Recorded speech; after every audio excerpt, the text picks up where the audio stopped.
Hi all, welcome. I'm Bob Chevier. I'm here with my co-host for today's Chestnut Ridge Pro Shootout, Brian Meisner. We've been doing this for a couple years now and it's really a lot of fun. Brian, welcome and glad to be back. We've got some great tennis in store for you today. Brian, why don't you talk a little bit about the format? We have 12 players playing today and how we're going to figure out who gets to the semifinals tomorrow. Okay, Bob, nice to see you again this year. Glad to be back here. Up on the screen, as you see, the rules and regulations. This is going to be a official UTR tournament where all of the matches that the players are playing will be counted into their UTR. We have a really interesting mix of some college players, some players with ATP points, and high school players going to college next year that you're going to see playing. We have three groups of 4 players.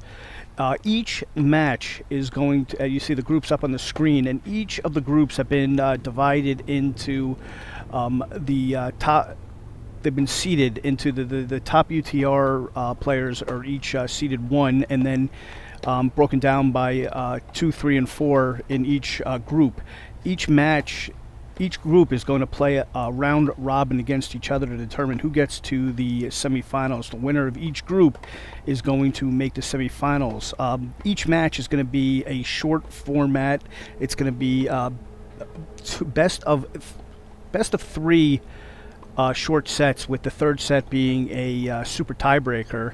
The tiebreaker will be played at 3-all in each set as well. There will be no add scoring. The player with the best match record in each group will advance, and then there will be the player with the best second place record out of all 3 groups will make up the 4th semifinalist, which the semifinals will be tomorrow. Just everyone, so I think you can see in the background the players on our show court warming up. On the far side is Emil Grantcharov. Well, we actually have the history now. Current runner-up New York State high school player, and he'll be playing against Maximiliano Estevez from Argentina.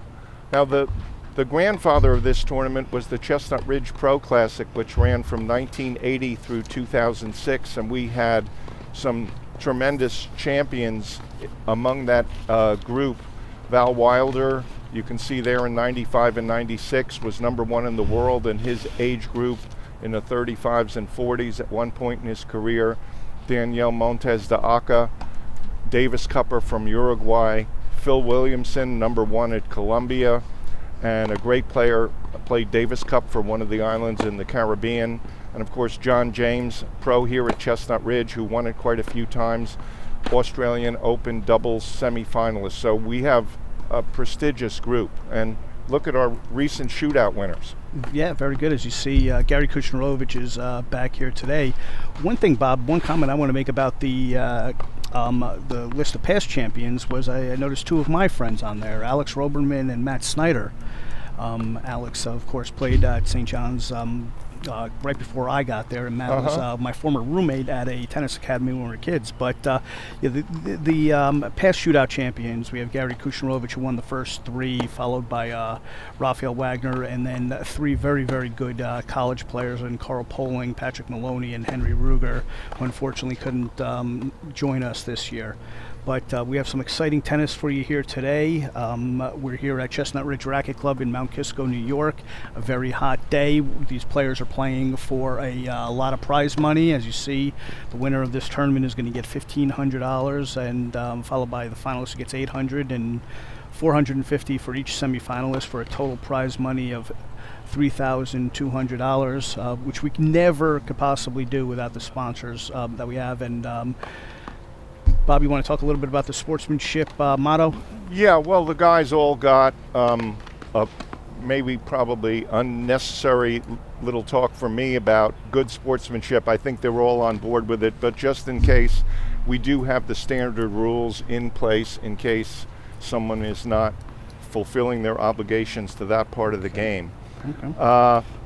Let's just talk a little bit, Brian, about the heat, because this is probably the hottest shootout that we've ever done. And how about yourself? How did you used to hold up when you had to play in these extremely hot conditions? Well, Bob, that's a You good played question. a lot in Florida, didn't I you? did play a lot in Florida. I grew up there, and I wound up in the hospital a couple times after a couple matches for some IVs. But Oh, gosh. typically, you try to drink as much water and stay as cool as possible. But as you see up on the board, we have our sponsors for the tournament, and some of these sponsors have been with us for a few years now, and we couldn't do this tournament without them. And also Brad Breakstone, who is the director of tennis here and the tournament director. Now, I see the players are finishing up their warm-ups. They're finishing up their serves here. And again, the first match that we have is Emil Grantcharov, who is from New Rochelle, New York. He is he was a finalist in the high school state singles championship this year, and he's going to attend the University of Chicago next year, which the University of Chicago actually won the Division III national championship this year. So Emil's going to be joining a very good team, and he's playing a player that has a lot of experience at the pro level. We have Maximiliano Estevez, who he has a ATP career high rank, which I believe was 6 or 7 years ago, at 242, which is incredible. And he's still, I believe, just outside the top 1,000. But he's been playing a lot of the UTR pro events around the area. He's been winning a lot of money. We're really interested to see this matchup of two players at the opposite ends of their careers. But and also looking down, unfortunately, we only have one court that is being broadcast, but we have several other courts, and you'll see we have players throughout the day and tomorrow, players from a bunch of different colleges. We have 2 players from Yale joining us this year. We have a smattering of Division III players as well, a mix of foreign players, American players, and everything else. Yeah, I'd just like to go back for a second and give a little more extended thank you to Brad Breakstone, the current director here at Chestnut Ridge. I mean, he's put together the sponsors. He's put together the players. He's set up for the food to come in later today to make sure the players are well taken care of. And I even saw him out there earlier today with a hammer, making sure the nails are properly installed on the line. So this guy is doing everything, and we really appreciate all of his efforts to making this event come true. Thank you, Brad. Yes, thanks, Brad. And I also want to thank Philip Oler, who you can't see on the camera, who Phil is our producer for this event and does an absolutely excellent job. He's called producer and director, but that doesn't go to even like 1/5 of all the things he does to get this place ready. So thank you, Philip. Yep. And I will also give a shout out to Brad, because somehow he gets all 3 of us to do this for free year after year. And we, as much as we enjoy it and everything, you got to give it up to Brad, because he is absolutely persistent and very good at what he does. So I have a quick question for you, because I know you follow a lot of these guys. Yep. Have you seen any of them play before? I have, Bob, but we're actually starting the match now. Okay. Emil Grantcharov to serve, and I will talk about that in a minute. Now, one of the players I've seen play quite a bit is Emil. In fact, I recruited Emil to play this tournament. I've known Emil for a few years. He plays at one of the clubs I play at New Rochelle Tennis Club. I've been playing with him for a few years. I've watched him progress, and I think that Emil is one of the, as far as his UTR goes, is one of the bottom players in this tournament, but I'm really interested to see how he does against somebody with the experience of Estevez and the other players here today, because, I mean, Estevez is, I watched him play a little bit online last week from the tournament in New Jersey, the UTR 25K in New Jersey, and he is an absolute beast. He has got a lefty forehand that can drive you off the court. He's got weapons all over the place. And I think we can already see one of the big differences between Emil and the rest of the players here is that Emil's serve is, he doesn't have a lot of confidence in it, and he really needs to improve that to play at the college level. But you can see he hits the ball very, very clean.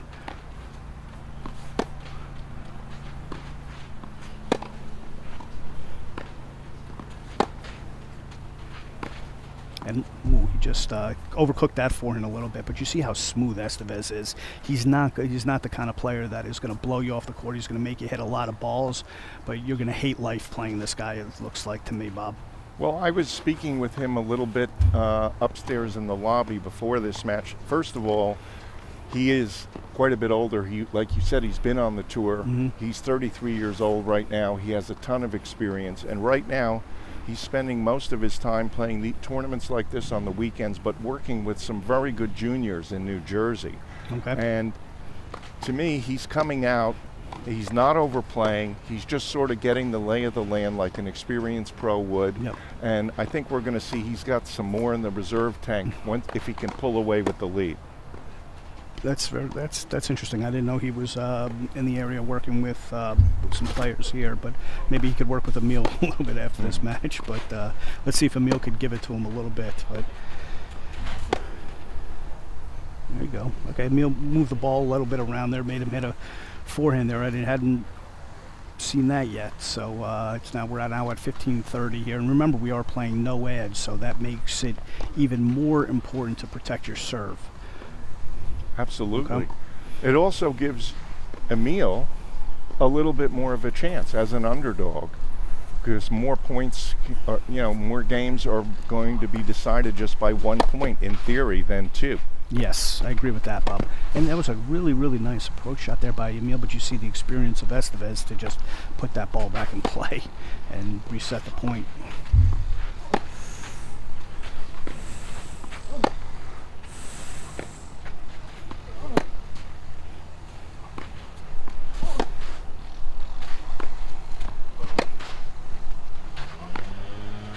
What a shot there by Emil to move the ball around nicely and finish the point with a big forehand to the side tee there on the line, and to get this game back to 30-all. That's one thing about Emil. Emil's forehand, he's fast, he's big, his forehand is big. If he could, do something about that serve, Emil really had a shot to play at a top school. Not that Chicago isn't, but obviously Emil values education and wanted to go to a really good academic school. And that is a big forehand there by Estevez to set up break point. So it's going to be interesting to see if Estevez does in fact take advantage of that serve by going a little bit more right on the attack, right off the bat. He's been hitting nice solid shots, but right up the middle of the court, which I have no complaint. That's a great way to start a match. I agree. But you see how it puts Emil at the defensive, because he's already... Wow, what a big... Wow, where did that come from? Okay. Well, he's been working with you, right, Brian? No, we haven't been working on his serve that much. But I haven't hit with him that much in the last year or so. But, that was a beautiful serve. He really opened it up there. And Estevez very smartly chooses to take the deuce point on the ad side. Again, if you're not familiar with no ad scoring, the receiver gets the choice of side at deuce. And Emil misses the first serve there. So important to get your first serve in on the deuce point.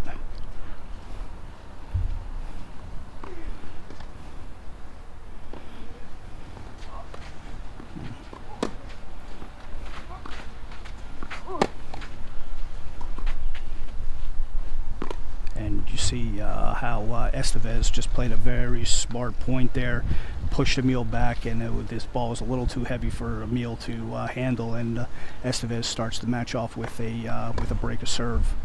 So now we're good. As we mentioned before, we have a lot of sponsors that we have to thank throughout this tournament. One of them is GAF, the leading roofing manufacturer in North America, with plants strategically located across the U.S. As a standard industries company, GAF is part of the largest roofing and waterproofing business in the world.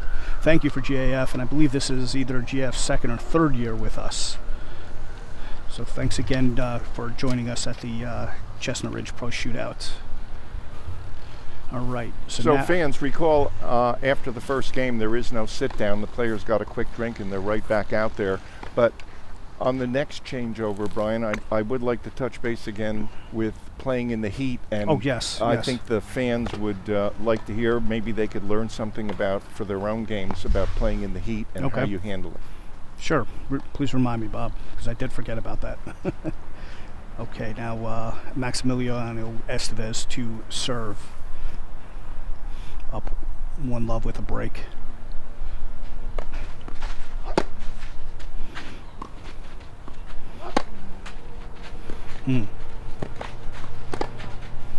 That's a wonderful point there by Emil, and you see Estevez didn't really go for his serve there either, but Emil really took advantage of that backhand. That was beautiful. Yeah, he was definitely a gear too low there. He's not going to hold serve like that.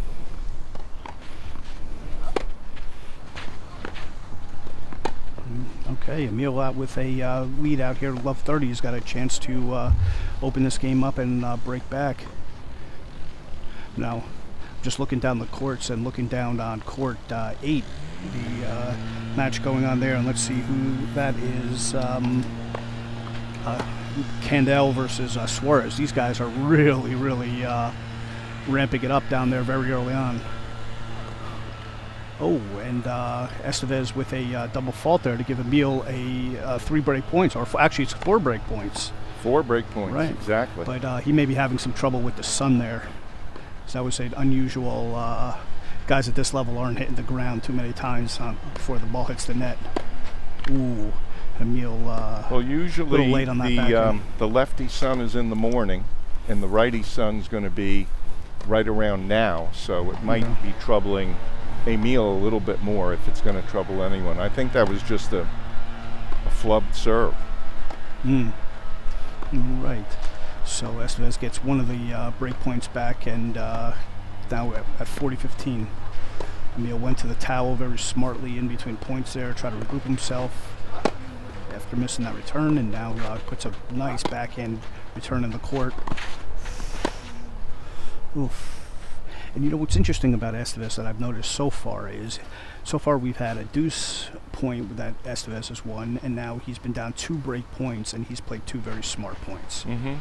Got his first serve in, took Emil off the court, and put a high, heavy ball to Emil that Emil couldn't handle. Fell. And Emil went for it there and looked like he missed. So we have another deuce point here. Can't blame Emil for taking a shot at going for a big one. That was a great try. Right time to do it. Looked like he just lined it up a bit off.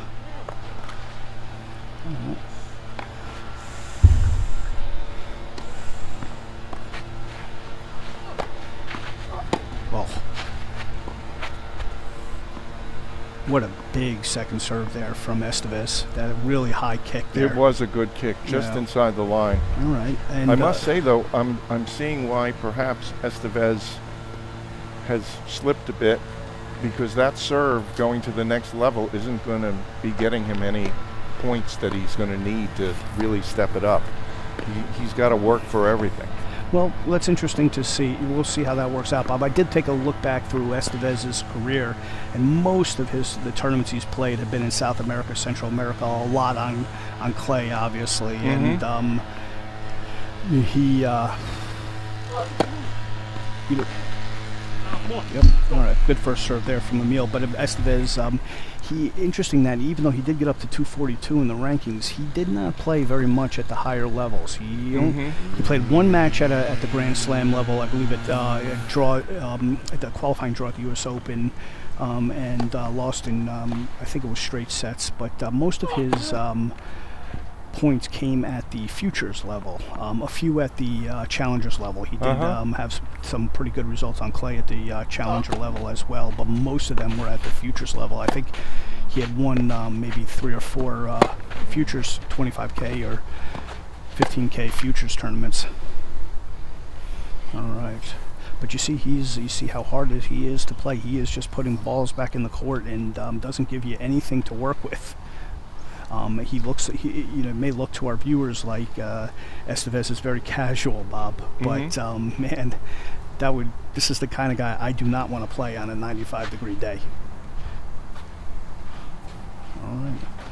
So 15 all here. Well, one thing that we've seen a lot of on the Pro Tour, both at the French Open and Wimbledon for fans who are watching, is the use of the drop shot.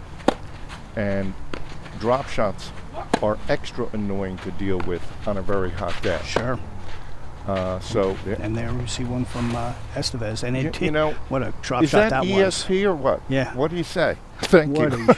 What an unbelievable drop shot that was on the sideline there.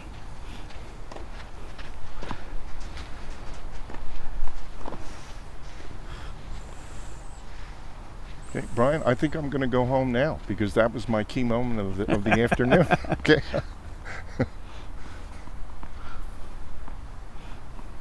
Okay, Emil in trouble again, down 15-30 here.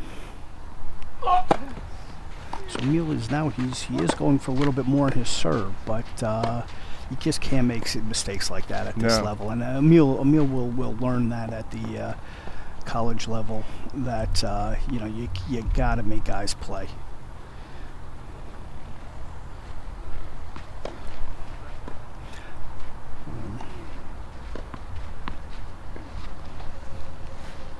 So Emil in a whole heap of trouble now, down 15-40. He loses this game, and this set is just about over. Correct.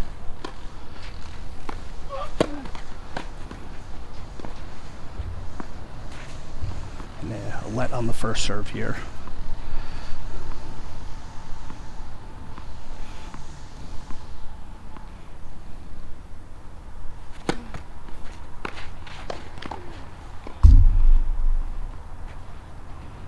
That was long, clearly long.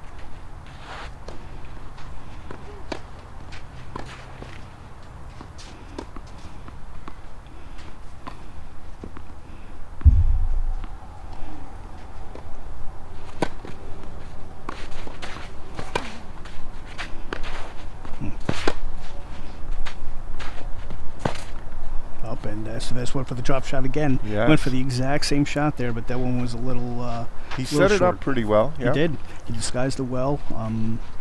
Luckily for Emil, it didn't find its way over.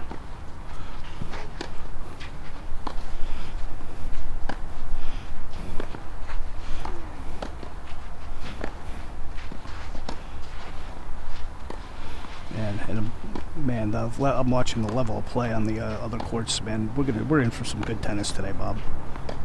Looks really good. Watching Theodore Dean. Is that Theo? No, that is Theodore Dean on court 9, player for Yale. That we'll see a little bit later. That just looks really, really smooth.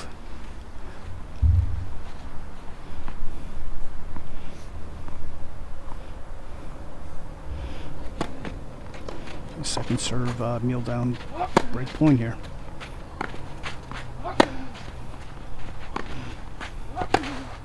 And you see how you just Estevez just drives him off the court. Estevez's backhand just looks really, really solid. He doesn't hit it too big, too soft. But if I'm Emil, I'm trying to go at this guy's forehand a little bit more. So with the conditions today, what would you say? Do you think Rafael Nadal would like playing out here right now? I think that Rafael Nadal would absolutely love these conditions. The hot conditions are perfect for him. The ball is gonna jump off these courts, off the hard-shoe courts, and make it very difficult for his opponent. So we were talking before about how do you prepare to play in heat like this, and I got to tell you, Bob, I've almost forgot. It's been so it's been so long since I knew what I was doing. Now it's extremely difficult. But back in my playing days, a day like this really wouldn't bother me that much, to be honest with you. So, but I would do my regular things. I would drink some water before the match. I'd probably be drinking, sipping on ice water throughout the night before. Have a little bit of carbohydrates to increase my my stamina and hopefully my energy level, that hopefully it lasts throughout the day, especially a long day of tennis like this. But so back in the day, though, they didn't have the ubiquitous use of the towel like we have now. So I always used to sort of tuck in like a terry washcloth into my waistband. Yeah. Because there's nothing worse than feeling like you can't go for a shot because the That's racket's right. going to slip in your hand. And Yeah. really, really nice shot there by Emil. That's been his. If he has come up with something big, it's been that cross-court forehand. Yep, that cross-court forehand is nice, and he's got to take it to Estevez. Estevez is not going to miss. So Emil's got to kind of force the issue here, and he's got the tools to do it. Backhand drives him off the court, and but Estevez was there plenty of time, and showed him what a pro can do. He looks very comfortable out there. Yeah. So the other thing, going back to the question I asked about Nadal, one thing that Rafa does on clay compared to the way these guys are hitting is he's putting more height over the net on his shots to take advantage of that high bouncing ball in these conditions. So if it's in your repertoire, today's the type of day where spinning it and hitting higher, I think, could be quite effective. That's 100% right, Bob. I almost wish that that ball looked like it floated a little bit long. Yeah. I almost wished when they showed pro tennis on TV that they showed it from a lower angle, because you could see how the shape on the ball that these guys hit, and it's a little tough to see when they show it from a higher angle behind the court.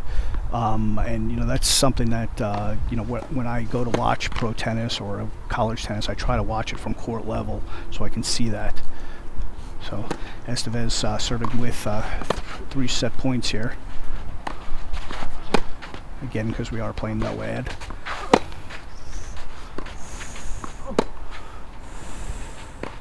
Oh, Emil.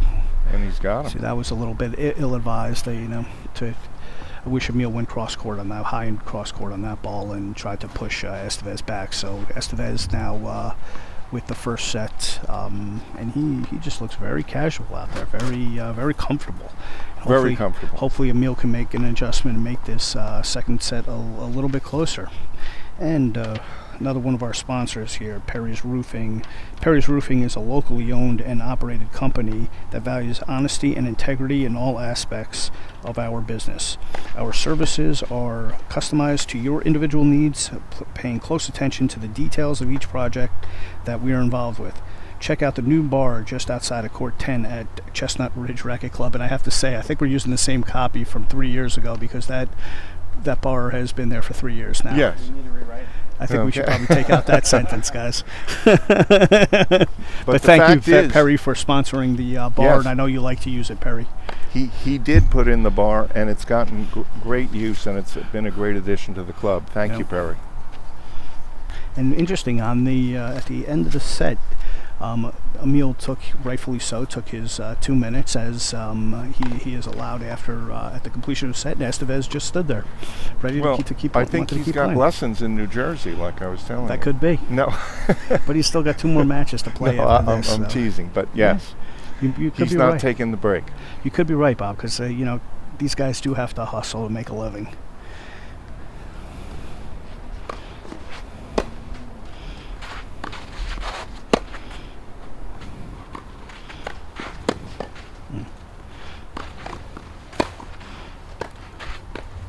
See, that just shows you again, this guy is Estevez is going to make you hit 3 or 4 winners to beat him in a match.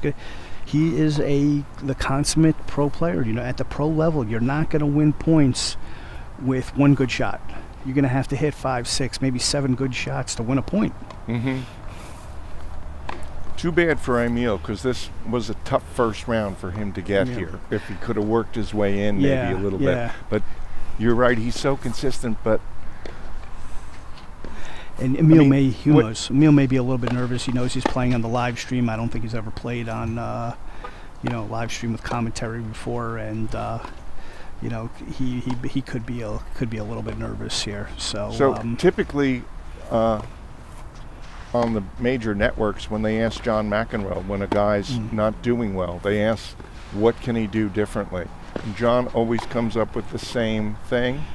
He has him stand somewhere else to return serve. I think that's not really going to matter too much in this one. I'd like to see some short slices and pull him to the net and get him out of this baseline to baseline exchange. We can't just keep playing that. I don't disagree with you, Bob. But so the excuse me.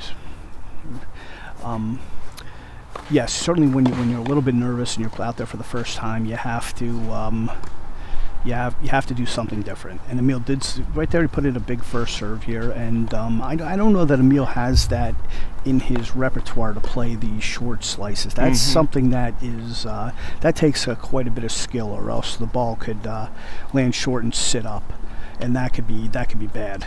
But your comment, that strategy could very well could work if you have that within your repertoire. But again, when you get to the higher levels, these guys can do everything. Okay, and Emil is a little bit younger, and he's still learning. Emil and I were talking before this match, and he's preparing in 2 weeks to go to play Kalamazoo. Ah, great! What an experience that's going to be. For those of you that don't know, that's where the USTA National Boys 18s and 16s Championship has been held every year for I don't know how many years, but 50, 60 years, and it's a absolute great experience to play for a young man. The winner of that tournament gets a wild card into the U.S. Open.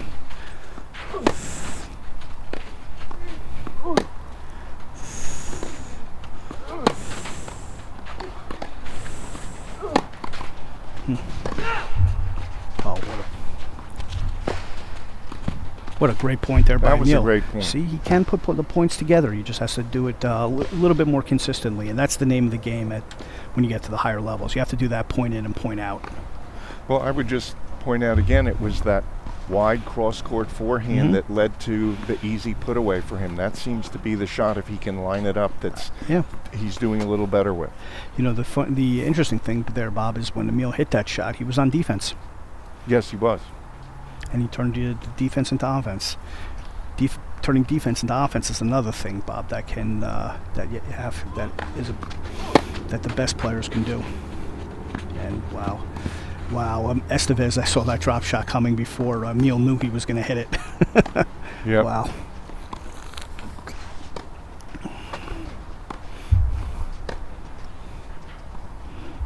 So Emil and the way he flicked that ball down the line showed just how much experience he has. He made that look like a piece of cake shot, even though it was below the net. Handled it extremely well. Yep. Now Estevez up a break early in this second set, and tough outing here for Emil, but hopefully he can build on it.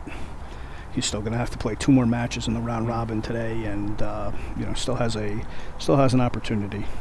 So you follow some of these players. If you haven't seen them, you may follow them online, and you're aware of their UTR rating.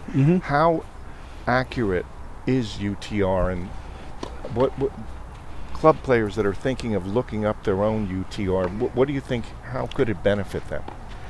That's a good question. I obviously have some different feelings about that, and I think the UTR is something that is still being worked out as we watch Estevez here serving up 1-0. But if you would have asked me before COVID hit, I would have told you UTR is a extremely effective way to measure the level of players at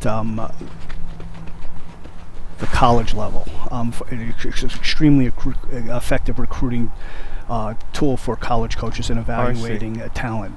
As far as the club players, I haven't really seen the benefit of it yet, to be honest with you. Club players just don't play enough matches.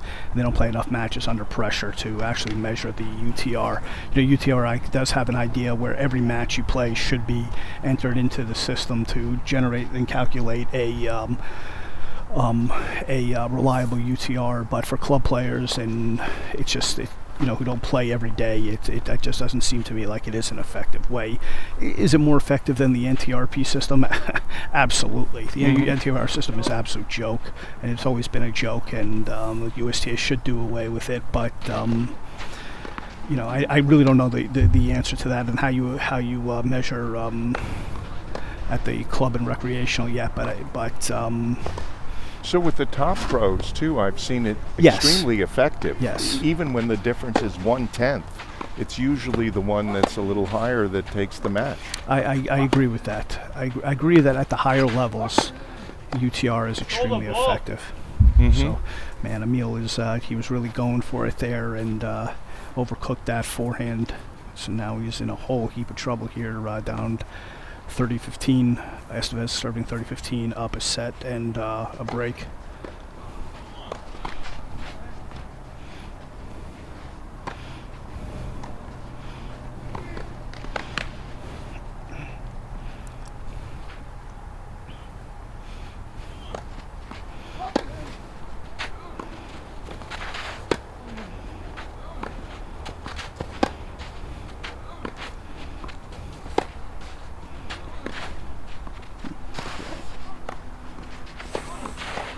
Wow, two unbelievable forehands Boy, there did by he Estevez. hold that nicely. Yeah. He just let him commit and then went back behind. And It. he Beautiful playing. He took Emil onto the next court with that Yeah. with that first forehand, and just he could have gone either way on the next ball. It was absolutely beautiful forehand by Estevez, and that's what I saw when I watched him play last week at the 25K UTR from New Jersey. Where was that held? That was at Orange Lawn Tennis Club. Oh, really? Ah. Okay, and another I beautiful, grew up in that beautiful drop next shot. town. Oh, So I used to see Laver, Emerson, Rosewall playing in the Grass Court tournament, which used to Okay. precede the U.S. championships at Forest Hills back before it was the U.S. Open. okay, and that It was wonderful seeing all those Yeah. guys right up close. That's Yeah. how I learned my tennis, watching and imitating. All right. Well, Estevez held serve and now is up 2-love in the second set, and Emil now has a lot of work to do to try to get back in this match. So he's got to hold serve here, and the way he's got to start is with a first serve and winning this first point here. Like you see, he is dropping on that when he does go for that big serve. He is dropping his body a little bit. He's got to get his. So if Toss this up a were little team tennis and you could substitute any player from the history of tennis in for Emil right now, who would you pick to come back? Take Nadal. Okay. Certainly understand why. Yeah. I'm going to go back for That tennis was- fans, the history of tennis, where Yeah. Jimmy Connors was losing at Wimbledon to Michael Pernfors, Yeah. 6-love, 6-love, 4-1, and he won the match. So I might bring Jimmy in for this one.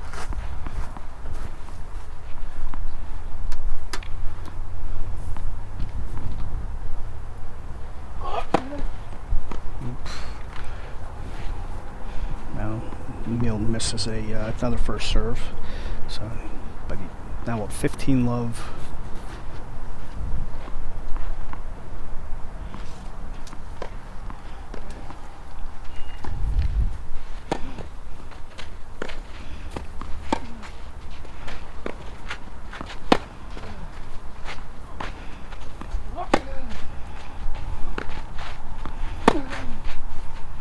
Oh, and Emil just missed that forehand a little bit wide, but he really went for it there, man. And Estevez has really pushed Emil back with a couple of deep balls there, but man, it's really frustrating Emil.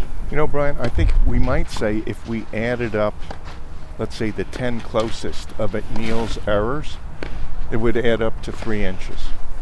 That's how close he's missing when he's missing, Could and that's be. a sign of experience. Well, 3 inches in tennis, Bob, is big. Well, 3 inches in 10 shots. I mean, I Mm. think he's so close, but he's Yep. just missing.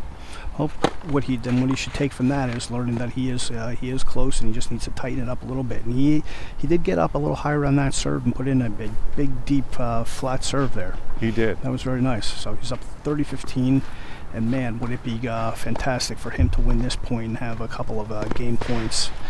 And wow, what a shot hit by it looks like Bilski on court 9, playing Theodore Dean.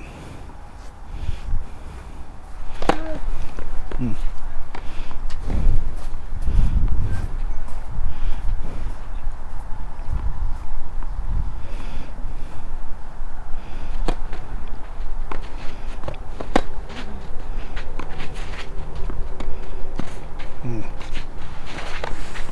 Emil kind of went for a drop shot that was a little bit ill-advised there.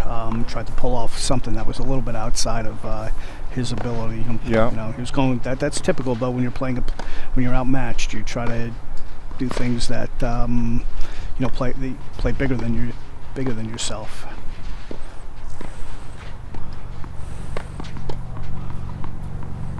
Oh. 30 all here.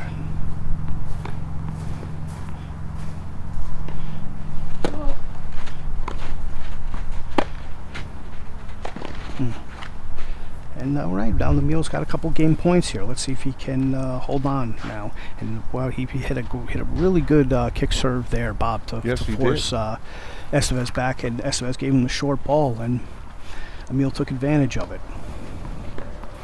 Oh.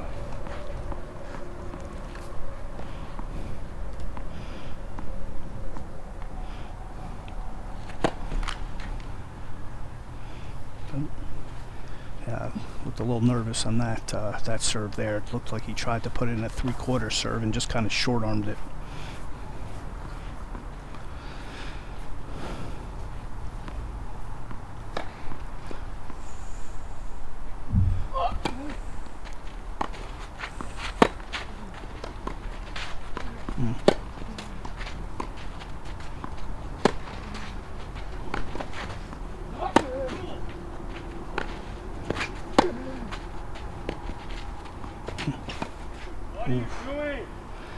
Tough ball to deal with there. Tough ball. That's a ball like you almost don't know what to do with. Mm-hmm. And that's, that looks like it's Estevez's bread and butter there, is to take you off the court with that very casual forehand to the side tee. Yes, and he's done that a few times, especially here in the second set. Beautifully done to open up the court. All right, so now we have another deuce point here, and a very critical one for Grantcharov. Let's see if he can put in a first serve here. Nice first serve.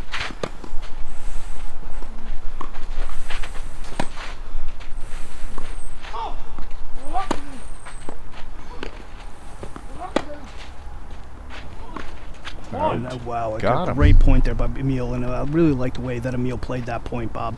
He had a sitter short ball in the middle, and I thought he was going to try to rip it, and smartly so just pushed Estevez off the court. So we'd like to thank another one of our sponsors, Bombas. At Bombas, we believe a more comfortable world is a better world. Everyone, no matter their circumstances, deserves to put on clean clothes that feel good. So we perfected socks, underwear, and t-shirts that you'll want to live in. Created apparel you'll never want to take off. And for every item you purchase for yourself, we donate an item to someone affected by homelessness.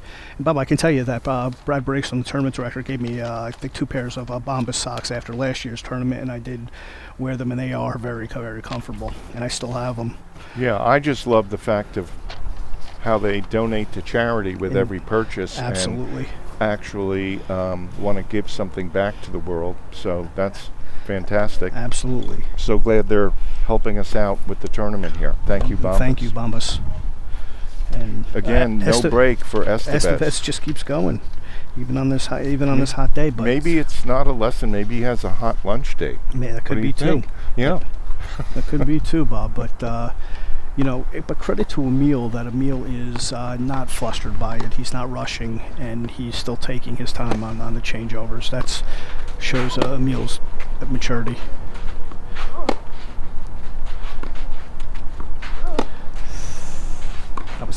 And I think Emil just gave Estevez a call on the sideline there, but man, Estevez really cranked it up a little bit there. He was hitting a little bit bigger. Just the way he moved him just a little further with each ball there. Yep. Just 1 step, then 2 steps. Yep. Beautifully done. Well,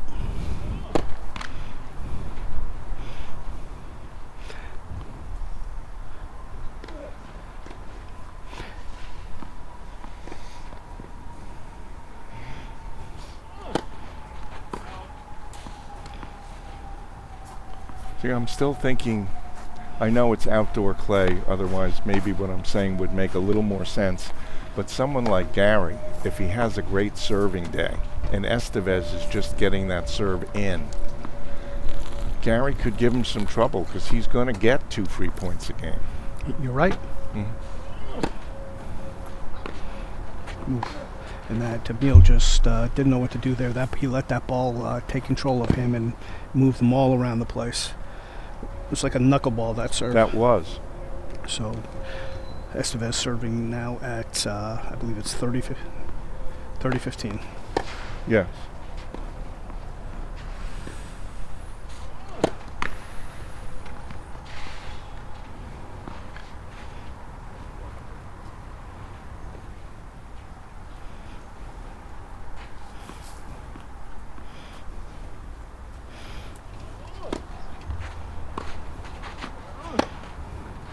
Oh, that was just casual. That was nice.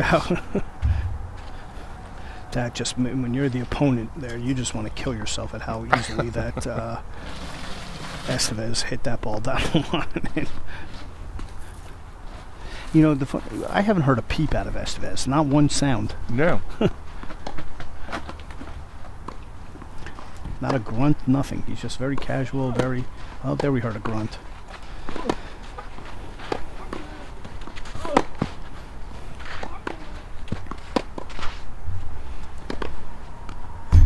Estevez's footwork is just really, really smooth.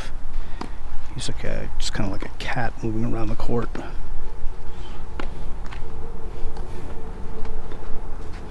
And now Estevez holds and is up in the driver's seat here, up 3-1. Remember, we're playing short sets here, so serving to stay in the match. Emil is serving to stay in the match now.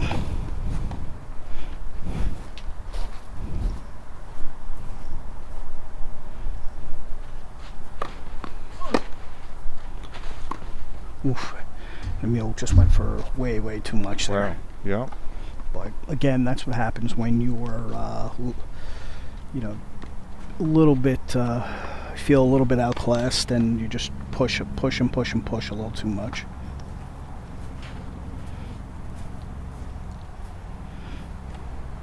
So now Emil down 15-love, and he's serving to stay in the match here. So now you see from this angle a little bit more. You see a little bit more of the shape of the ball of guys. And Emil got a good look of a big serve by Emil out wide there. That is a very, very effective serve, and I think you'll see a lot of these guys use that big out wide serve, either a flat one or a kick serve. I think it was a couple years ago where we were watching. We had Patrick Maloney here, and also I forget, Brian Shee, I think, was in that tournament, and Gary was in that tournament, and I think that might have been the one with, I can't remember his name, played at Oklahoma. They all had these big, big kick serves out wide, and the guys were returning the serves from basically the corner of the fence. Okay, got him. Estevez he just looks so smooth. Look at and Emil just overcooked that ball.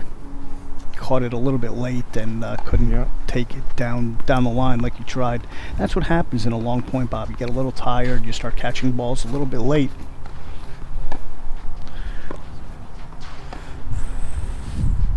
The reason I know that's what happens is because now that I'm 47 years old, that happens to me almost every day. I see. Okay. Well, I'll tell you my theory then, that there is no such thing as early or late. There's watching the ball the way you need to, and then there's not. And if we looked at that shot, I mean, it did go into the alley, so it was late, that's correct. But it also didn't hit on the sweet spot. Of course. And I think that was part of losing control. And absolutely, but that's what happens when you start to wear down. You're not 15, used to 30. playing longer points.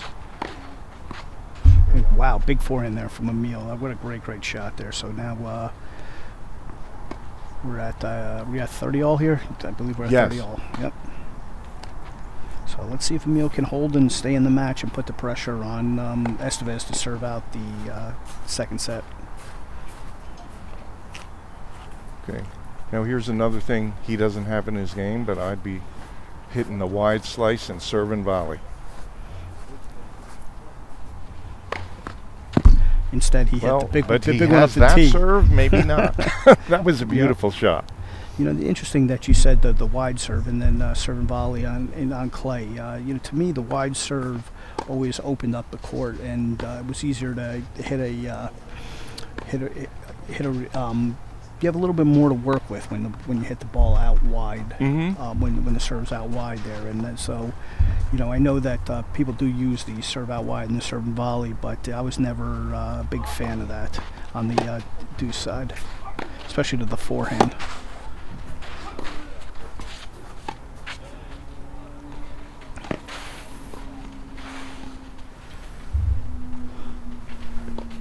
Oh, Emil tried the tweener, a little bit frustrated, but man, Estevez is so quick. And if I got to tell Emil one thing, don't drop shot this guy. This guy, he every time that Emil hits or try to hit a drop shot, Estevez has been there so fast, and it just made it for a very easy shot for him. Yeah, he's reading it extremely well. You know, that ball that Emil had there. I think he could have done a few more things with it than given himself either an easy volley or an overhead. Okay, deuce point here. This is also a match point for Estevez. Yes, it is. And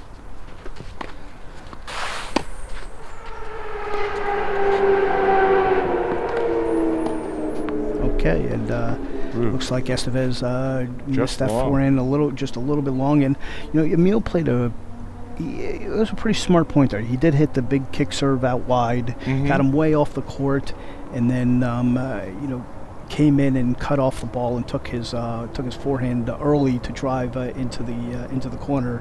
Estevez is questioning the call here, and this is something you wouldn't see at an ITF tournament. Is the other player coming over to look at a mark, and Emil, you see Emil is going to be fair, and he's asking for the umpire to come check the mark. But if I got to tell these guys, you got to keep playing here. It's the player's call. We do have a roving umpire, but he didn't see. But because we had to have some flexibility here, you now see the tournament director Brad Breakstone is going to come out and check out the another one of his duties. Another one of his duties. Yeah, he's wearing a lot of hats today. Yeah, he should actually be switching those hats because. But I will say the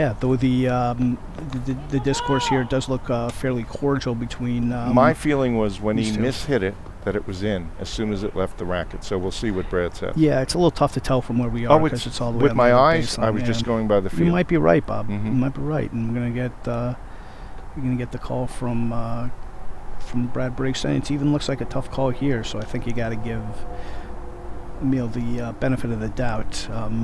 Okay, this seems like the debate club now in college. But it shows were you a member of the debate Absolutely team? not. Okay. Even though I did become a lawyer, but you know, this just shows you what these guys are playing for here, and now how every point matters. That Estevez is up so big, and he's fighting so hard for 1 point.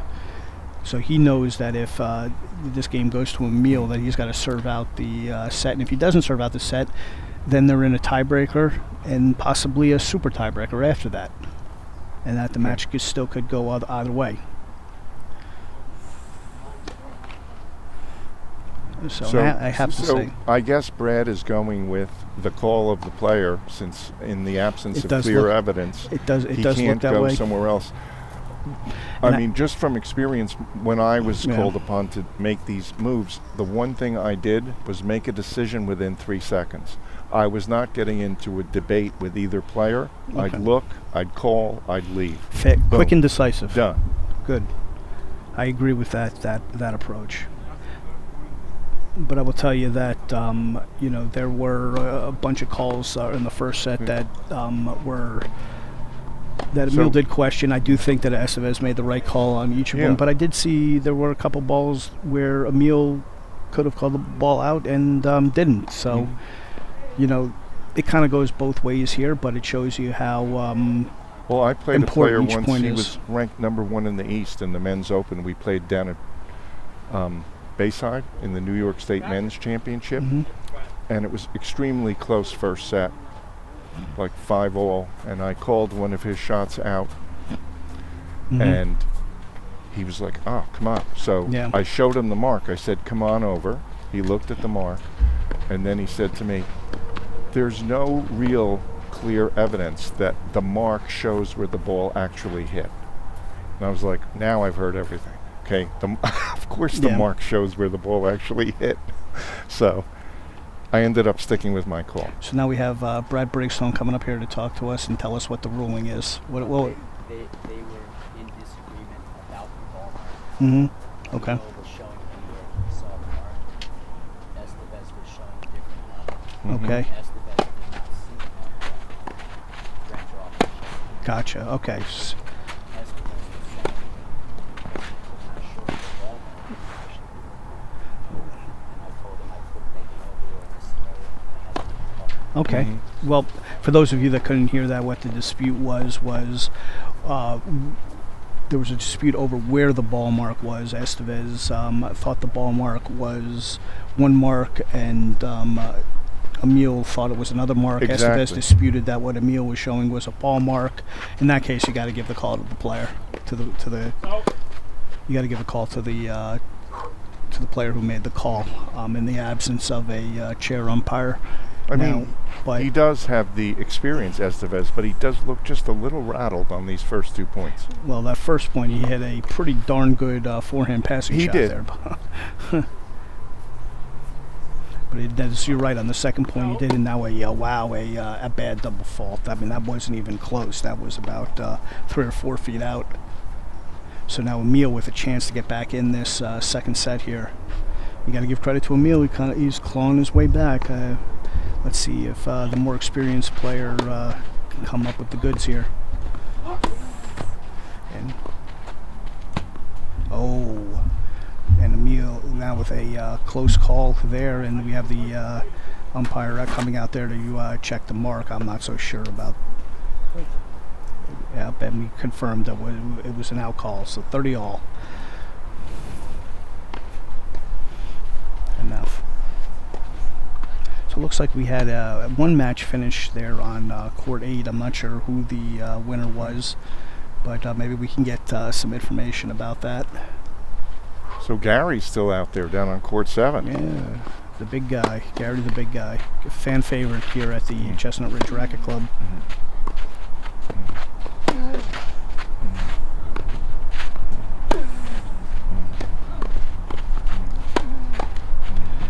Big long point here at 30-all.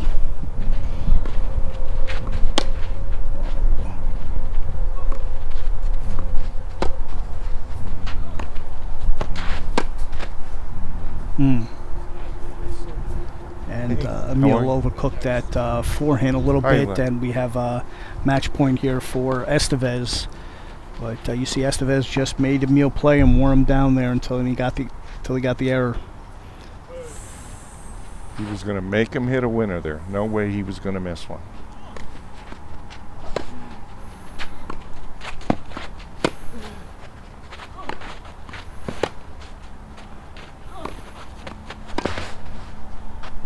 And Estevez takes the match. There's that reserve that he brought out, the reserve on those last one. Beautiful. Emil tried to claw his way back in. He did a good job of trying to fight there, but in the end, Grantcharov went down, and you'll see a handshake here at the end, and mutual respectful handshake from these two. So we'll regroup. We'll get another match going here, Is this we'll guest mic live? Yes. Maybe we'll we'll try to get a interview with one of the players in a few minutes. But let's what a interesting first match we had there, Bob, and we'll try to get some of the results from the other courts there. But Estevez did take the first match, and he's off and running here, hoping to earn a spot in the semifinals, and hopefully Emil won't be too discouraged after this first match here. I think he's got a couple of good things to take away from this one. So now let's thank another one of our sponsors while we have some time here. Dispersion Technology develops analytical instrumentation suitable for measurement of particle size, zeta potential, non-aqueous conductivity, streaming current. longitudinal viscosity in concentrated dispersions, emulsions, and porous bodies. Thank you, Dispersion Technology, for joining us at the Chestnut Ridge Pro Shootout this year. I can honestly say, Dispersion Technology, I have no idea what I just read. But you didn't mispronounce even one word. That was a great job. Yeah, there. that was a little lucky. But, but we really appreciate your sponsorship of this wonderful event. I believe it's Dispersion Technology's first year with us. And, so thank you for joining us and sponsoring this wonderful, wonderful event. So it looks like we have another match that finished on Court 9 here. So we're rounding out the first series of matches here. And Emil Grantcharov came up and just gave me a little fist bump here. He fought really hard to try to get back in that second set here. Maybe we'll talk to him a little bit later after he cools down. But he's got to get ready for his second match. So excuse me, Eli is here, the young man who's in broadcasting school. Can we bring him in right now? Absolutely. Let's get Eli Karp. Come on over, Karp, please. who is a broadcaster, I believe, for Northwestern football, who would like to talk to us a little bit. Hi, Eli. Let's just get him mic'd up here a little bit.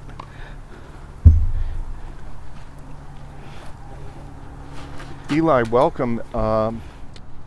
Tennis fans, Eli was a student here at Chestnut Ridge. He's now at Northwestern, and he's active in the sports broadcasting. He does the Northwestern football games. So now that we have a little break, I wanted him to come in and share with me and Brian, because we're pretty much rookies and we just wing it all the time. Do you have a couple of tips that are must-dos when you're up in the booth and doing play-by-play? Well, first of all, thanks for having me. Nice to be back. Been a few years. Yes. As tips, it really everything that's emphasized to us, because most of the learning really happens from one another. There's not exactly they don't teach classes on it through school. It's mostly just through the student radio. So it's really learning through one another, and that's just getting as many reps as you can, the feedback from one another. The best thing you can do is prep, and prep a lot, which I'm sure you know plenty about who's here, and you know your tennis inside and out, so that's good. Otherwise, it's really those things, and making sure you have all your terminology down and building a rapport with your partner. There's no magic bullet to it aside from just getting comfortable, and once you find your voice and your style, it gets much smoother from there. I think we're still improving, but we have a pretty good rapport going here, going back and forth. But it's interesting also what you say. For example, you do the football games, and after you've seen a couple games, you know the guys on your team at least, and you know what you can expect from somebody. I haven't really seen, except for a little bit in the Pro-Am yesterday, anyone except for one of these players play any tennis. And how many have you seen, Brian? Well, I've seen a few play bits and pieces of matches. I've seen some play a few college matches. Obviously, Gary Kushnerovich, I've seen going back 10 years, from when he was at St. John's. And I've actually played with Gary, and I've played with Emil, so I know their games fairly well. I watched Estevez play Estevez and Theodore Dean, another one of the players, play in a tournament last weekend. I watched the stream of that tournament a little bit, but so I've seen a little bit, and there are obviously going to be differences between broadcasting football and tennis, right? Oh yeah. I mean, honestly, especially college football, where passions run deep, right? Yeah. I mean, I've done football. I've done a lot of basketball as well as softball and soccer. Tennis, not one of the things I got a chance to do, but it also really matters, where the broadcast booth is, the positioning. I mean, fortunately for basketball, you normally have a good setup. It's not too hard. You only got 5 players on each, team at the court at one time, where football, you could be up way, how many floors above the field, and, one towards one end zone or another, and depending on what jersey they're wearing, it can be hard to discern a 5 from a 6, and then you got to just kind of make a split decision call on what you best think it is, or have your broadcast partner almost not, help you out on the side silently. But it's difficult. That can be hard. Well, I want to ask you 2 questions. The first one I'm going to ask you is about college football. The second one I'm going to ask you is maybe an idea about college tennis. about how to broadcast college tennis. But first one, the football, and you being in the Big Ten and broadcasting Northwestern, what do you think about the new look format of the Big Ten with USC and UCLA coming into the conference? Well, it's certainly the whole field is changing, I'd say. I mean, anyone with an eye on college football, college sports knows that it's very much consolidating and becoming a national product as opposed to regional product, which I think it's the regional product that's made college football so separate or different from the NFL. Just the rivalries, the culture is very different. And so there's a lot of money coming in. Obviously, that's the only reason it's being done. I think we'll see exactly how much changes in terms of like travel preparation for football players. That's not going to change a whole lot because you're traveling once a week, and it's maybe a couple hours difference from your normal travel schedule. I think really it's going to be the Olympic sport athletes who are now traveling a lot further than they were before on weeknights or several times a week potentially, who are really going to see a difference, and to what benefit exactly for them, we'll see. So unfortunately, it was always heading this way. I think you can make a case over the last 10 years it has already headed this way. So it's just another step in this direction as opposed to a huge change. So what was your second question? Well, I didn't ask the second question yet, but now I have a thought about that, about your answer to the first question. First of all, it's going to be interesting to see UCLA or USC come and play in November at Michigan or Ohio State, right? Yeah. And they don't, maybe very early in the season, do they ever make trips out of their region. And then on the flip side of that coin, you were talking about Olympic sports. Now, USC and UCLA, their men's tennis teams are going to have to come play Michigan, Ohio State, and the Northeastern, who's got a very, very strong tennis team, play indoors in the middle of the season. And that's a lot of cross-country trips that that those teams are going to have to make, and even to Rutgers, from UC. Well, Rutgers doesn't have tennis. So they have a women's team. They have a women's team. Yes, they do. So that's going to be interesting. But the second part of my question is, I don't know if you know or how much you followed college tennis, but the Big Ten is a fairly strong conference in men's tennis. Michigan, Ohio State, Northwestern is consistently in the top 30 teams in the country. And one of the things that is really undergoing now a big push in it, but they haven't figured out how to do it yet, is to get more college tennis on TV. Yeah. So do you have any thoughts about that? You being in the college sports world? Well, at least for I can speak to kind of what the Big Ten media operation looks like. Is that I guess what we can start with, they have the Big Ten Network, which is the cable channel that sprouted up, I don't know, 15-ish years ago, if I had 10, 15 years ago, which made the Big Ten at the time, I think still they're now the richest conference in the country. But within the last few years, they've launched something called BTN Plus, which is like their streaming subscription service. And every school kind of has its own outlet within that. And so you can buy a school-specific subscription so that you can watch your teams play. And so I don't think there is like, if there are, it's not many, but I don't think there is like a college sporting event in the Big Ten that happens without it somehow being streamed. And so I think you're going to see a lot of these Olympic sports. You see like softball has been growing a ton lately. Baseball has been on a run. It's the exposure. Softball had the World Series on TV this year on ESPN. The Women's College World Series is a huge thing. College softball in general is, over the last 5 to 10 years, has been on a big jump. But I think for tennis, it's all about how you can get yourself on TV.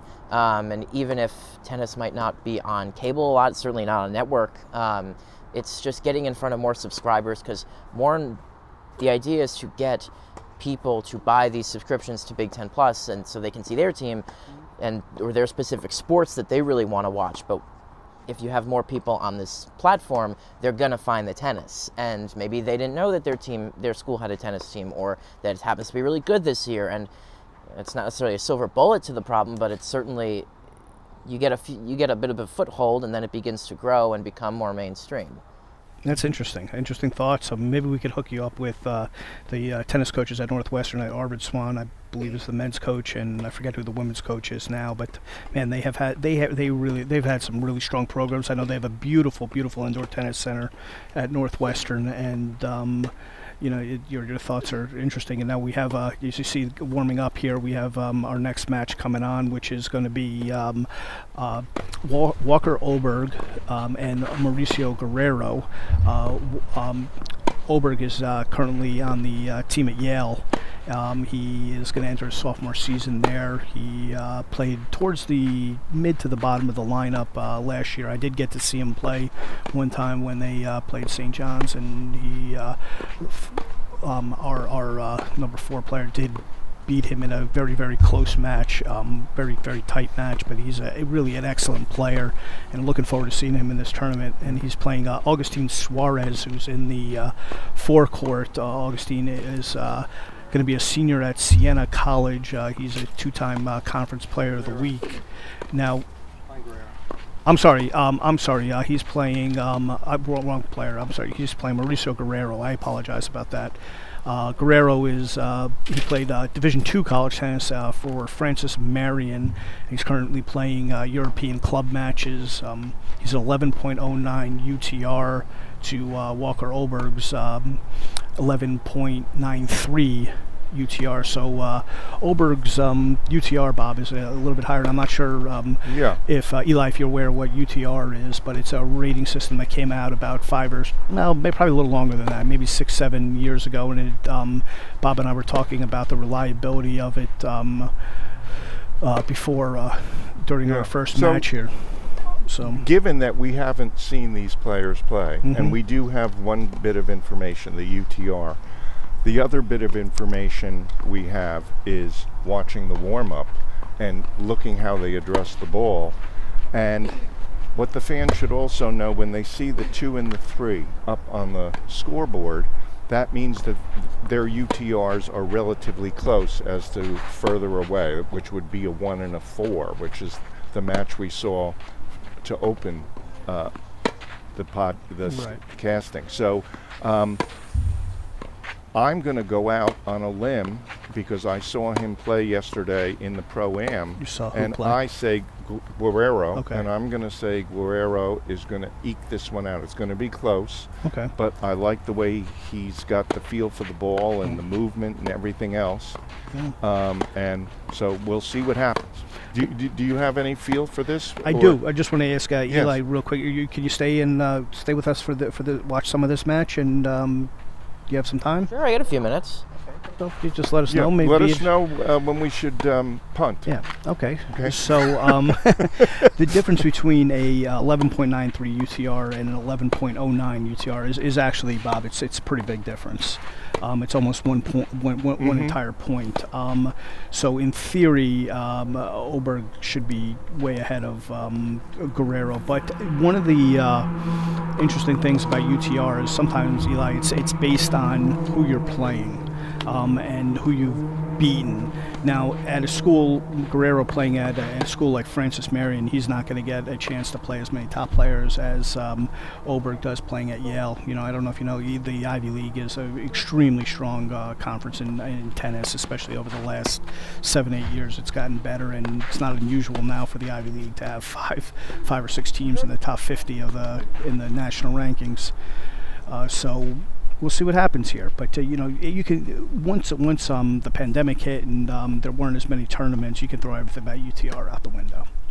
So, but this tournament is being run on a UTR platform. It is going to count in the UTR assessment, and we'll see what happens. Correct me if I'm wrong. My understanding is that UTR is like an ATP ranking. It's based on the latest 12 months. So let's just say the pandemic is largely over in terms of people playing tennis. The UTR we're getting now should go back to being more accurate again. Yes and no, but it's much different than a ranking. A rating, it's a rating, not a ranking. So it's not based on points that you earn in a tournament. A ranking, it's actually supposed to be more reliable than a ranking. But yes, you're correct that it is there is one measurement of the UTR that is over the past 12 months. Yes. Yeah. So as we, did you get a lot of hot days like this out in the Northwestern football games, or? Not when we're there. No, I mean, I'd say September it's pretty nice. October it really feels like fall, and it can be up until late May, June, where it begins to feel truly like late spring or summer. Otherwise, yeah. So what's on the who's on still Northwestern's playing? football Oh my schedule for goodness. this year? It's not good for They him. actually opened the season in what's called week 0 now, at the end of August in Ireland. They're playing Nebraska in Ireland, which doesn't really make much sense to the average fan. Looks like we're ready to start here with Oberg to serve. So let's see what happens here. Oh, there we are. Still taking a couple warm-ups. I apologize, everybody. So you see Oberg really ratcheting up his serve in the warm-up, but he's got a little hitch in his serve there. But He's got a little bit of an awkwardness. Yeah. I particularly don't like the fact that he doesn't really extend his left arm. It's sort of crooked even at the peak of his release. Okay. And typically that's going to see the way Guerrero here really extends all the way up to the ball with that left arm. Okay. He could Looks even like take his time a little more Yeah. up there. It's a little bit rushed. So you see, like, we're filling out the players a little bit to try to get in the warm up, just as I would do if I was a player and I didn't know my opponent. I would try to feel him out a little bit in the warm up, see what his strengths are, what his weaknesses, or any of if I could spot any weaknesses, any hitches in his strokes. Try to figure out how I might try to play him. Well, in the warm-up, they each took a couple overheads, but Oberg missed 2 of his 3 overheads. Okay. That was another little sign to me that the overhead shots serving overhead are a little shaky compared to the rest of his game. Yeah. Well, I don't know a lot about Oberg's background before he got to Yale. I don't know what his junior career looked like, but I can tell you now that he's at Yale, he's playing for they have a very good coach at Yale who was in his first season last year. Eli, the Ivy League schools didn't play any sports for a year. Actually, it was 2 seasons, almost full. There was a season and a half they didn't play. Yale had changed coaches in that time, and Yale was always, to me, a tennis program that sort of underachieved a little bit in their men's program. They have a lot of support. They have a fantastic facility, and they brought in a great head coach a couple years ago from Chris Drake, who was the coach at Dartmouth. Yes, and he won the Ivies. He did win the Ivies, which is, man, winning the Ivy Leagues at Dartmouth is very difficult.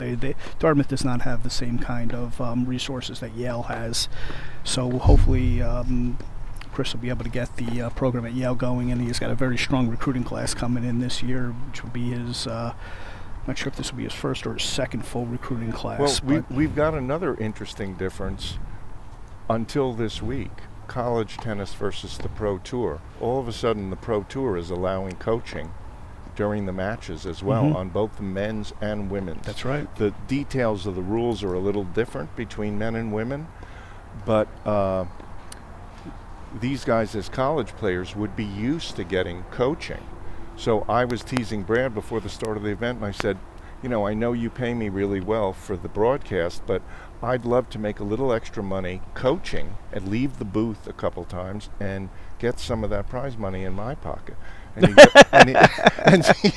So he was like, do you have to bring this up now? So no, yes.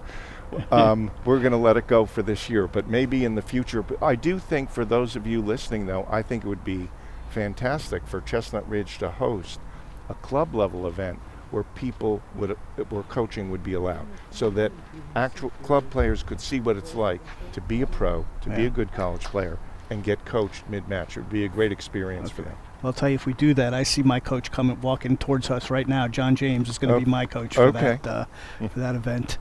Okay, so here we go. Okay, here we go. Guerrero to serve, and Eli, feel free to jump in and share your observations, because we're amateurs. We don't know how to throw it to everybody, and we certainly want your insight. Okay. Of course. And wow, Oberg just hit a wonderful backhand return to serve as Guerrero served and volleyed. Tried to serve and volley anyway. Mm-hmm. So. I wonder if that's a strategy. Wants to hammer home early is being aggressive off the serve. Well, but look, I don't know if that was a strategy, but he certainly saw the opportunity there to do that. And wow, Guerrero Had a good look at that. He had a pass. good look at that one, Yeah. but Guerrero looks like he is going to serve and volley a little bit, and he's a quick guy. It looks like. So now we're at 15-all in the first set here. Remember, we're playing no ad scoring, short sets to 4, best of 3 sets with a third set super tiebreaker. So now 15-all. So now it looks like Guerrero realized that Oberg's backhand return is pretty good, so he was trying to go out wide there and missed it in the net.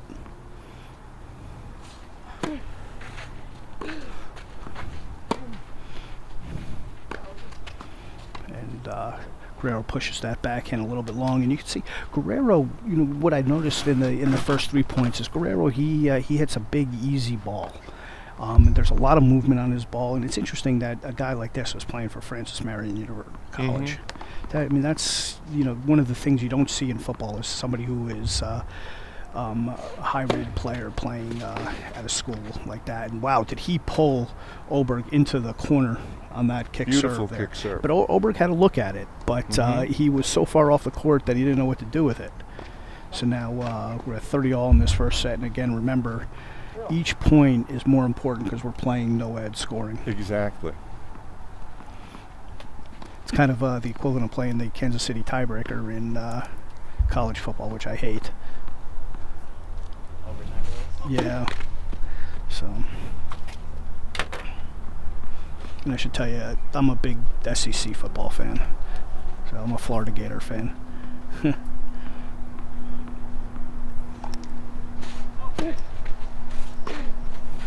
Wow, another big backhand return, and that was not a bad second serve there from Guerrero. That had a lot of kick on it, and it looked like Oberg was about 2 to 3 feet in front of the fence when he hit that. So it's now double break point for Oberg because I would just be noticing if I'm Guerrero, I got passed in the same exact spot both times. So if I want that second serve and volley, I've got to cheat a little bit that direction and see if he can take it inside out. That's a good point, Bob. Another big kick on that, Boy, was that a nice second serve. So this is why I picked Guerrero right there. I just need another one right here. You wonder, especially, first game they're both feeling each other out, but on a day like today where it's getting into the mid-90s, all the points have been kept pretty short. Is that something we're going to see a lot going forward, the two contrasting styles? That's that's a good point. We don't see enough contrasting styles these days in tennis, so the game has changed where everybody hits big for the baseline. We don't see a lot of serving and volleying as much as we used to, but looks like Guerrero is content to serve and volley. So I wonder if he's going to hit the second. So we can see what Guerrero was thinking there. He's beat me twice with his backhand. I'm not going to let him do it again on a big point. Yeah. Now, of course, Oberg has seen what he's thinking. So he went back to the backhand. Yep. This is the big one right here. I don't think he wants to stay back. I really don't.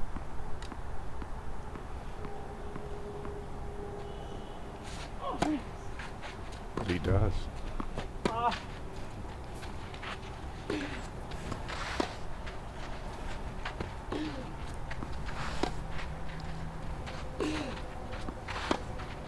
Wow.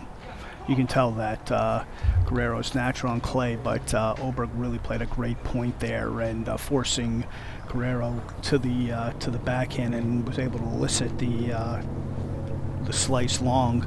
He did. I think that point changed on shot number 3. Yeah. The return of serve was okay, and Guerrero just pushed his forehand back to the middle of the court. He could have been at least staying neutral there instead of giving up the lead there to his opponent. Okay. Well, let's say thank you to another sponsor. Giving Tree Thrift Store offers an appealing selection of secondhand brand name clothing. Whether you're into following the latest trends or want to start your own, we've got what you're looking for and at great prices. Check out our hand-selected merchandise today and get more for your money. Our mission to support individuals with special needs and empower them through programs funded by sales at Giving Tree Thrift Store. Thank you, Giving Tree. And Giving Tree Thrift Store, I believe, is another first-year sponsor with us. So now we have Walker Oberg to serve up a break.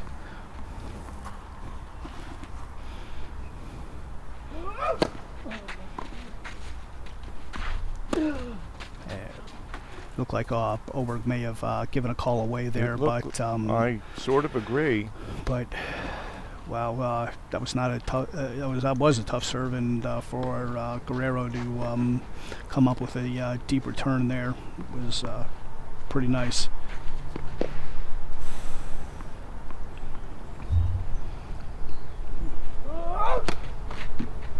Wow, looked like Oberg looking up at the sun, like he had a little bit of trouble with the glare there, which is very possible. I think you said this side is Yes, the one this that's is the the tougher one for the righties, for the righty Bob. for maybe another half hour. And again, it's an extremely hot day here, and now I'm starting to see with Guerrero, why he was probably playing at the Division II level rather than Division I level. He's got a big hitch on his, forehand, and now, that was an easy return that he just kind of dumped in the net. So.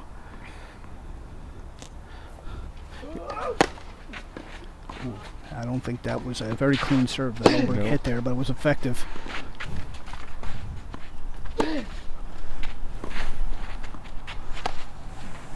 Wow. A lot of mishits from these guys today, huh? It seems like. You wonder if that's Well, I just... think it's the start of the match. It's a start. It's a little bit of the start of the match. I don't think Oberg's ever played on these courts before, being unfamiliar with the facility. Even though these 4 outdoor courts that you guys here have at Chestnut Ridge are excellent, and I played on them a couple weeks ago. They're really, really phenomenal courts, and it's a wonderful setting here. Just beautiful, except that it's just too hot today, and I know that nothing you guys at Chestnut Ridge can control, right, Bob? Can't control that. Well, There's no. that serve. I mean, Oberg, yeah, his serve does come a little bit off, so. Now we're at, looks like we're at 30 all here in the... I think it's 1540. 1540, I'm sorry, yes, 1540, so Guerrero's got a opportunity to get back in this first set here.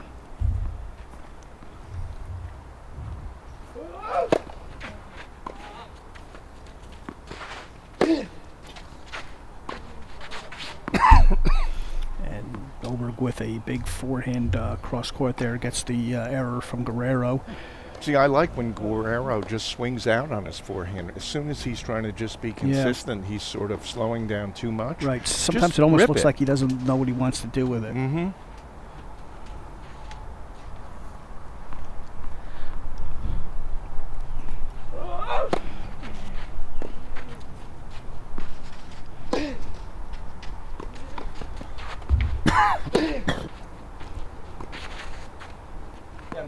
Yeah, well, Oberg really going after that backhand of Guerrero's and big, high, and heavy, and getting a lot of errors off of it. So You're seeing, definitely really going the Oberg ground strokes definitely stronger, especially on both sides, more powerful, Absolutely. especially on a day like today. Maybe a little more nimble from Guerrero, but definitely the pressure is being applied from Oberg. Right. Guerrero looks like he moves very smoothly on clay, but his Oberg's got much more firepower off with his ground strokes than Guerrero has. No doubt about it.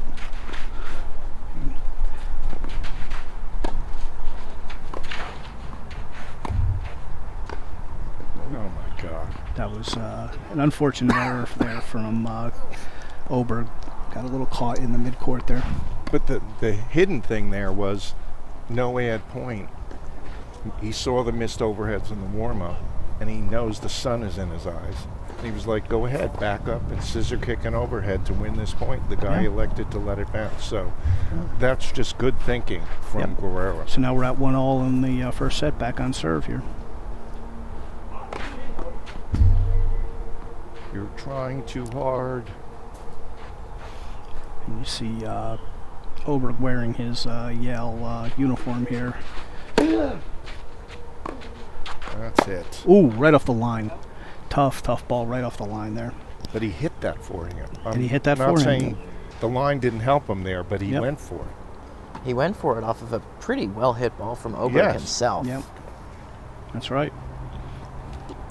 I'd say, just looking at the two styles so far, even though he went for it there, I think it's really just going to be a test of patience for Oberg. Yeah. On, Guerrero's going to be able to get a lot back, but can he execute when he needs to? Let's find out.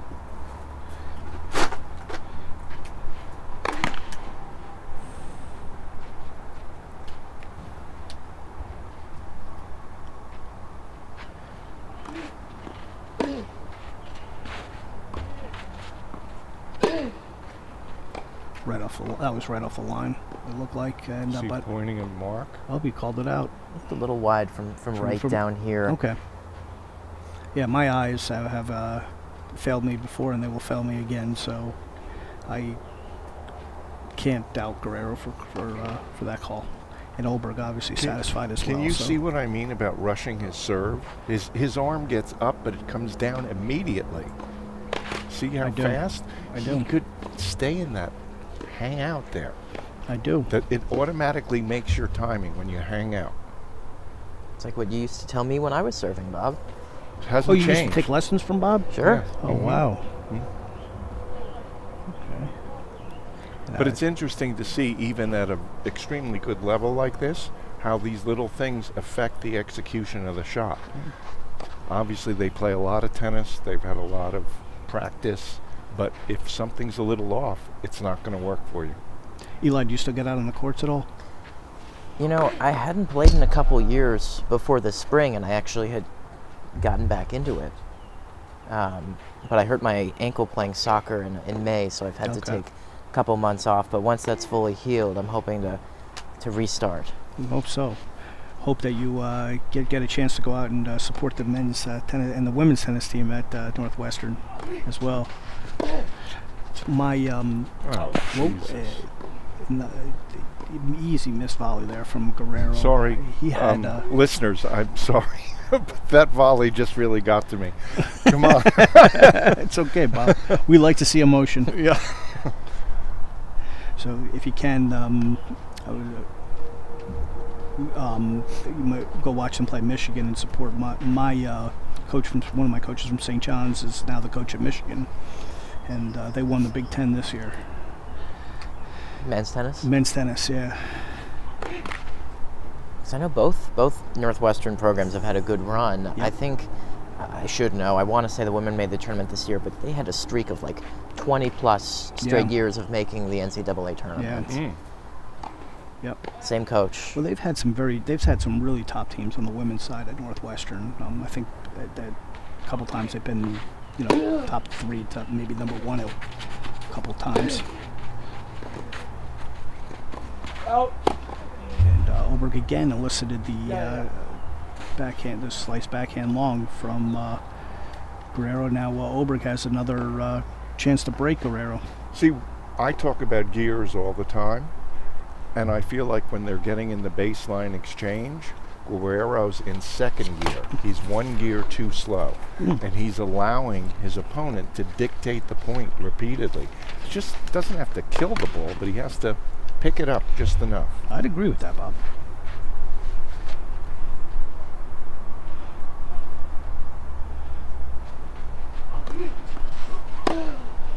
Oh, wow. What a return there from Oberg. So now we've seen 3 breaks of serve to open up this second match here on center court.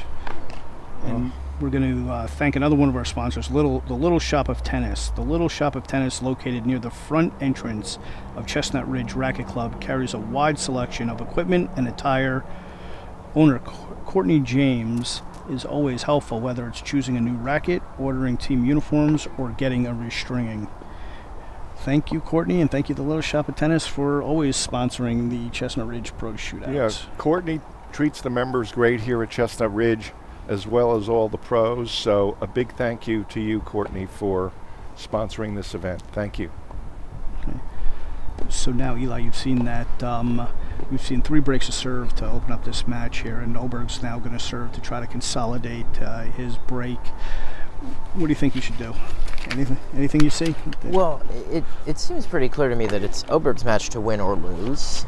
He seems, obviously this is, we've seen 3 breaks of serve, a lot of second serves in as well, but Oberg looks most comfortable going for those passing shots. He doesn't fear those at all, and he's taken now a handful of points via the passing shot.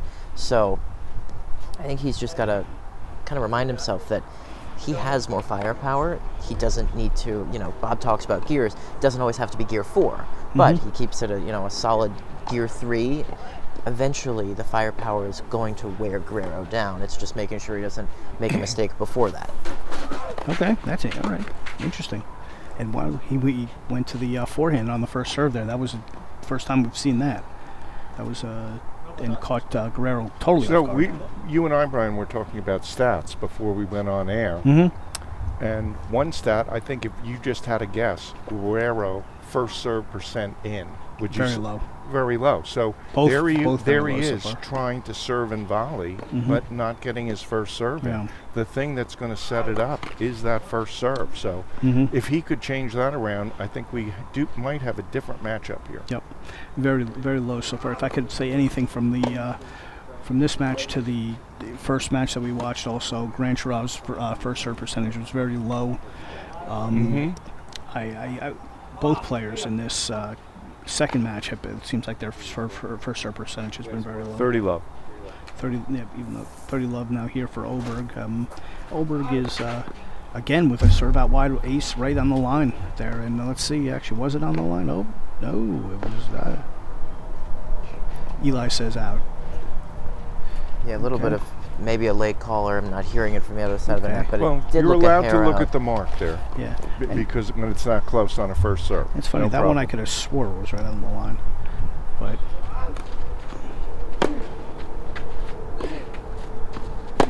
That's it. Hit it. and There we damn, go. yep, he forced him. Oh, actually the ball before was out. Okay. It's interesting. We've seen a couple of close calls here in this match and the match before. There was an argument about one call that there's actually some technology now, and you've seen it in the Grand Slams and on the Pro Tour about the electronic line calling, which takes the human element out of it. I'm all for it, but it's now going to come down to Oberg with a big serve up the middle there to Two aces this two game, aces. And he served very well that game. So Oberg just stepped it up and put the pedal to the metal there. But what I was talking about is there is now a technology for your iPhone that you can mount your iPhone on the net post, and it's pretty good. I think it's called Swing Vision. And it also keeps some stats for you, and chart your points, and it pretty accurately calls the lines from what I hear. So I haven't yet been able to try it yet, but it's interesting. And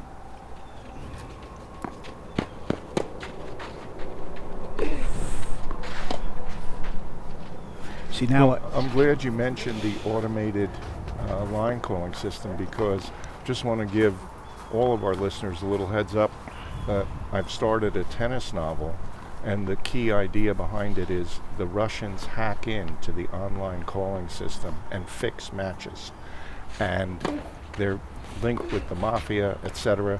It should be pretty exciting. That's Should good. be out in That about sounds- 9 months. Okay. hey, wow, Oberg with another passing shot winner. Wow, he is really stepping it up here. You can see that Oberg is putting it into another gear. So now I would say he's two gears ahead of Guerrero. I still think we're seeing more of though. He's playing within himself. Absolutely. He's not trying to do too much. Yep. You know what I like about Oberg so far is you see how he's got this competitive drive in him, and he's able to step it up. He is playing within himself, but you can also see he's got a lot of room for improvement. and that is something that is really what you really want to look for in a young college player or a player that's in his freshman sophomore year, that you can work with. And you see how good he is already, but you can see how much better he can get. Mm-hmm. And Eli, unfortunately, I can see that in tennis and in other athletes. I can see it a little bit in basketball, but football I can't. I don't see it as well. Even though I do love football, and then a little bit of a errant There's back that in there. same serve though kicks. when he's able to get him way wide. Yep. That's been very successful. And you see like the finite degrees of difference here. If Oberg was 6 inches more to his right, he hits a winner on that ball. Mm-hmm. He makes Guerrero hit a very, very tough volley. Like that one, Guerrero didn't hit the second serve or the first serve as big. But he had a chance to volley it. He sure did. That was like a 3-point something volley. Yep. Yep. The score in the game is, I believe. You can't give a guy this level a look like that. No, I believe it's 40-30, the score. 30-40 is right. 30-40 is right? Mm-hmm. Okay, so Oberg's got a chance to break for the first set here. And again, with the big, a little bit long, it looked like. Very close serve. He was going for that same one again to open it up. Oh boy. That was nice volley. There. That was a good volley. Yep, it was good. Got him way off the court. Covered down the line. That's what I call. I don't know if there's a real name for that, but the inside out, really inside in, from the corner. Which one? What Oberg just tried to do. Yeah. Inside in from the corner. Mm-hmm. So you're actually hitting inside out because you have to hit the ball inside out to get the ball back into the court. But you're hitting an inside-in shot, so it doesn't sound like you're going to be in very good position after that. If you don't hit a winner, you're return. in big trouble. You can see how that court was wide open. A second serve on a set point here. This very is tough, yeah.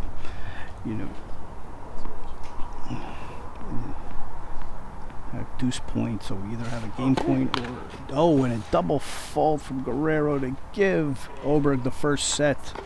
So the first set goes to the Yaley, and Oberg, man, really stepped it up after 1-all, didn't he, Bob?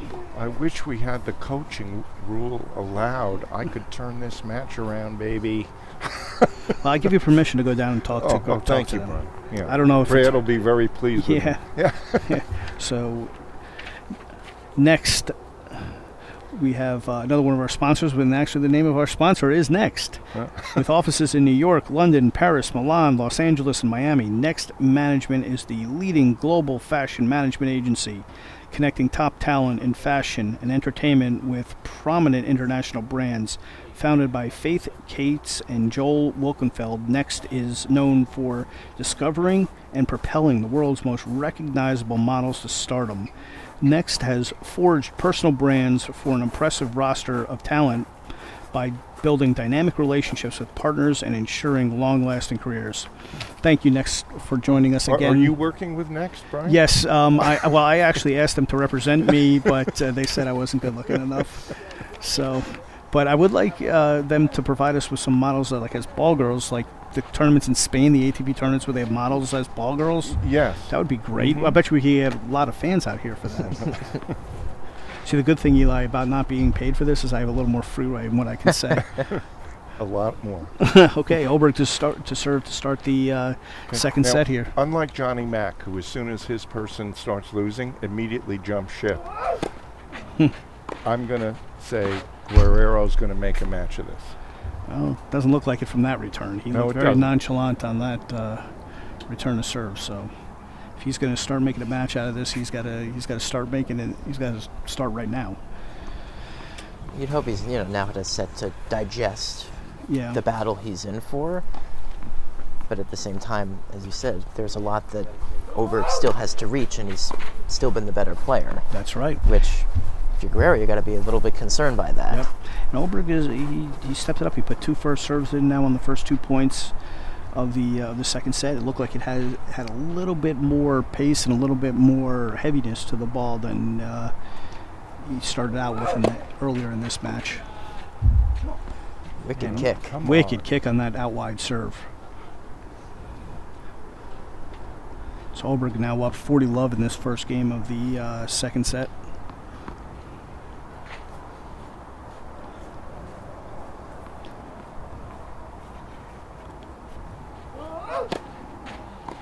That's it. Wow. Beautiful shot. You see, I like what Guerrero did there to cut off the serve, but he got to hit a better return than that. And Oberg showed his athleticism getting around that ball and coming up with a big inside-out forehand to open up the first set. He's up 1-0 and off to the races here. Gary's still be playing his first match. It's it's unbelievable. Gary's still playing his first match?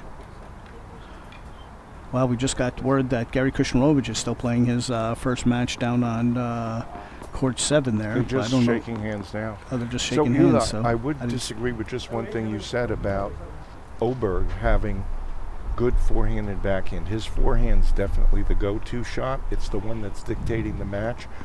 Not saying the backhand is bad, but it's not hitting winners. And the fact is he's not hitting many of them, and that's to his credit. He's setting up the points so he can use that forehand. That's a good point. We saw that. Hasn't he hit like 3 or 4 back-end return winners, Oh, Bob? well, he couldn't help that, but because it was right in the corner. But I'm saying in the rallies. Oh, okay. You talk about rally balls. Yeah, rally Oh, balls. okay.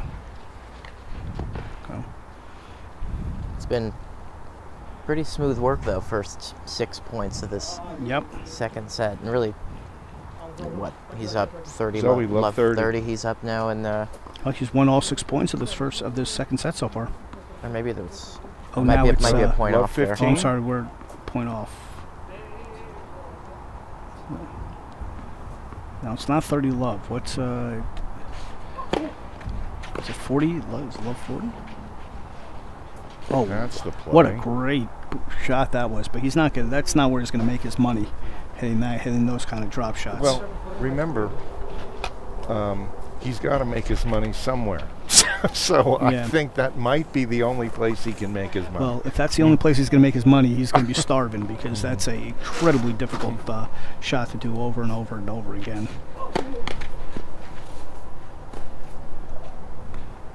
Hey, how are you?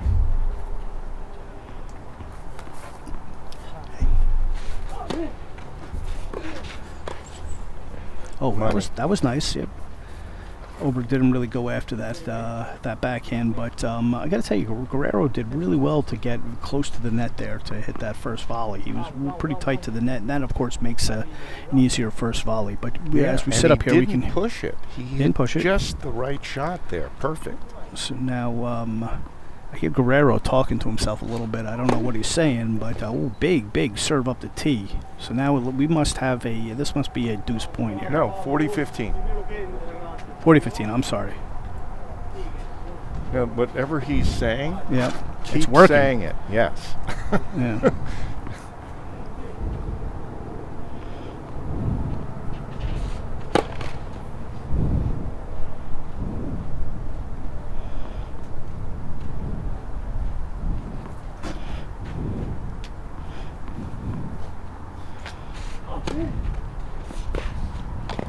Oh, and another great return there from Oberg, who's shown us time and time again how good his service returns are. So now this is a big point. It's a big point.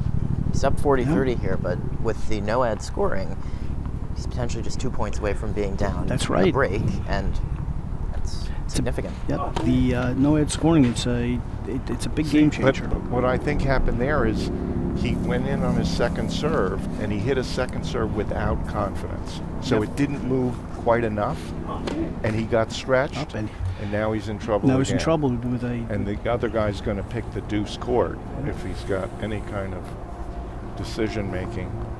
Yep. There he goes. All right, so now deuce point. This is Come on, potentially he's Guerrero's so got to far win this back. point We to gotta stay in be the able match. to hit the wide slice here and come in and hit the easy open court. Let's see if he can do Come it. on.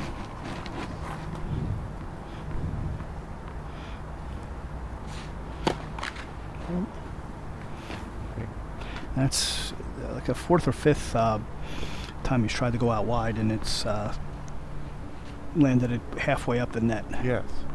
So I think that relates to the arm up thing, I right? think you're right, Bob. And he went to the backhand there, and he let Got him. Oberg. He let Oberg have the do what he wanted with it. Yeah. You know? Didn't do enough with that volley. Did not do enough with the volley. Didn't do enough with the serve. He needed to get a first serve in there. Now Oberg is fully in control of this match, Eli. No? Yeah, setting a break, and Setting a break. Bob talked about the first serve percentage being very low for Guerrero in the first set, and how that needed to change. It hasn't, and now he's facing quite a climb now. Right. You saw he put in a few really nice first serves and went, was up big in the game, and then it fell Brad, apart. you notice from our past relationship, Eli, he listens to what Bob says. Okay. Can you fix? You getting that feeling here? I am. Okay. Maybe I should start taking lessons with you, Bob. Now, Oberg up 15-love with a set and a break.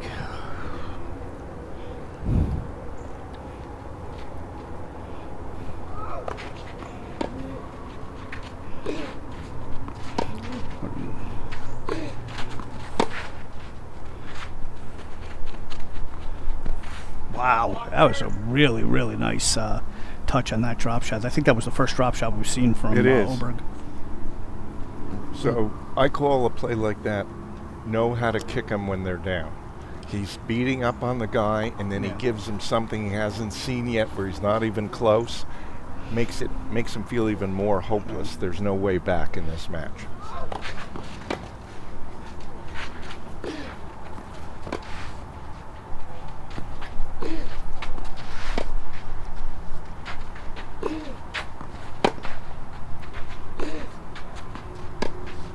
He's getting all four hands.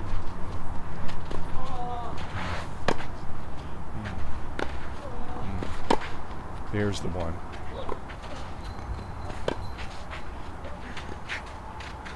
Oh, Jesus.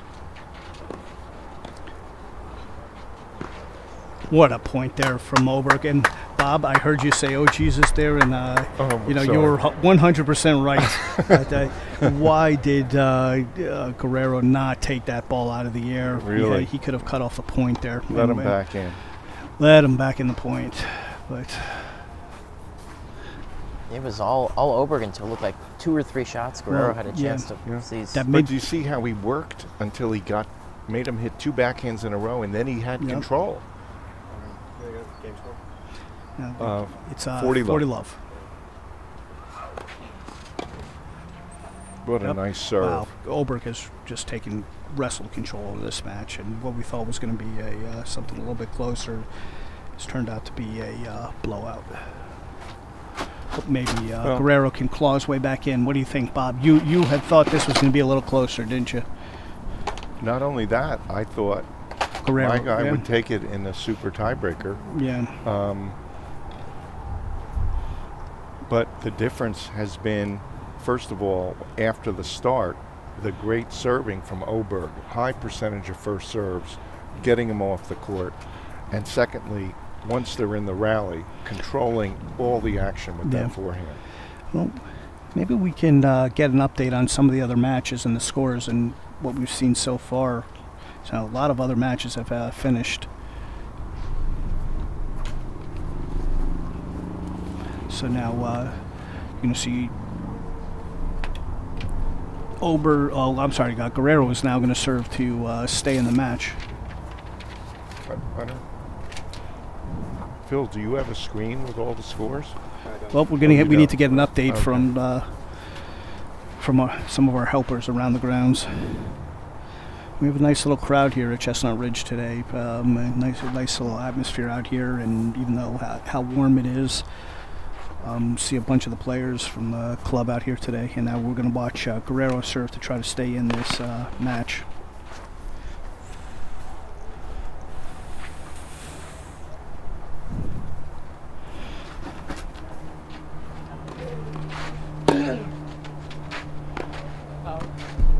And now it looks like Guerrero's given up. Slap forehand like that. Well, that's the way he should have been playing to start the match, though. Yeah. That was totally the right shot to go for. Well, he didn't go for that. He just slapped that ball. You think so? I think so. That was a little bit of a tank shot, if you ask me. Okay.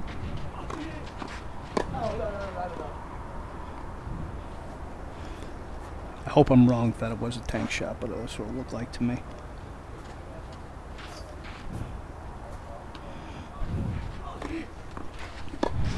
That was a nice second serve, and well, I tell you, if he keeps using that kick serve can be valuable. I mean, it gives him a lot of time to get close to the net and close off a easy volley like that. So, some of the scores we have from the first round of matches, we have Alex Nielsen beat Gary Kushnerovich 13-11 in the super tiebreaker. Oh, gosh. Suarez defeated Kandel 4-2, 4-0. Oh, my gosh. And Gurmendi defeated Epstein 4-0, 4-0. Well, we got Gurmendi's some one of the upsets favorite. going right here in that first round. That's going to make for a really exciting event going forward. Yeah. Things are mixed up more than we thought. Well, Gurmendi had a pretty easy first round, and he's going to be one of the favorites. We'll see him on this stadium court a little bit later on the live stream, and he's another really, really tough Argentine.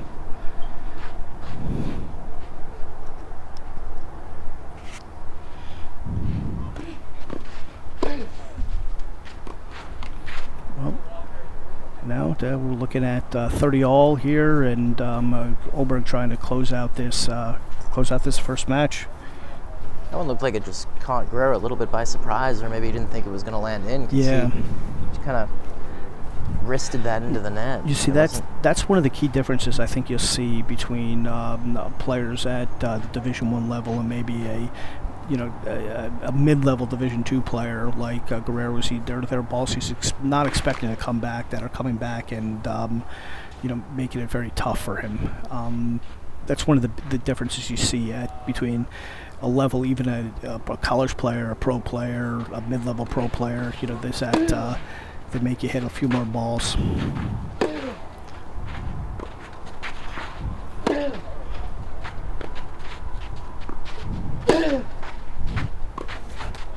Oh, and the error there from Guerrero, so it sets up match point here for Oberg.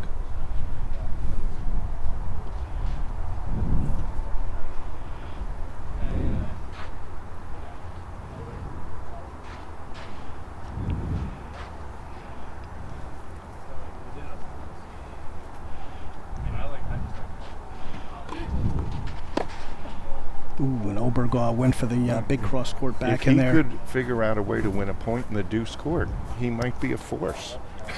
You're talking about Guerrero. Yes. He's been working that ad court wide kick beautifully. Yeah. But you only play 1/4 of the points on that side. Half of the points on your serve.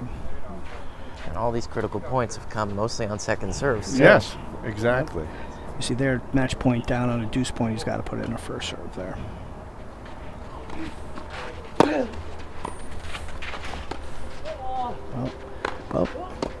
Ooh.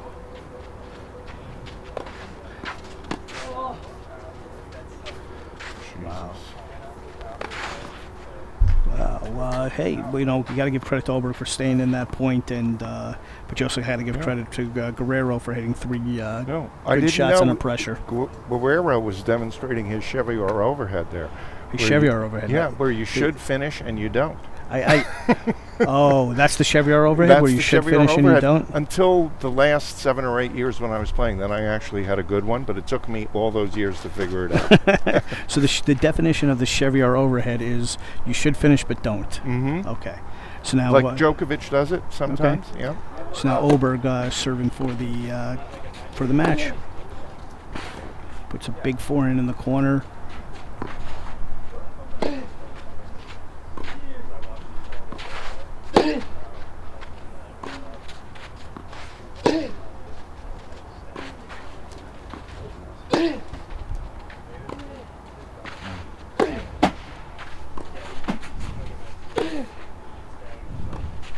And keeps working the ball around until he gets there. Yep. That was it. Well, Oberg is clearly a smart player. He's clearly a smart guy. He's at Yale, for crying out loud. But one thing that I really like about Oberg is his intensity. You can see on every point his feet are popping. He is bouncing up and down. He's getting back to the center, after every shot. He's working hard out there, even though he on the scoreboard says he's winning this pretty easily. And even on some of the shorter points you may call throwaway points, it's not that he's lazy on them. I think he's just too eager almost to go for certain things. Yeah. And that's why it's, he loses some of those errant backhands or even a forehand. Now Oberg up 30 love, 2 points from the match.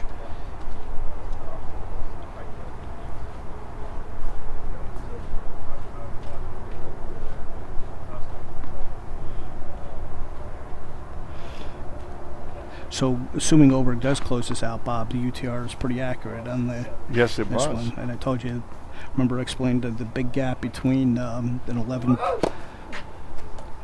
point, what was Oberg, an 11.9 or so? Oberg is 11.93 versus an 11.09 of Guerrero, so it is a big difference. Now, looks like Oberg really tried to open it up there and go for a big second serve and missed it. But still up 30-15.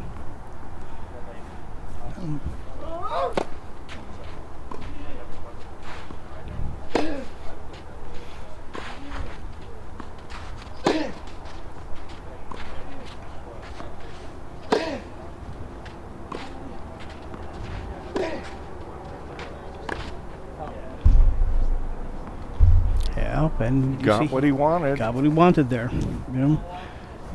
Look, when he needs the point, he hits. He plays well under pressure. It looks so far.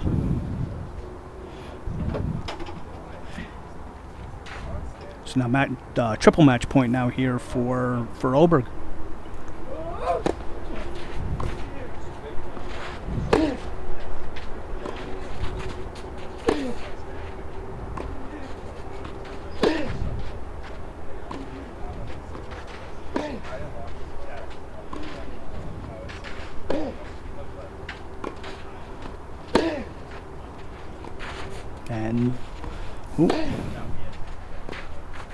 And there we have it. Oh, it was in.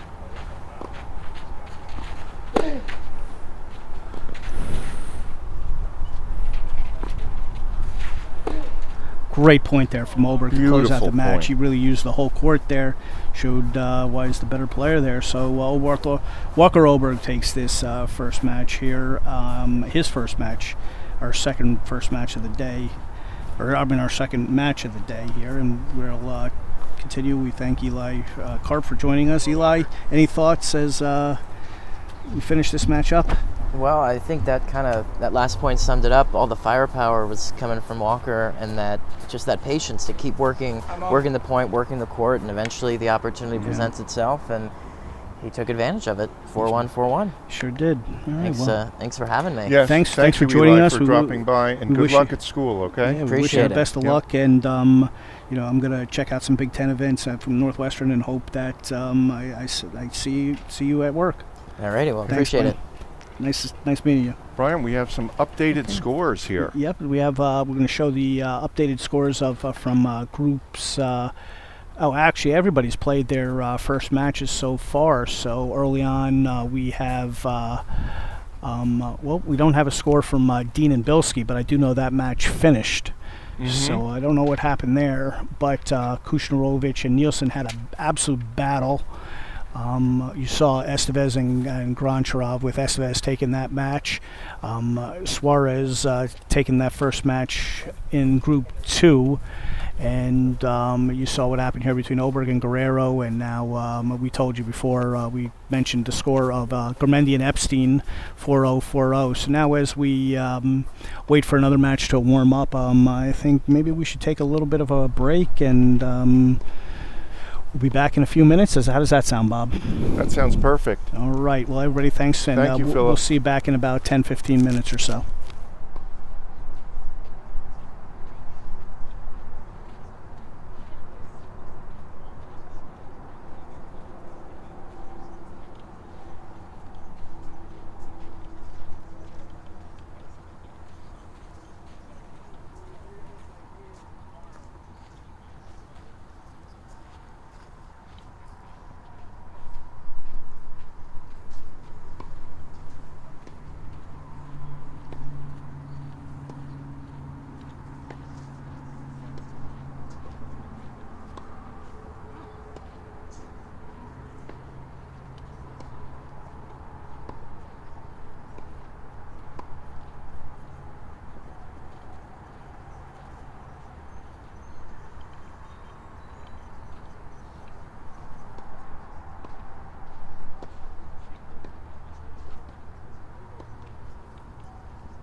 Okay, we're back here now with some live tennis action here with we're watching Maximiliano Estevez against Matt Kandel, with Kandel up 30-love in this first game here. Bob running a little late back from his quick lunch break, but he'll be joining us in a few moments. This is our second look at Estevez here today. Estevez, of course, in the maroon shirt on the side closest to us, with Kandel on the far side in the sleeveless shirt.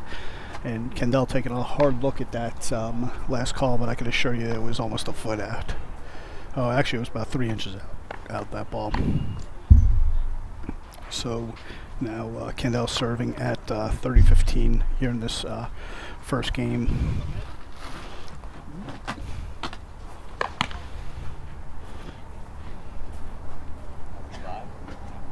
Yeah. You want to hop in? I just got to talk logistics. Okay. So now we're looking at Kandel serving at 30-15.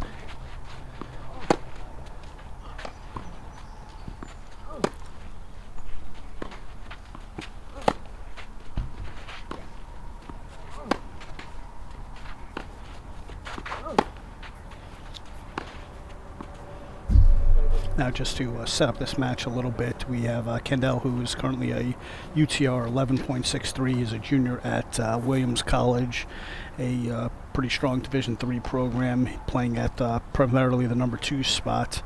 Of course, we introduced Estevez to you before. Estevez's UTR is a 12.77, so that is pretty elite, 12.77. We're going to see... on paper, Estevez is a huge favorite in this match. In fact, Estevez is got the second highest UTR of all players in this tournament, the first being Theodore Dean, who we'll get a look at a little bit later or tomorrow. Theodore Dean is currently at 12.95, and just behind Estevez is Alexis Gurmendi, another Argentinian, who's at 12.65, who we'll also get a look at a little bit later. So now Kandel held to open up this first set, and both of these players are in Group 2. They're the 1 and 2 seeds in Group 2. So this is a pretty important match for both of these gentlemen, and considering their chances to move on to the semifinals and the money round.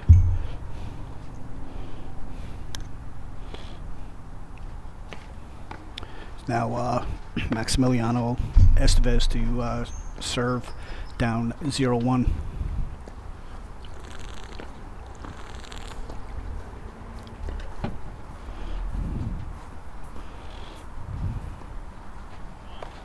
Ooh, wow, that was a interesting serve there from Estevez. They hitting the top of the frame. And Kandel putting the forehand into the net. It's taken pretty far off the court here. Now, what's interesting about this is we have two lefties playing each other here in this match. So I think we're going to look at a lot of lefty forehands taking you pretty far off the court. So I'm expecting a lot of this match to be played from the doubles alley.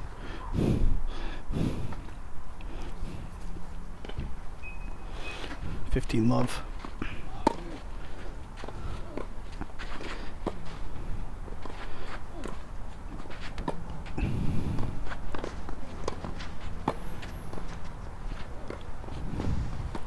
And Estevez pushes that forehand a little bit long, so we're at 15-all in this game.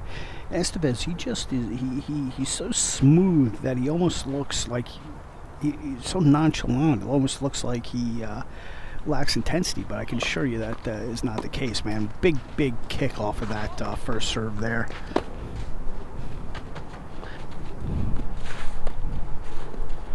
Oof. Oh, Kandel was able to muscle his way to 15-30 lead. But you can see Kandel is clearly more of a power player. probably plays a lot more of his matches on the hard courts than Estevez.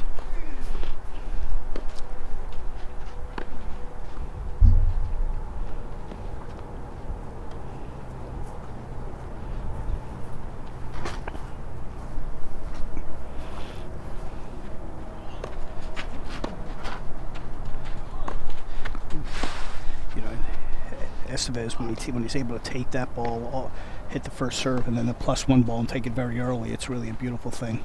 Kandel is also a wide receiver for the Williams football team. Okay, well, I was just advised. I didn't know this. This is pretty impressive that Kandel is also a wide receiver for the Williams College football team. So he's a two-sport athlete. That is impressive.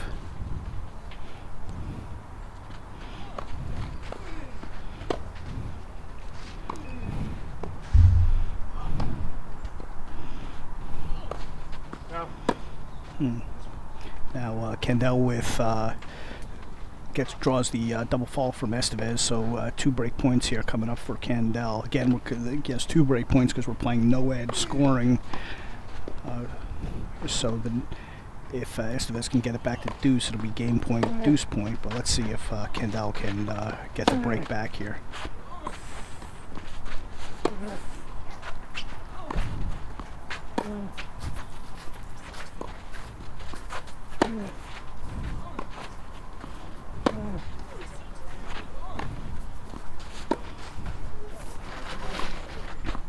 And here we go. We have Bob joining us back in the booth here. And welcome back, Bob. Thank you.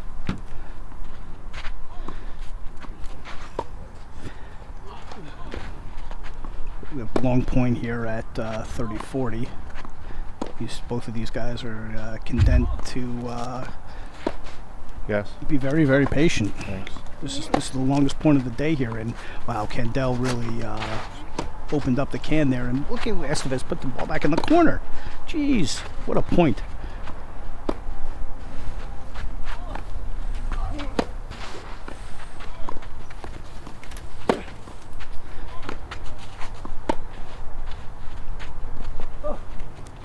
Oh, what a shot by Estevez on that long point there. Wow.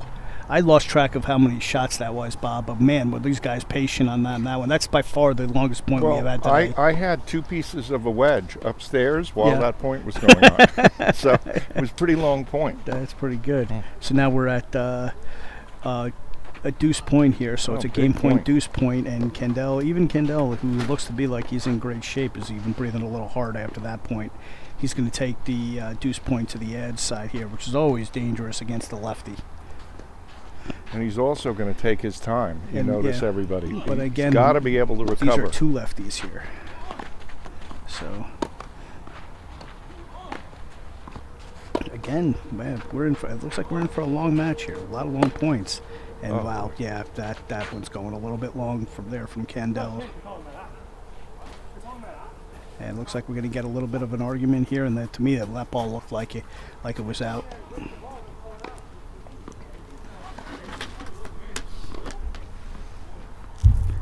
Now, so it's going to be 2 love here for Estevez.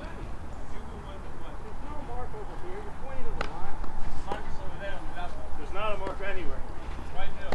It's getting a little, these 2 guys jawing at it pretty good here. Jesus. So Estevez now up 2 love. Clawed his way back into that game with 2 very long points, and I got to tell you, I don't know why Kandel's arguing. That ball was clearly out. Yeah. But again, the competitive juices are flowing here.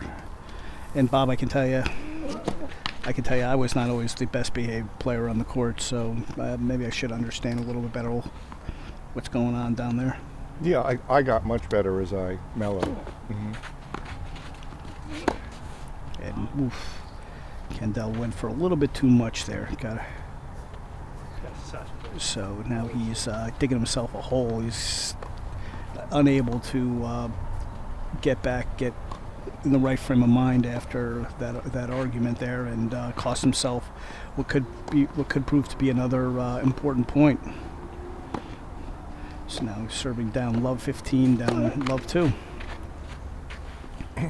And Bob, we had mentioned before you came back that I was told that Kandel is not only the number 2 player for the Williams College men's tennis team, but he's also a wide receiver on the football team. Really? So he's a 2-sport college. That is incredible shot there by Estevez. So, wow, that is fantastic stuff.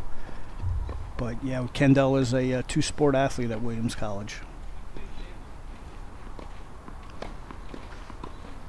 Now down love 30 here, and I think we have the score wrong up there. It's 2-love for Estevez.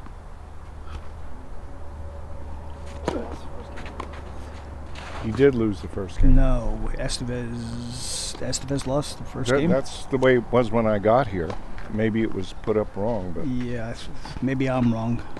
Maybe we can get an update on the score from down on the court.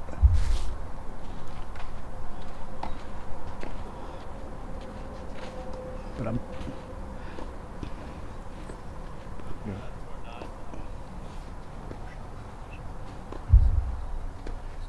Mhm.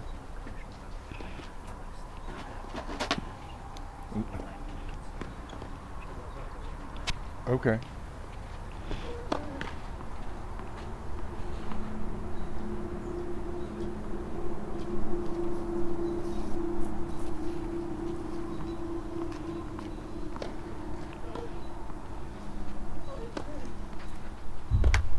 Now, whatever the game score is, Kandel in a hole here in this game, and Estevez is now opening it up with he's going to have 3 break.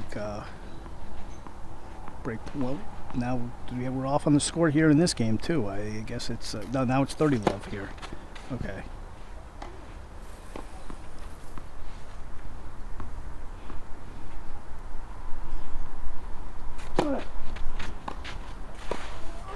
That's the way to play Well, that's a tennis. great serve and volley play there by Kandel. It was a very nice kick serve. Got very close to the net and really punched that volley into the corner. I know tennis has changed, right? But I used to serve and volley quite a bit on this court.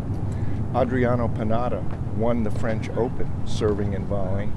Pat Rafter came damn close serving and volleying. You should definitely not throw it out because you got to put pressure from people just bunting that serve back. Yeah. Now these two join at it pretty good with Kandel's circling a mark that was about 6 feet back. Mm-hmm. You know, just to try to get into Estevez's head a little bit. But Estevez, I'm sure Estevez has seen it before. Estevez is a He's pro. seen He that didn't move. even give it a second look. Believe me, you're playing futures and challengers down in South America. Wow. Bob, you may want to have a talk with this guy about these two guys about the sportsmanship here. Nah, it's more. Are we going to outside the lines? Yes, we are. They had a few disagreements over some calls, but they're Okay, all right. I'll take this one, Brian. Outside the Lines is also proud to be a sponsor of the Shootout 2022. That's my podcast with Scott Shannon, and we cover all sorts of subjects. Coming up, we're going to talk about, everyone knows about the film about the Williams sisters, but there was a great film that came out about Arthur Ashe called Citizen Ashe, and we're going to have a guest, Art Carrington from New Jersey. He's a couple of years older than me. Played with Ashe when he was a kid, and he was one of the champions of the American Tennis Association, which was for black people only. So we're going to try to broaden your knowledge of the history of tennis with that podcast, as well as we have one coming up, how to handle your nerves better during a match. Oh, that's fantastic. I'm really looking forward to getting those podcasts out, and thank you for tuning in to the Shootout. Oh, I'm looking forward to that podcast as well. I did watch Citizen Ashe. Very, very well done documentary.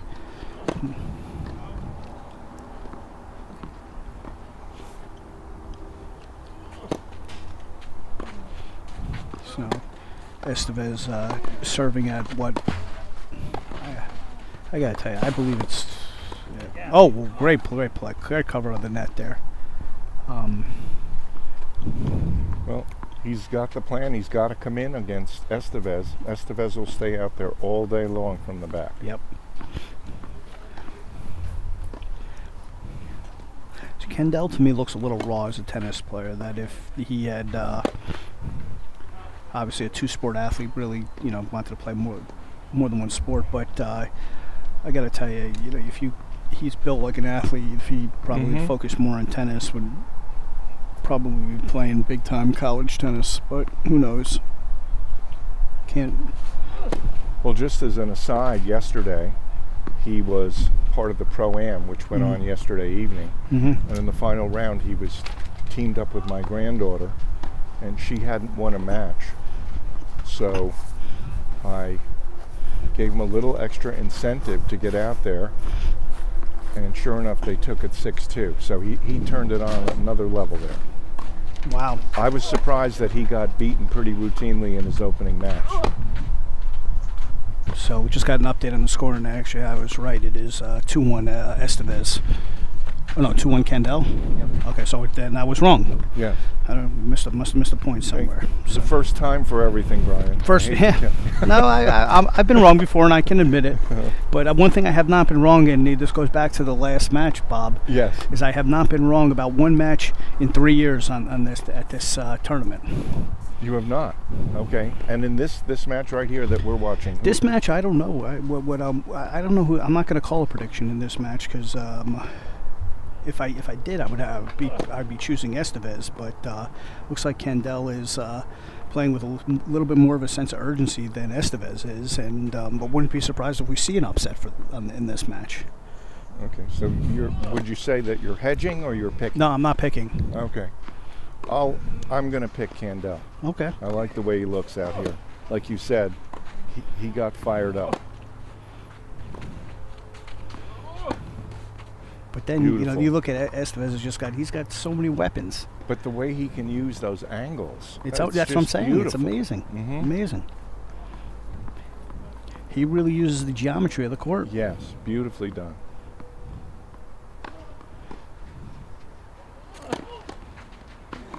But Kandel's still in the driver's seat here, and wow, that is just.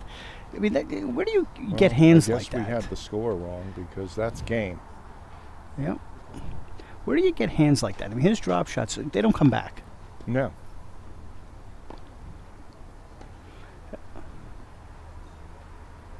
So now we're at 2-2 here in this first set.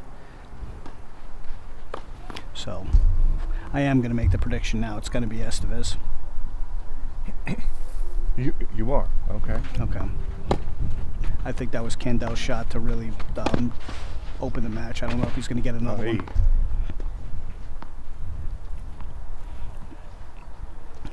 Keep that fire. Come on. But sooner or later, Bob, the law of averages tells you I'm going to be wrong sooner or later, right? And you're a numbers guy. Yeah, it would suggest, but it didn't help when I was making my call that the score was wrong on the screen, and I thought it was love 30 when it was 30 love. Oh, okay. So that you want might be another member of the crew that I would be blaming for that. I'm not sure. Oh. Brian, we do have all time. Oh, we do? I didn't know we had the comments going on YouTube. Okay. Okay. Oh, we do. So Wow. I gotta. All right, we haven't. What's affecting the players? What was the comment? The temps. How's the temperature affecting the players? Yeah, so far it's tough. It's tough to say. Where everybody has only played one match so far. They're in their second match. If it is going to affect the players, I'm going to say it's starting to affect the players now. But I haven't seen from my point of view yet that it has affected any of the players. All I can tell you is in that long first match between Michelson and Kushnerovich, with Kushnerovich out there in the long sleeves, that might have infected him, but who knows? Yes. And all these guys are young. They're in good shape, and a lot of them are from warmer climates. And I So think they are pacing themselves well. They are- I think they are No pacing one's themselves rushing well. around the court in Right. between points. So. Right. The only time we did see a little bit of heavy breathing was from Kandel after a point that lasted over a minute. So, you can't blame him for that.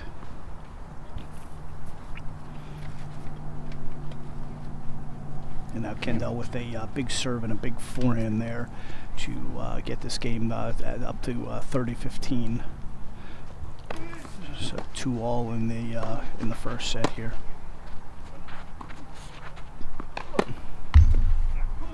All right, well, Kandel opening up this game. He's got a chance to edge ahead 3-2, but we're still on serve.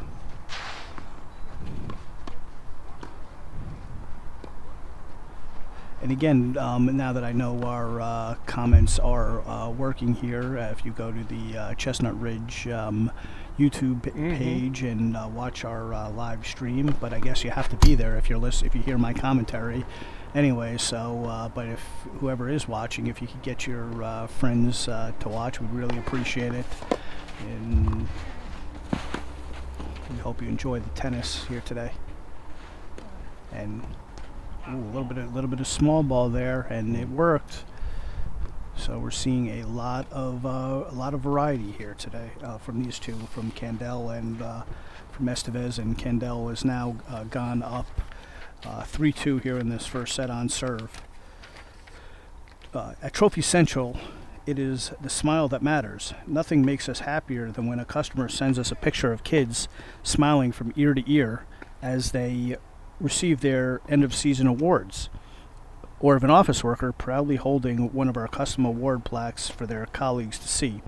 Trophy Central is proud to provide the awards for this shootout. Thank you again, Trophy Central, for a multi-year sponsor here of the Chestnut Ridge Thank you, Pro Neel. Shootout. Who's Neel? Neel is the owner of Trophy Yes. Central? Well, thanks, Mhm. Neel.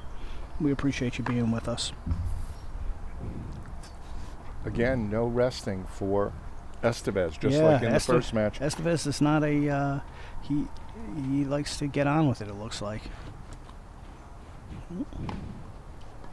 I'm seeing all the talented moves he's got, Brian, just like you, Mhm. but I'm not seeing any real desire to really get out there and do it.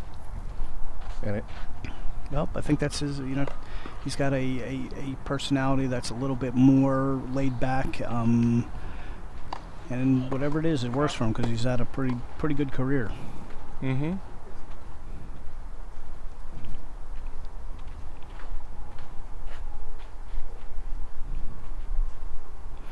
Now, love 15. And Kandel is Are really you trying to doing? show some variety here, but he on, was trying to push Kandel. him back. So, thank you, Phantom for Kiwi, for your comment there. I think I know who Phantom for Kiwi might be, but certain Nick Curios fan. Thanks for watching, It's buddy. 30-15 zone. Oh, okay. Hopefully we'll see you out here tomorrow, Phantom.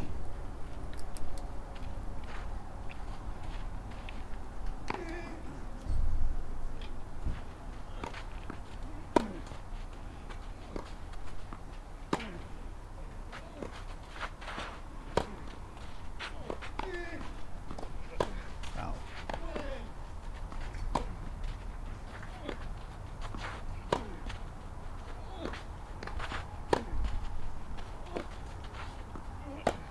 Alrighty. Ooh, these guys are really playing now. Kandel really going after his forehand, but it just shows you the experience of Estevez. Just doesn't panic, and he keeps the ball in play, makes you hit a few more shots, and again, you want to die. So we And could he- be heading to the breaker. Could be heading the breaker, 40-15 here. Okay, pushes that forehand a little bit long. We're now 40-30. Another game point to get to the tiebreaker here in this first set.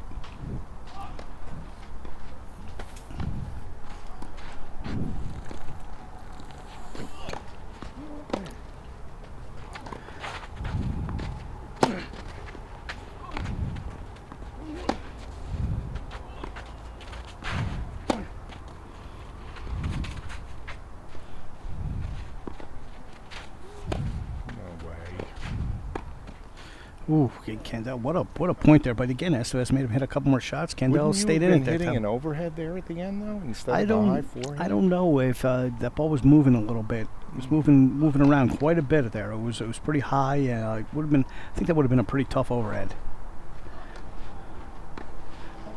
But I can't, so I can't second guess Kendall's shot selection there. No, he did finish it. He did finish it, but he off balance did on it. that volley. But Yep, he did have to hit two more shots there. Mhm. So now we're at a critical deuce point where it's a set point for the returner for Kandel, and Kandel, ooh, good deep return, good deep forehand there. He's He got it. oh wow, what a!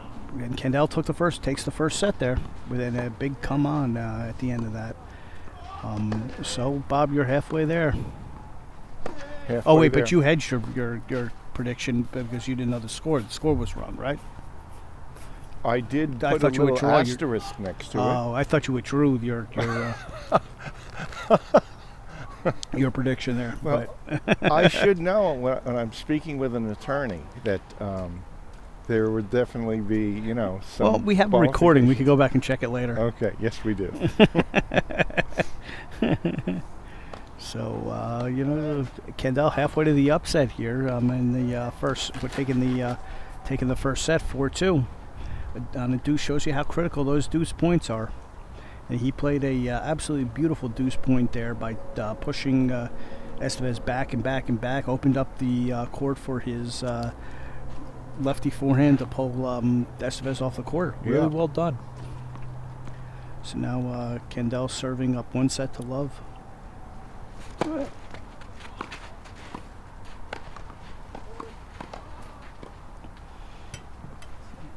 Okay, let's see if Estevez can make a comeback here.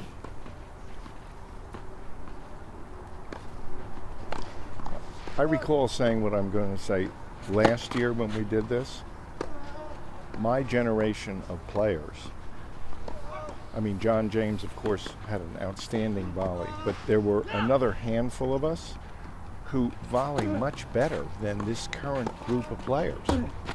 It didn't matter if the ball was below the net. We could still knock it in the corner with a lot of pace on it, pretty much every time. Yeah. Well, there's no doubt that the volley has lost its place a little bit in tennis, and part of that is because of how big these guys are hitting from the baseline, and it also has to do with the strings. The strings are just allow you to put so much movement on the ball. It makes volleying much more difficult. But again, it isn't taught as much as it used to be taught. And Yeah, John, I can remember doing a training drill. I'm serving. now the score is 15-all, I believe. I could be wrong about that. Yes, 15-all. Anyway, the drill was one serve, game up to 10 or whatever, and I have to serve and volley. So Yeah. you had to learn how to come in on your second serve Yeah. repeatedly. Yeah.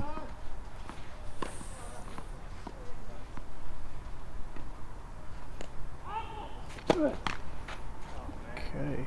Now double fault there from Kandel. So now Estevez has a slight opening here in the beginning of this second set. Tell you the shade looks like it's starting to creep over on the grass area there, so hopefully it's going to start covering the court soon. And Estevez pushes that return a little bit wide. I think he's going to call the okay, we got no confrontation there on that call. So again, if you are watching us online, feel free to comment on our YouTube page, and we'll try to get to everybody's questions. We appreciate you watching.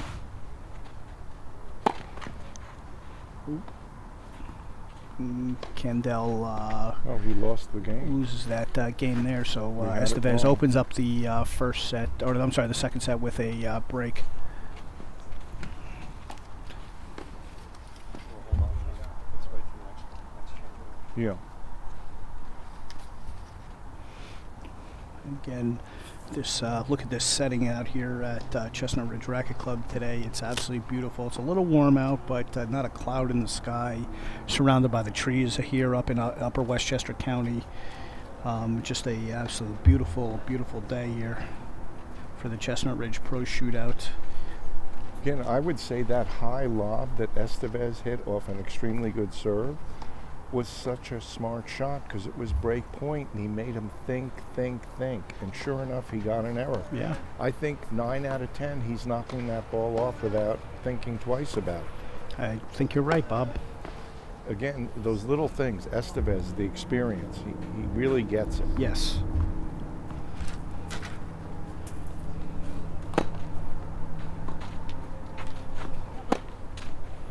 Well, that's just big. He puts the 3/4 kick serve into the corner and takes the early short ball there. Takes the short ball early, I should say.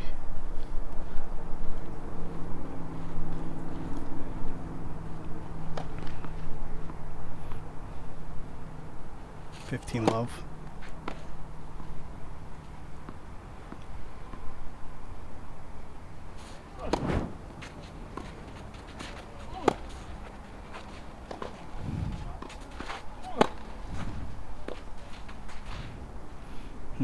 Estevez, he just stretches you so many different ways. You know, and there, you know, even though it didn't really look like he went after that serve was big. He had a lot. It was heavy. Yeah. It was heavy.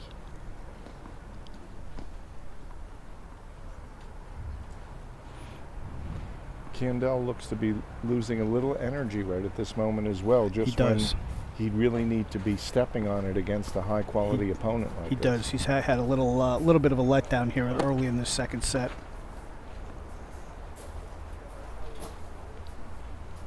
And the famous Rodrigo La Torraca just walk in. Who's that? My friend Rodrigo La Torraca, one of our Sunday morning regulars here, just walked in to check out some of the tennis action here today with his son Guga. So now we're at 2-love here for Estevez in the first set.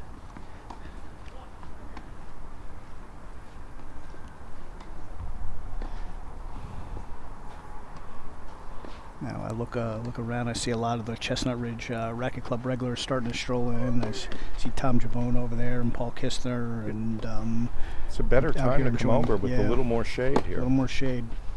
And we do have a little bit of a breeze up here, so luckily, because or else we'd be dying today, Bob. So it feels pretty good up here right now. Yeah. So now Estevez, love 15 here in this third game of this second set, and Estevez looking to take wrestle control of the second set here from Kandel.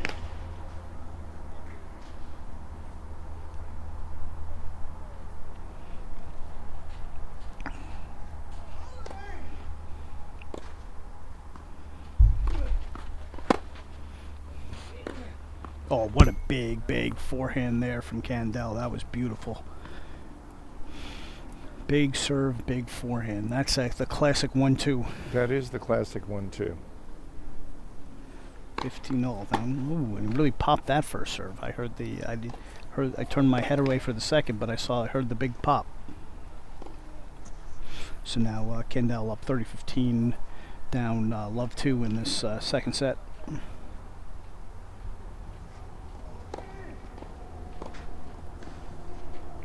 See, watching that 1-2 point that we just saw with the serve and the forehand reminds me of watching Tsitsipas play, because he makes almost every return a serve, but every one lands at the service line, and the opponents make him pay for it.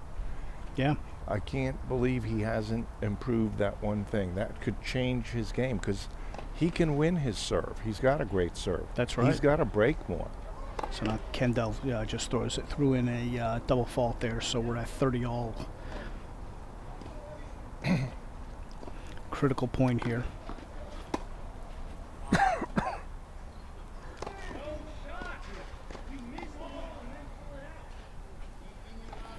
So I did think that ball was out.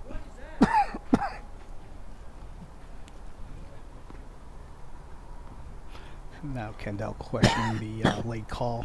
It was a call. Might have been a little bit late, but it was the right call. And the second serve there out as well. You know. So They were both out.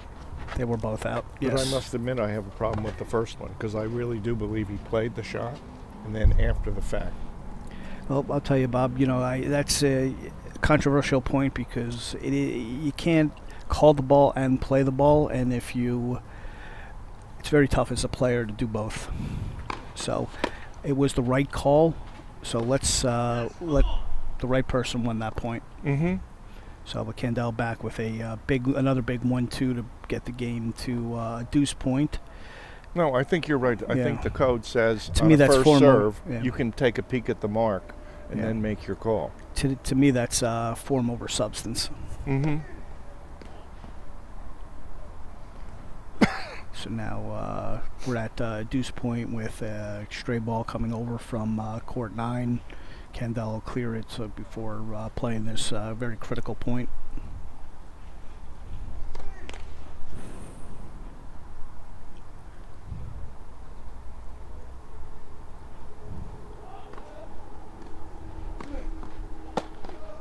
Ooh, good first serve from Kandel. Gets the return error from Estevez to take this second set to 2-1, but Estevez still up a break. So, Andrew Yu is a fashion designer and content creator for his blog, Fabulously You. He aims to connect and empower people by sharing fabulous moments we can easily overlook in today's world. In fashion, he has a focus on luxury knitwear and a keen eye for detail. Andy Yu has collaborated with many designers in his 2 decades of experience. He pulls his inspiration from music, art, architecture, design, and his surroundings, and believes what we wear is a form of art. Thank you, Fabulously You, for sponsoring us this year. Well, Andy loves his tennis. I see him over at the club taking his lessons or playing in games several times a week. Okay. He's a great fan of the game, and Great. thank you for your support.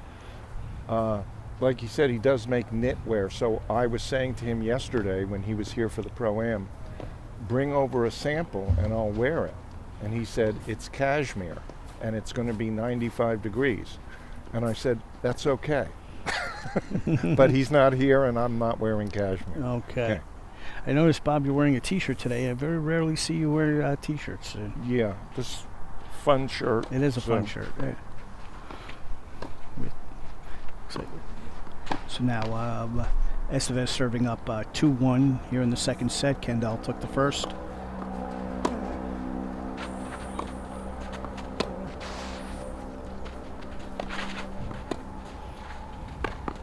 And Estevez really took that point. I think that's the first time we've seen him come to net in 2 matches. Beautiful taking that junkie ball on the rise the way Yep. he did. Absolutely.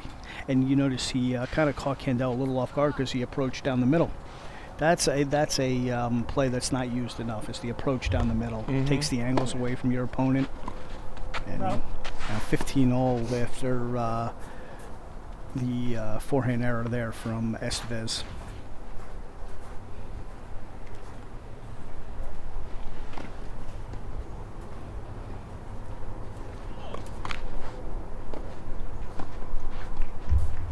I don't know if you fans could tell, but the ball did leave the court, and it was our producer-director, Phil Oler, filling in as the ball boy there and retrieving it and making sure the action kept going. Thanks, Phil. Great job there. And now we've got another wide forehand error from Estevez, 2 wide forehands in a row to give Kandel the opening in this Estevez service game, with Estevez serving up 2-1. So it's Kandel trying to get the break back.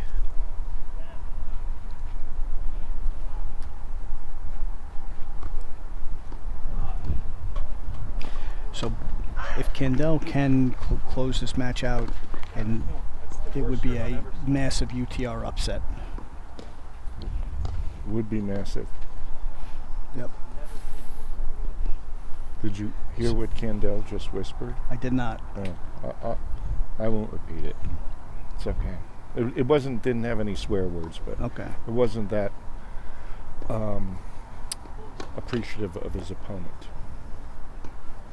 All right, well, the competitive fire is burning.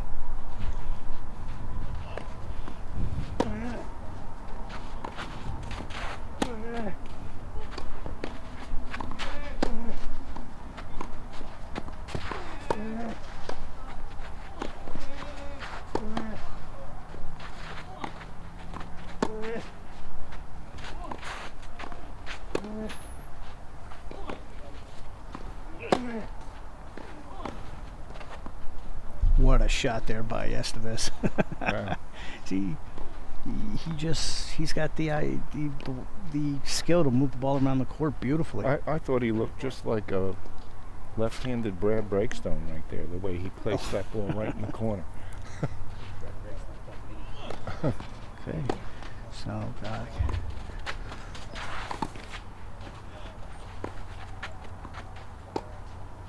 Jesus. No, come on, man. All right, so now we're back on serve here in this second set. So Very interesting now.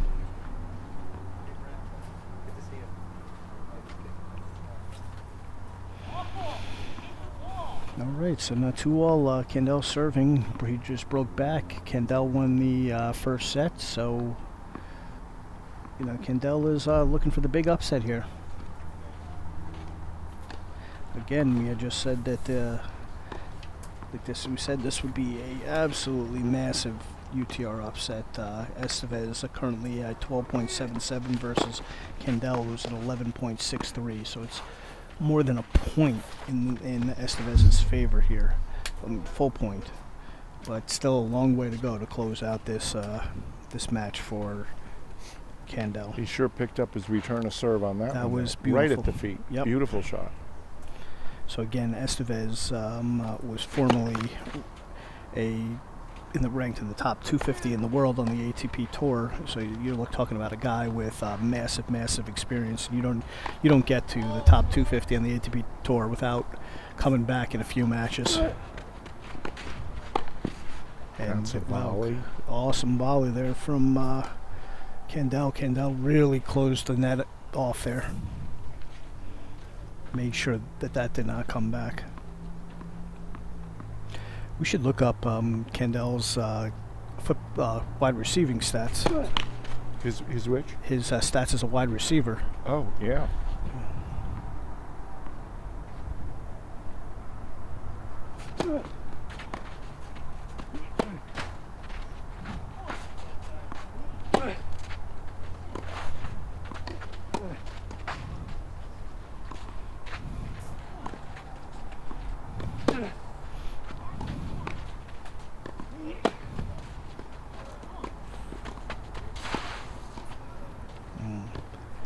Another beautiful point there from Estevez, moving the ball around the court really beautifully. Didn't hit it that hard. Placed it beautifully. Placed it beautifully.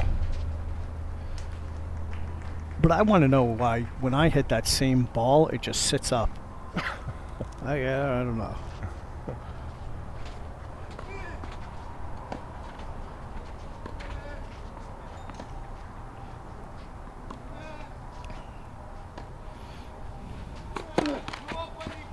Now Kandel serving down 15-30, 2-all here in this second set. Kandel won the first.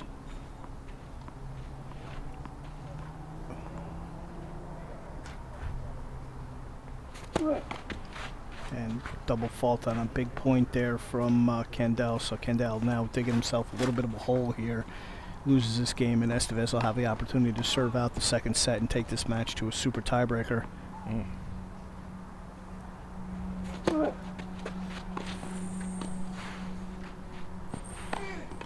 And wow, Kandel played a great point there and set himself up for the easy volley. Great first volley on that full stretch. Estevez still has two more break points, and again, we're playing no ad scoring here.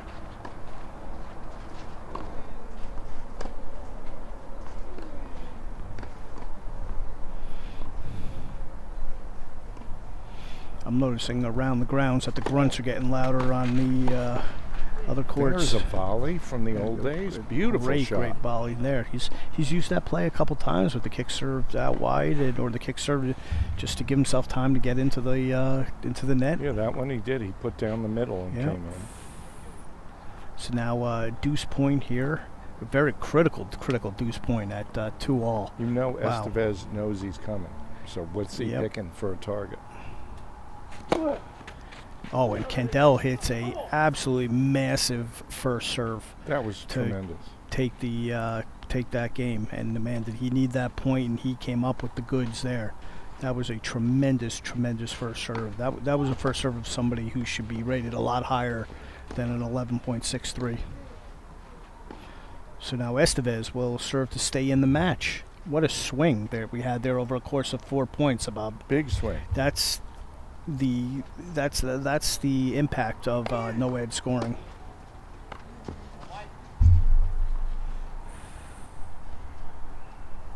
My feeling, though, is Kandel is sort of a little on the edge himself in terms of energy level. Mm-hmm. I really think he has to get it done here and not play that, get to the third set super. I agree with you. Mm-hmm. So if Estevez can hold serve here, we'll have we could have back-to-back tiebreakers. We could. So we'll have a tiebreaker to decide the second set, and then if Estevez wins that, a super tiebreaker. I can tell you, and this is important for Estevez because he's somebody who came here expecting to be in the money, and if he loses this match, he may not be. Yeah. Even He may though- have already spent the money the way he was. Yeah, but even if he, Yeah. Mhm. but if he does go win 2 of his matches, he will probably, because he's the highest UTR, he will probably be in the semifinals. But well, depending on the other tiebreakers. I'm And sorry. I Ryan? forget, how are we deciding which of the second place players will make the semifinals? What are the tiebreakers there? Well, the first one would be record. matches won, lost. Yeah, Right, but they're record. both good. They're all going to be 2-1. And all if the they second- are, then it's percentage of games won, Ah. lost. Okay.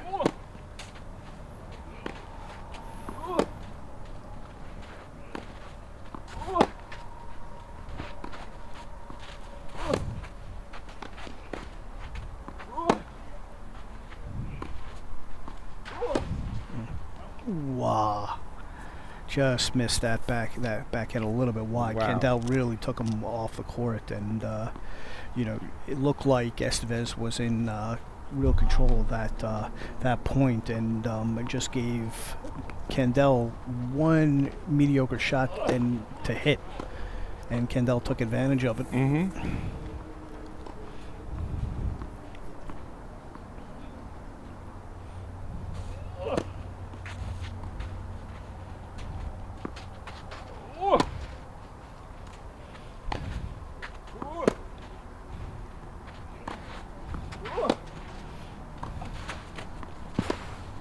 Oh, what a shot there from Estevez. Did he push that volley or not? Oh, he hit the volley right in the corner. Yeah, he probably could have put a little bit more on it, but it wasn't the easiest volley, and he took Estevez way off the court. Estevez didn't have much room to work with there, and he used every inch he had. That was a absolute high-level pro shot there. Okay.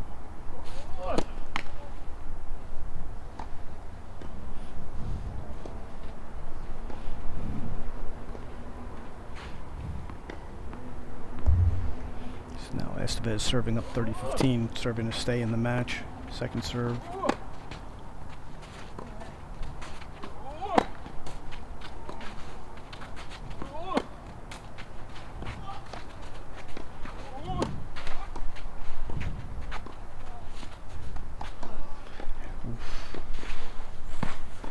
And that is the first time we have seen somebody get to one of Estevez's drop shots.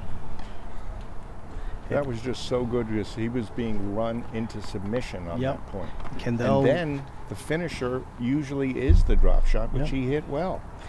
Kandel Tremendous is playing by Kandel. Kandel is now 2 points from this match. Yeah.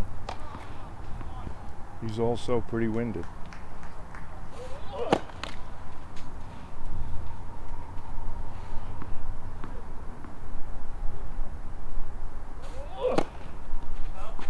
All right, draws the double fault to give Kandel 2 match points here. Whew. And Bob, if Kandel wins this will be the what I think is I don't have the statistics on this, but I think that will be the biggest UTR upset in the history of the pro shootout.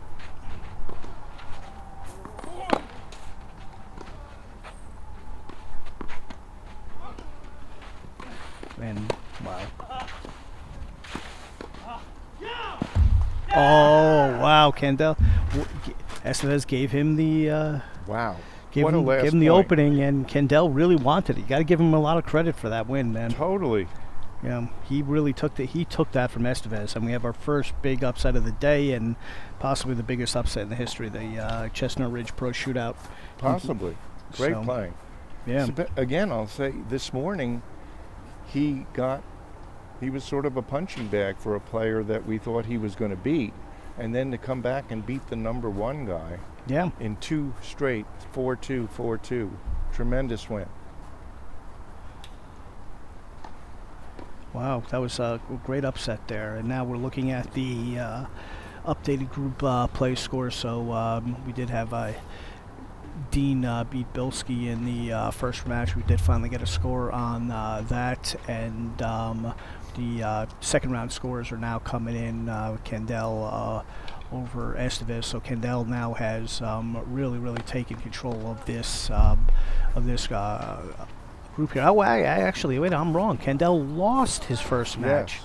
Oh wow, so it sets up a really interesting scenario here. We'll have to Where we could take a closer have to look go at that. to the tiebreaker that Could you have were to go- asking about. Well, we could have to go to the tiebreaker to figure out who wins the group, which I wasn't expecting. Right. Mm-hmm. So, wow. Okay. Very interesting here. So, let's take a short break while we get our next match ready. Be back in a few minutes, everybody.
5.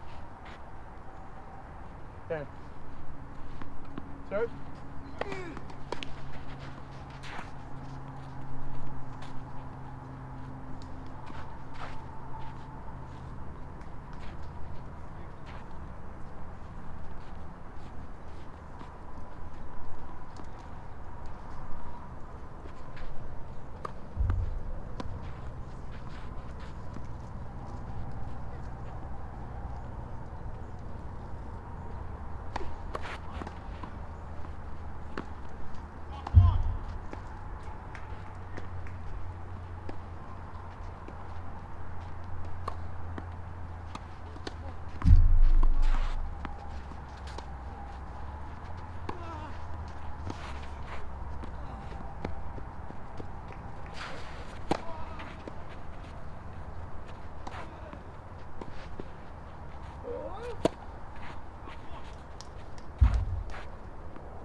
Hi all, welcome back. It's Bob Chevier with you. We're here for another Group 3 match. Walker Oberg, who we saw a little earlier in the day, play a really fantastic first match, winning 6-1, 6-1. And he'll be going up against Neel Epstein, who's a sophomore at Middlebury College and a member of their D3 semifinal in the country team. So this should be a good matchup. Yale looked, that's Oberg, he looked extremely strong in his first match, and believe it or not, these are the type of people we read about in magazines. After he won his match, he went indoors and had a friend of his hit him certain shots so that he could practice and perfect whatever he thought wasn't going quite right. So Brian is just about to be back, and here we go with the first point.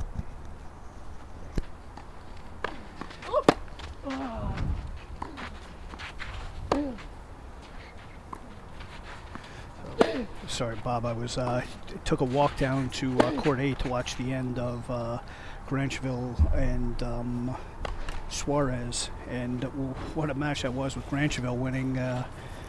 He beat Suarez? He beat Suarez in a super tiebreaker. So now we have a situation in Group 2 where every player is 1-1. Fantastic.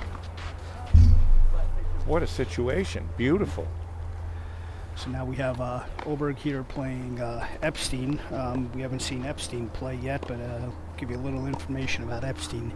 Well, His UTR is currently a 10.85. He is, I believe, the lowest UTR in the tournament. He's a former four-star recruit. Is a sophomore at Middlebury College, and their team got to the Division III semifinals this year. So, but I would tell you, I expect Oberg to take control of this match. yeah, I think that's pretty correct.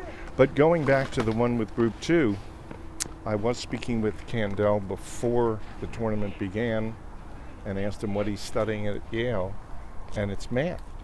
Well, Kandel goes to Middlebury. I mean, to Williams. Williams. So Oberg. It was Theo Dean then. Okay. Yeah, he was telling me he's studying math. So if we need his assistance in the Group 2, with all the tiebreakers and everything, we can always enlist him. It's not his group, so. Right, that's a good idea. Mm-hmm. He's playing on the, or maybe just finished down on Court 7. And Theo Dean, and I hope we get a look at him today because he is smooth.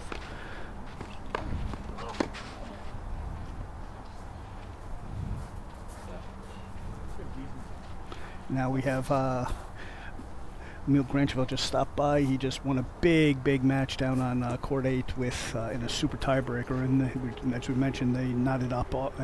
Every Group 2 is really knotted up with all the players at 1-all. Yes. And so now we have Epstein serving at 40-15 in this first game here against Oberg. And Epstein holds to go up 1-love, and you see the shadows starting to creep across the court, especially on the far side and on the near corner down on Court 10. I always hated that. Yeah, it makes it tough to see the ball coming in out of the shadow. So, but, I guess it's tough for the other guy too, but it always Sure. seemed to bother me more.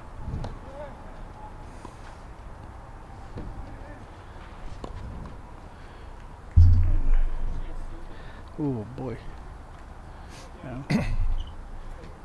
Very warm out here now. It seems like the wind has died down a little bit. And, Yeah, our breeze is gone. Yeah. Now, Epstein in his first match was shut out, so this is the first game that he's won today. Was he? Who did he play in his first match? He must. Epstein. Gurmendi. Gurmendi. Okay, Gurmendi is one of the favorites to win the whole He thing is. here. So. Mhm.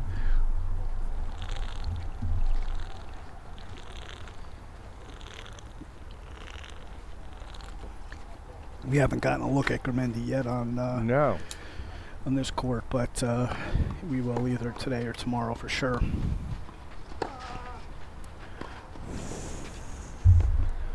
So now Walker Oberg serving down love 1.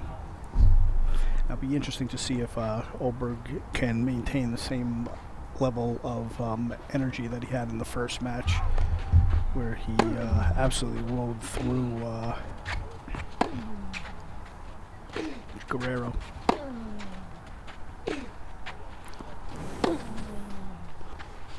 And, Bob, I had mentioned to you the interesting thing was, after that first match against Guerrero, I walked into the building by the indoor courts, and what did I see? The first thing I saw was Walker Oberg, even though he had to play 2 more matches today, was in there having somebody hand toss him balls. Yeah, I was and telling practicing. the audience that your report, yeah, so they heard that he was practicing. That just shows you Mhm. what kind of drive that this young man has, and that's big stuff. And You know, if his college coach is out there listening, I'm sure that's going to make him very happy.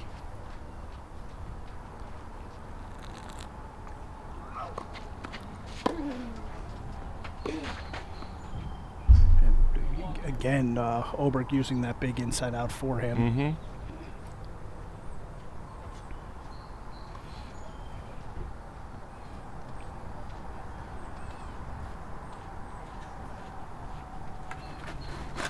The match is moving along here very, very quickly. We wanted to try to get some of the players in the booth to talk to them, but you know, there's very short breaks for these guys in between matches. They for them to get ready and do the turnaround. So Yeah. hopefully we will be able to get some of them in here to talk a little bit. But wow, that's a pretty nice shot there by Epstein. So now we're at 15:30. Oberg down 15:30 with Epstein with a little bit of an opening here. Well, it's very early, but I will say, in his first service game, Epstein got virtually all of his first serves in. One Yeah. thing that the prior opponent really struggled with. So. Well, Bob, you know, one of the great things about this event, compared to a customary format single elimination draw, is that you're not out of the event after playing just one match. You know, you get to play a minimum of 3 matches. Right. You can learn from, make improvements, make adjustments, and that's one of the big knocks on the traditional system is the you know, the single elimination system is you can't do that. If you lose, you're done. You're done for another week. Mm-hmm. So you know, credit to UTR for coming up with this round robin system and giving these players an opportunity to play a lot of matches.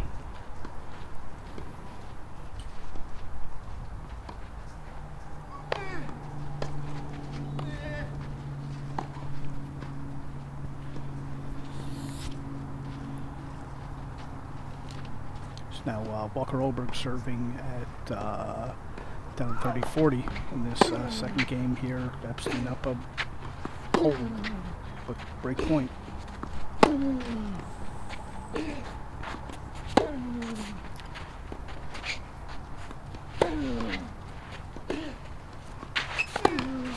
That's the one. Now you got to come in. Yeah, whoa. Okay. And Epstein's able to get the break, so now up 2-love in this first set here.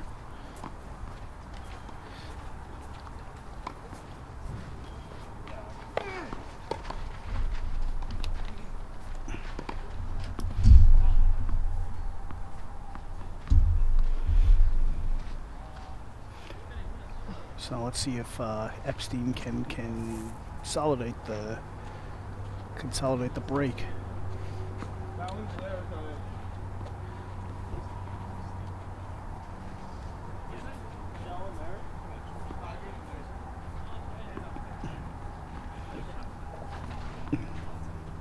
So a little bit of talk going on the court there. Not sure what that was about, but now we have Epstein coming to the line to serve up 2-love in this first set. So I see Gary Kushnerovich out there on court 9 playing another long match. I believe he is playing Jon-Tomas Bilski.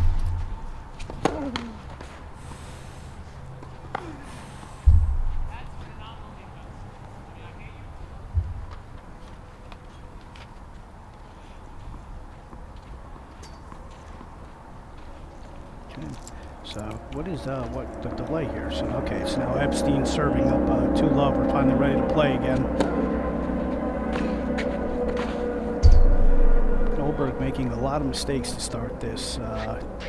That ball was called good. That ball was called good? Yes. Okay. He applauded after it landed. Understood. Okay. Maybe the monitor was right Yep, there, or I you was didn't see that move. I was looking at the monitor, maybe got caught in the shadow. Sure. But you are correct. It is now. So I completely changed my view on that return. It was a fabulous return. And well hit by Oberg. See now, see Oberg in the shadow there now, and I can see his bright hat.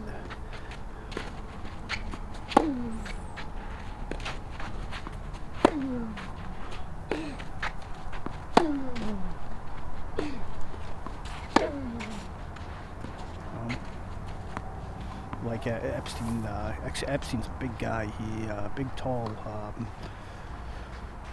guy. He's got a great backhand. Really leans into that backhand. Gets some weight behind it.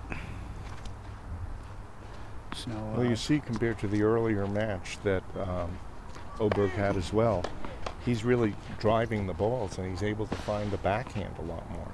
And Yes. it's helping him out.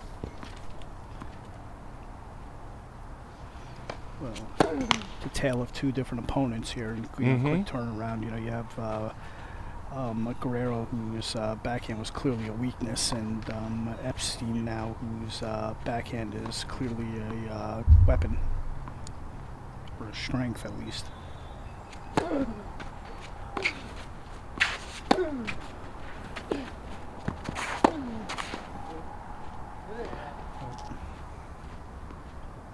So now Oberg with a little bit of an opening here, trying to get the break, the first set break back.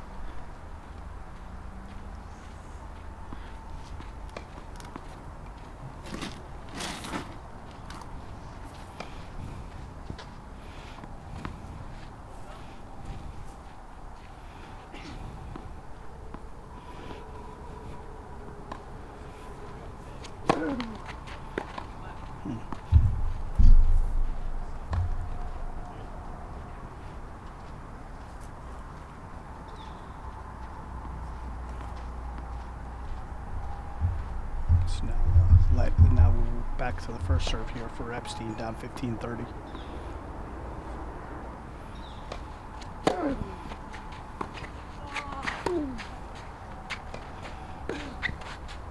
And Oberg pushes that backhand a little bit long, bring this game to 30-all. Bob, I was wondering, what do you think of Epstein's serve? What do you make of it? Let me take a closer look. Okay. Yeah, I'm interested to hear 30-all. Go. I'm going to watch another one. Okay. Yeah, well, that was a pretty good serve with the serve into the forehand, the Oberg forehand, but it had a lot of heaviness behind his serve there. Yeah, there's something a little off to me though about Epstein's service motion that may break down under pressure. We've yet to see it yet, but you know, especially on the ad side, it looks like he's tossing the ball a little bit too far to the left and causing him to be a little bit off balance. But so far he's hitting it well. That was a good serve. Great job holding that game from down 15-30. So now Epstein really in control of this first set, up 3-love. So now we're taking a look at the updated group play scores. You see Suarez was able to... Oh, actually, that's wrong there. The Grantcharov beat Suarez. So... Yes, you're sure? Yes. Mm-hmm. Yep. Suarez beat Grantcharov 10-3 in the tiebreaker. So we'll fix that. We'll fix that up for everybody. So going back to his serve, I mean, it's hard to argue. He just got a few good ones in. The ball didn't come back. Yeah. But my feeling is it doesn't quite have the action that it could, that some of the other guys have, in terms of if you want to really kick it or get that extra burst of power. And that's because he looks to me a little bit tight in his hand when he's making contact, and he's not really just letting it snap through the ball. It's got just a little bit too much guidance going on. Yeah. But it's working. I can agree with that. Now you've got it. Yes. So now we have the updated scores for you there. We fixed the Grantcharov score.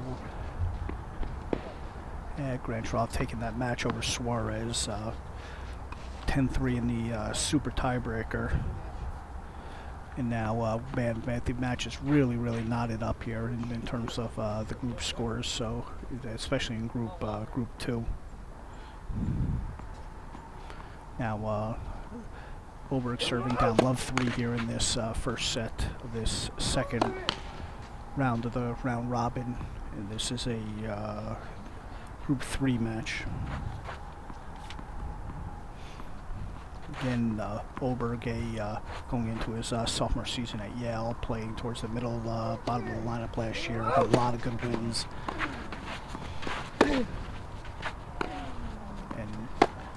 And what a forehand there on the run from Oberg to take that point. He was really far off the court. I think he was outside the doubles alley when he made contact with that ball, Bob. That showed Oberg's athleticism. Awesome shot.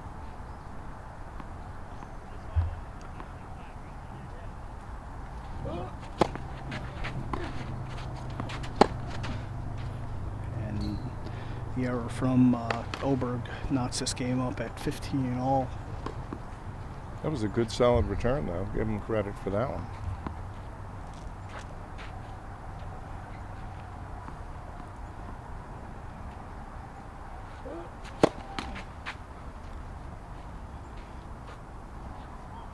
See, that was that same serve Guerrero was having trouble doing anything with besides pushing it back. Yeah. But with the two-hander, Epstein really let it go there, hit a beautiful shot.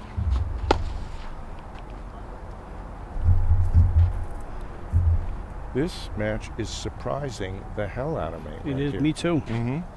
You know, it just shows you the toughness of this kind of event to come the turnaround is tough. You know, you see Oberg is he's had quite a letdown here in this second match, but it's not over yet. You know, even if he loses this set, Epstein's got to win another one.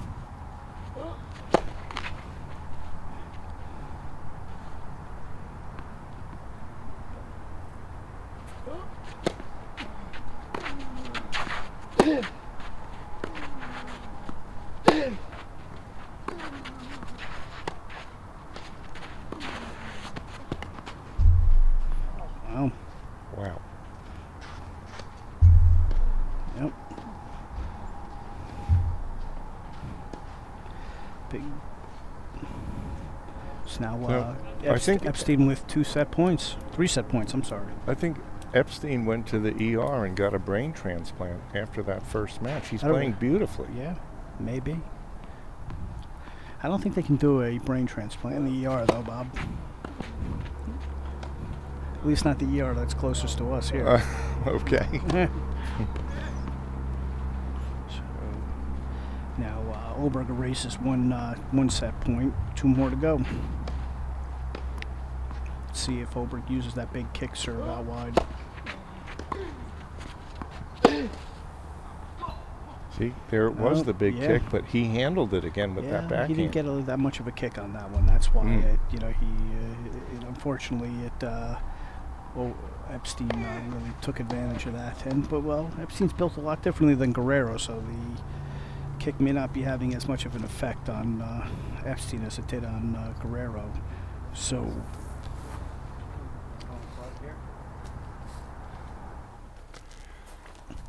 We give a big thank you to the Chestnut Ridge Racket Club for hosting today's event.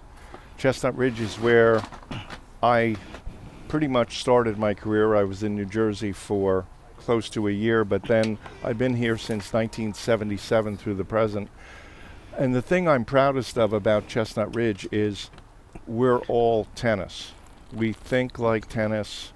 We care about our players. It's all about the tennis and the individuals and the development of the game. So this event fits beautifully in with the whole thing that's been created here at Chestnut Ridge. And I know, Brian, you love to play here as well. I do. And I think I mentioned this in the years past. One of the things that I really, really love about Chestnut is that it's all about the tennis here. You guys love to have players here. You love to have good players here. You love to have events. You love to have a social scene here, and you really like the way that tennis enhances people's lives, and not just the competitive players, but any type of player. And you guys are always very welcoming here, and I know I always appreciate it, and it's given me the opportunity to be here and work with you and broadcast this event for the last 3 years, which I really enjoy. And even before that, Brad is always asked me my opinion on what he thinks on putting together the pro shootout in the winter and the summer pro shootouts that we've done over the last couple of years. And it's been an absolute pleasure for me Great. to Chestnut play loves here and having make you. friends here. So now Epstein serving to open up this second set, up 1-0. Big surprise in the first set where Epstein really took it to Oberg. I mean, if it speaks to anything, as a coach, I'm often talking to my players in singles or doubles, but it's clearer in singles. How you structure the point matters. And someone may be better at a particular structure than you, then it's incumbent upon you to change it and make it a different game. And Yep, it's all about the matchups. Yep, we were seeing a different game. Yeah, all about the matchups. But now Epstein, he's really taking it here to Oberg.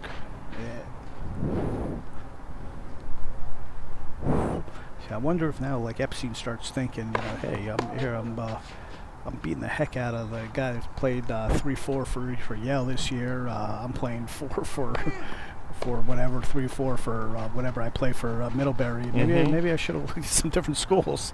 And I say that in jest. Middlebury is an absolutely wonderful school, fine school with a great tennis program.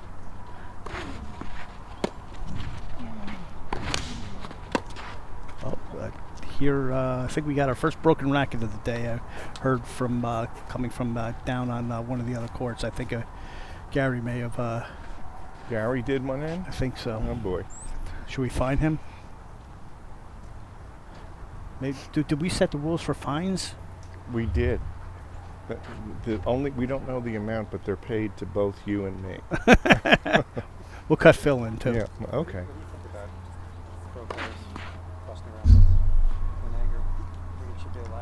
I think it's inevitable. I think the fine. Well, we have our producer here asking us what we think about the fines in pro tennis for broken rackets, and I will say I think the fines are pretty stiff. But I think they just need to be enforced a little bit more evenly. Yes, for sure. There are too many times when one of the top players and they just go look the other way and let them get away with it.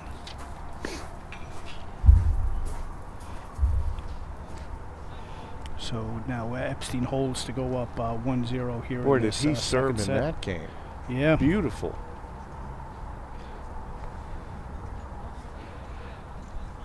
So let's, so Gary's out then. Gary is out. Wow. Gary, not even. I think it's the first time he has not made the semifinals here. And we're talking. I'm looking as I look at the scores. Update myself on the scores of the challengers going on across the world today. We're thinking there's a challenger going on in Indianapolis called the Rajiv Ram Challenger, benefiting Rajiv Ram's charity. And there are a couple of American players battling out in the semifinals there. Alex Kovacevic, who's from New York, played his college tennis at University of Illinois, and is now in the, I think he just broke about the top 250. He's playing Brian Shelton's son, Ben Shelton, who is the #1 player for University of Florida and won the NCAAs this year. And he just keeps getting better every time I see him play, and broke the top 300 this week. So it's a really exciting time for college tennis. And Shelton going back for his junior year, as far as we know. And he's going to have a wild card into the U.S. Open main draw this year for winning the NCAAs. So that's nice to see. Now Oberg with a ace up the middle on the first point of this second game of the second set, with Epstein taking the first set.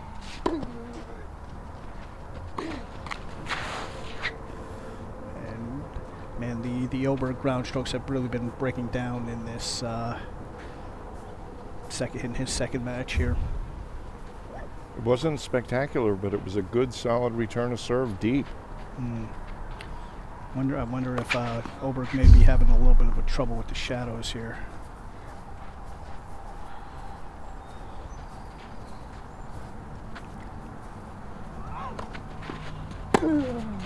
This is an absolutely critical game here for Oberg, and he misses that backhand way long. So it's not even like Epstein is really forcing the issue here. It's it's Oberg is just giving him this so far. Totally different than we saw in his first match. But that's what makes this event interesting, Bobby. See, this is not an easy event. You got to win 3 matches or play 3 matches on this first day to get into the semifinals. So just because Oberg played a great first match doesn't mean it doesn't guarantee him anything.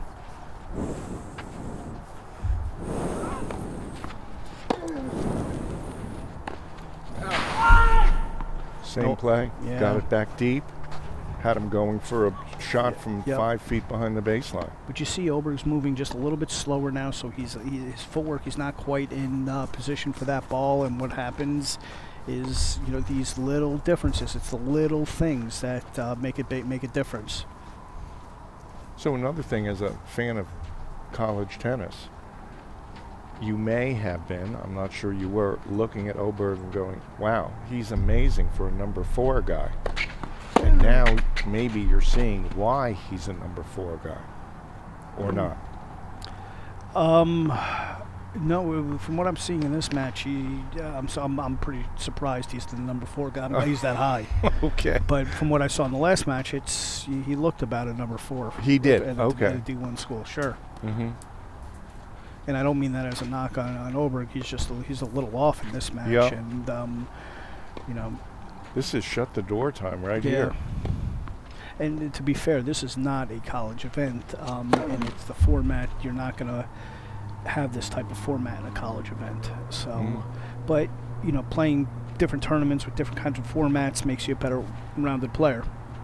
Absolutely.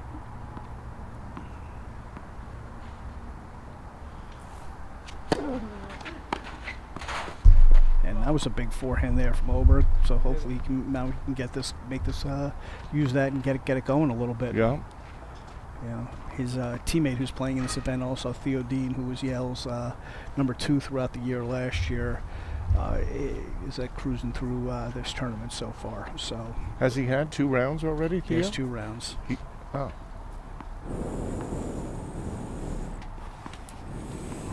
His Have updated scores on the next okay, we'll show you next changeover. We'll show everybody some updated scores. So now, and Oberg really struggling to put together a string of points here.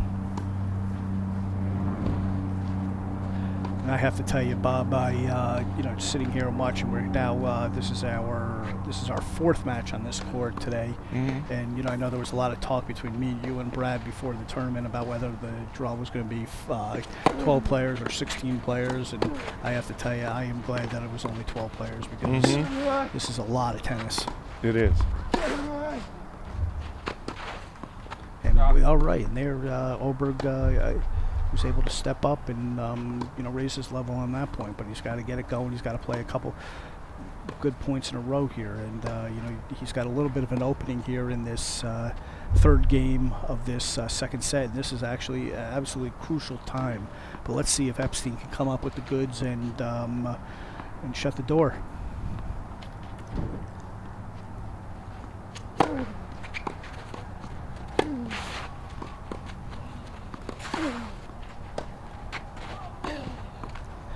And Is he taking a step up here? Yeah, Oberg, he showed us what he used in that first match, that he opened up that point with a great backhand return and 2 big forehands. So Oberg now with 3 break points to get back on serve here in this 2nd set.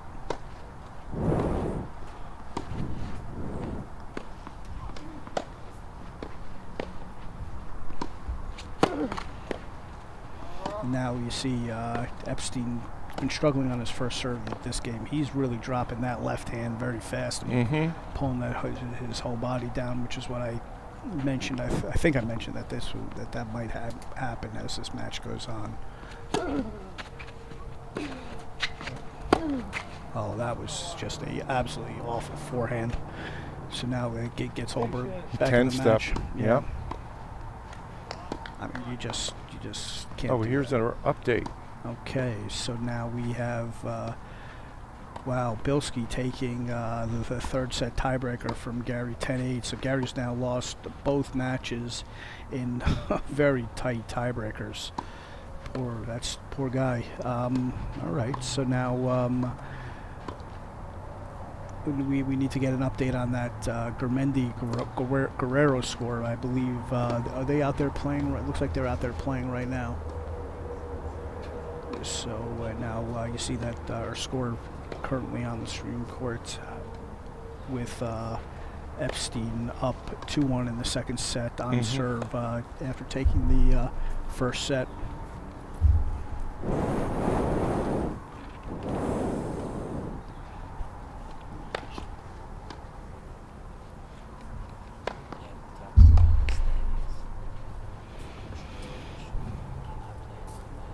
Okay.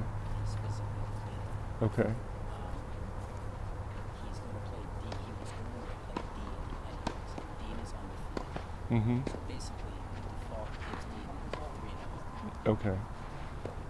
The problem is, actually, it's not Bilski. We have Bob having a playing conversation with each the tournament director, Brad Breakstone, about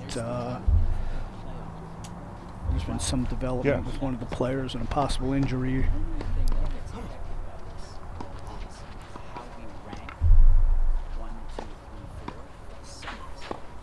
The third one? We're going to rank that by. Never mind, I got it. We could rank it by UTR. Yeah, I got it. Well, the other one is to allocate in the same percentage. So now we're going to see Oberg serving down 1-2. Okay.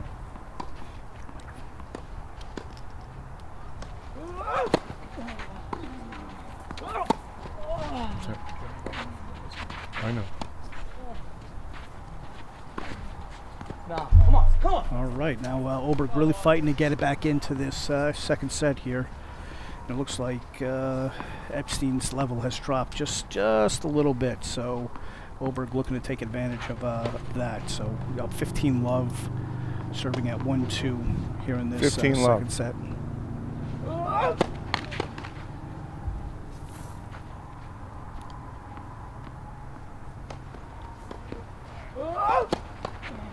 Okay, there's that big kick serve from Oberg.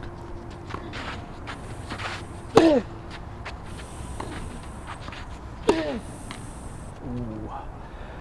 Just it looks like Oberg just didn't get enough legs under that forehand.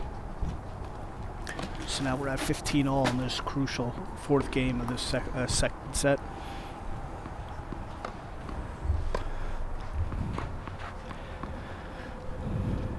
So now I look down at the Gurmendi Guerrero match, and Gurmendi looks like he's wearing his hat like to the side, with the brim to the side. I don't know if that has to do with the sun, or that's just the way he wears his hat. I don't know, maybe it's like kind of like a curious statement, but that's an interesting way to wear your hat. Love it.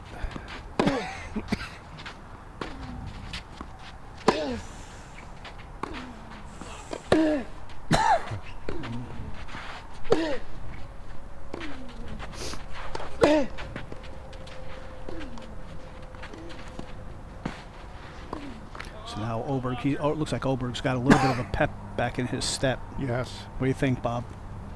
Definitely making a move. Okay. Let's see. Well, he's up 30-15 here. If he can close this match out, or close this game out, and he'll be back on track. We have Group 2 match in Kandel and Grantcharov warming up on Court 9. Remember, that group is an absolute mess with everybody tied at 1-all, or 1-1.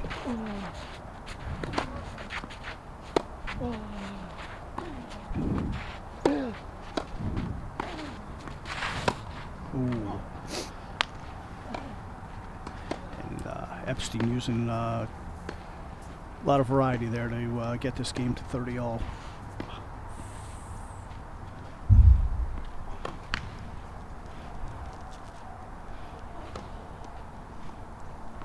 Big point here for Oberg. And goes with the out wide serve. And great return there by Epstein, and catches Great Oberg a little return. late. And Oberg can't catch up with it. Now he's got to fight off 2 break points. Otherwise, Epstein's going to serve for this match.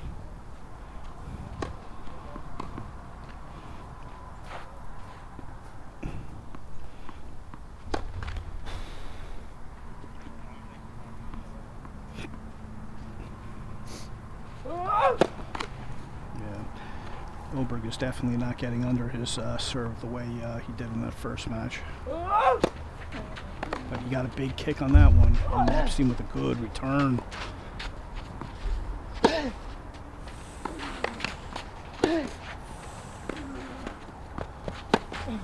Oh, what a forehand there from Oberg. We've seen Oberg hit a few on the run forehands there. Beautiful. And he can really turn defense into offense very quickly. So now we're going to have a massive, massive deuce point here that has match-turning implications.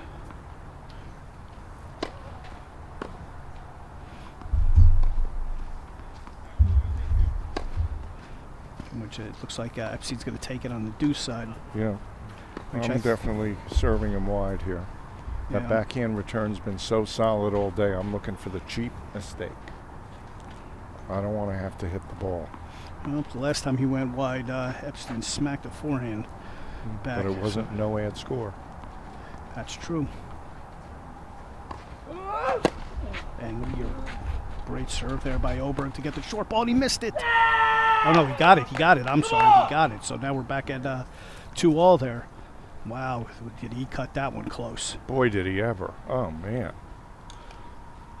Well, credit to Oberg to come back in that game to get this match back to 2-all in the second set. Find some energy, bro. Come on.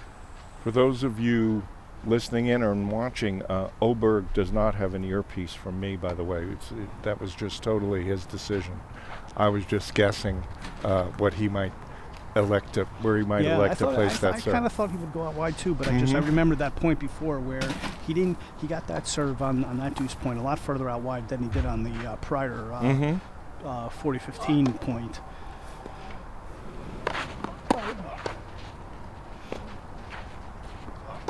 So the execution was a lot better that time. So now Epstein serving second serve at 2-all.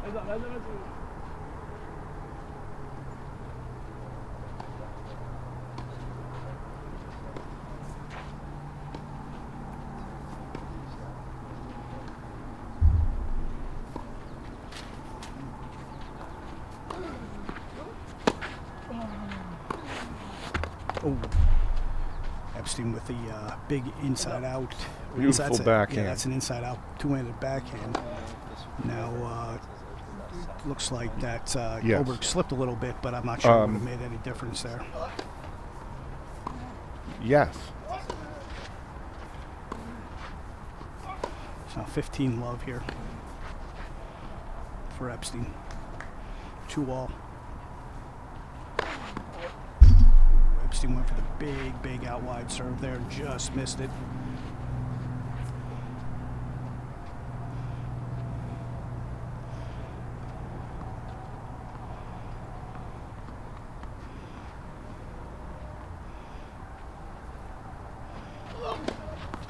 And on the line, second serve there, tight second serve there from Epstein. Oberg just pushed that backhand a little bit long there. Both players playing with a little bit of fire and hitting balls close to the lines there.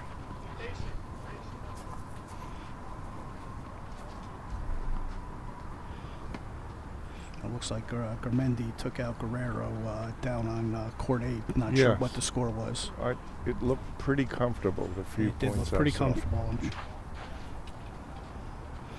So now Gurmendi in Looks like Gurmendi's in control of his group.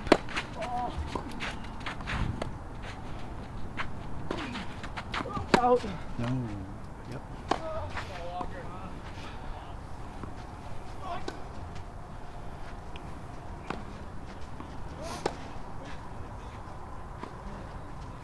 So now Oberg needs to win here to keep pace with Gurmendi in that's Group 1. I'm sorry, that's Group 2. I'm sorry, it's Group 3.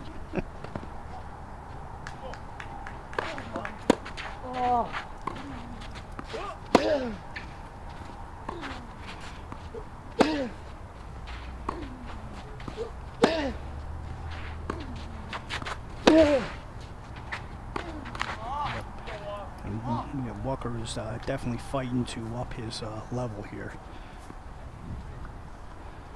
So now at 30 all here, looking to break Epstein. What a big point this is here. So you think about this. So Oberg needs to win his match here to keep pace with Gurmendi in this group and make it a winner-take-all match in the next wave. So, and this 30-all point could turn the tide.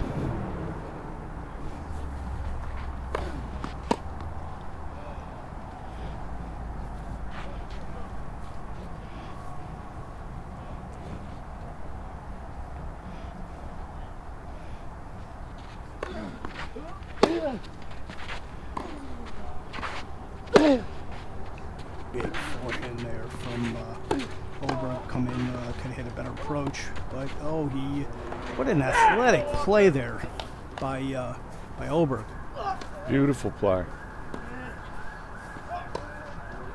So it brings up 2 break points now for Oberg. See, that was really your classic play. If you want to attack the Yeah. backhand, Yeah. hit the wide forehand first, open up the court, and then make your attack. He went a little bit tentative on the forehand approach there, but I agree. But luckily for him, it didn't cost him.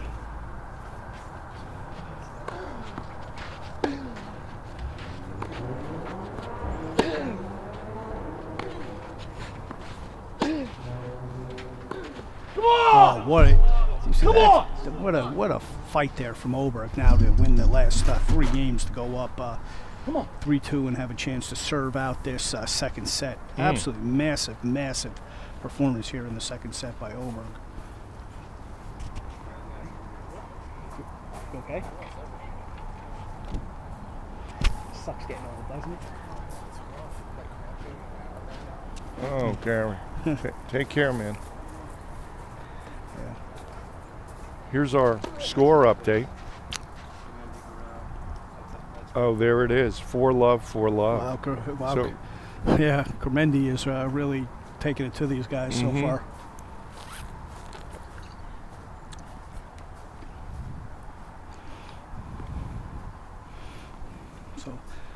so Gurmendi has yet to lose a game in 2 matches. What I just said to Gary Kushnerovich as he came by, Gary's had a tough time here. You saw how many times Gary has won this event.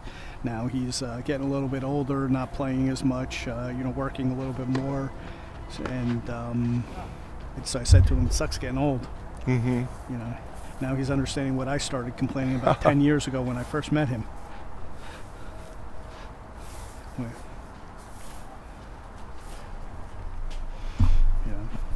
Don't know, Gary's a good friend of mine. We both played for St. John's. We see each other at alumni events all the time, and I saw Gary play when he was in college and just watched him grow up throughout his career. Oberg came up a little bit on that backhand. He had a shot there, but so Oberg serving a 3-2 in the second set. He's trying to serve out the second set. After making an absolute massive comeback. Down low 15. Oh, 15 all. Oberg he just keeps fighting. The guy, he doesn't stop fighting. This is really good stuff from him.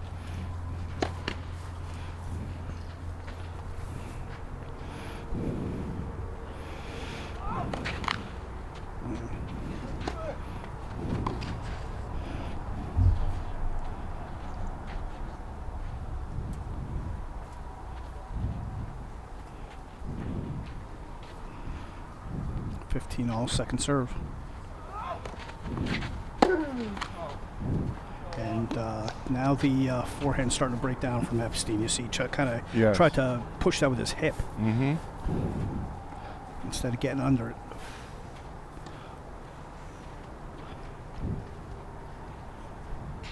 So Oberg now up 30-15. I think we may see our first super tiebreaker on this court today.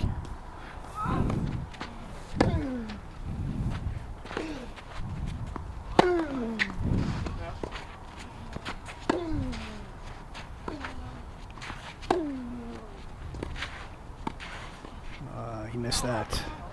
Yep. See, Epstein just looks a little bit tentative. He doesn't quite go after the ball the way I'd like to see him go after. Oh, that approach shot was pretty good, I thought. The approach shot was good, but then, the volley. No, the volley was a little push. When you're playing a good Division I college player, they're not going to give you many easy shots there. And Epstein, he didn't think he thought he was going to get a much easier volley. Instead, he just kind of. Oberg did a nice job getting the ball low, and Epstein just kind of everything on his forehand kind of comes from his hip, and he didn't go after that. He didn't get it out in front.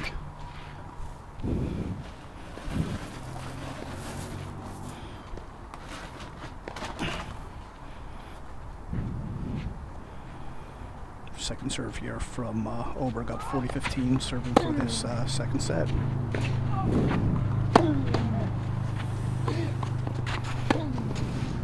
And the backhand long from Epstein. So we're going to see the super tiebreaker here. Great. So what we saw here was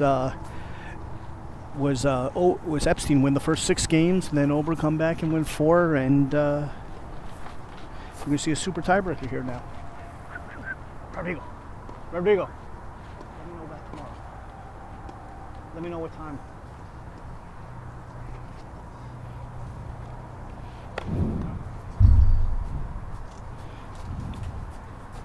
So players going to change ends, and actually they're not going to change ends, but take a 2-minute break, and we're going to see a super tiebreaker here. And so the action here really heating up, Bob. What do you think? Well, we were all just joking around the tournament committee before, saying what should the tiebreaker be if it's 2-1. There are 3 guys who are 2-1 in their group. So one of the guys, I think it was you, Brian, suggested push-ups, and then I said one-armed push-ups, and you said no, that's fixed. Then Gary's going to win for sure and get through to the semifinals. And then Brad Breakstone suggested 20-question multiple-choice organic chemistry exam. Yeah, but I think I made that suggestion. That was my second choice. Oh, that was your second choice. But then I figured the 2 guys from Yale would have they'd probably big have advantage. an edge. Yes, yeah, that's right. So we're going to leave it to percentage of games won. Okay. So we're going to leave it to something tennis related. Yes. That's probably the right move.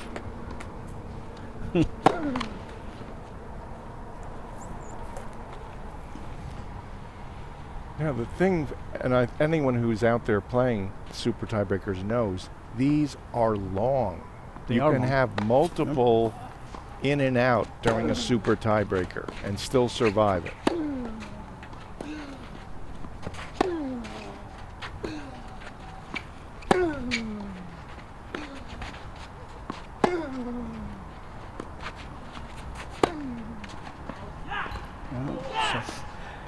You set it up nicely, though. Oberg draws first blood.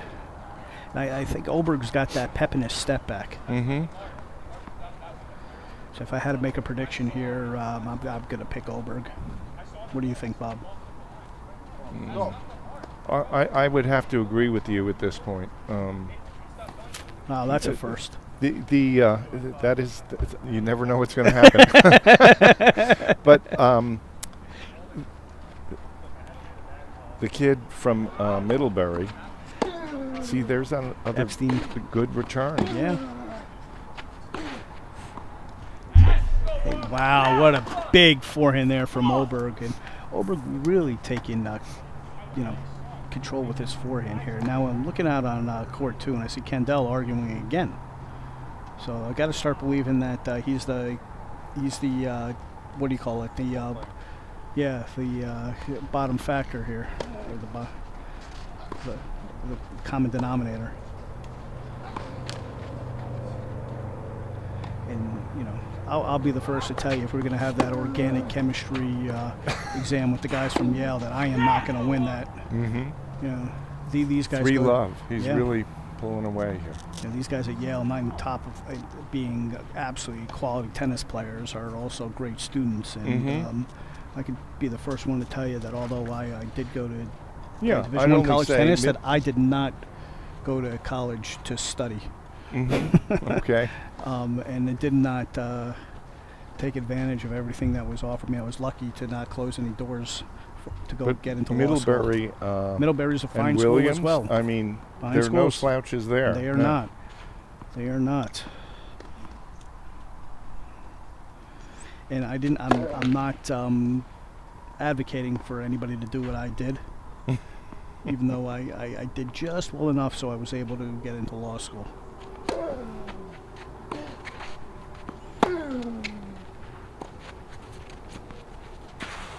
Wow.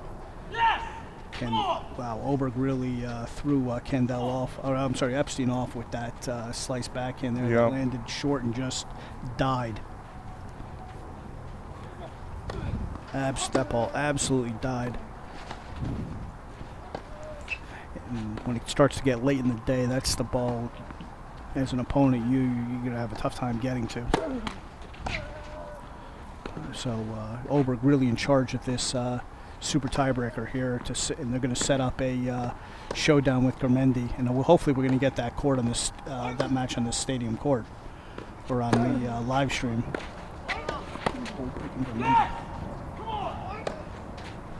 No, Gurmendi's going to play Gary. He's done for the day. No, Gary's going to play Dean. Oh, Dean, that's right. Yes, you're right. So Dean is done for the day.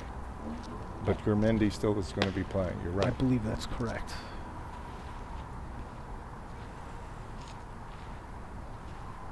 Five love.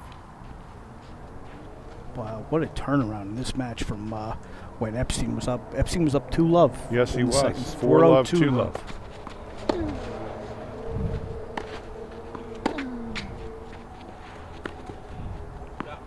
So maybe if Dean's not going to play again, maybe we can get him to come talk to us in the booth. Sure. So we can have him give him.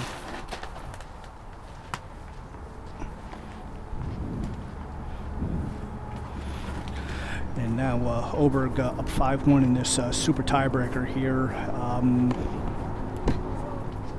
The two players are going to switch ends, and we're going to try to get either Theodore Dean or somebody to come talk to us here. Maybe Gary. Here in the booth. Gary, I think, is tucking his tail. He's right behind. And getting out of here.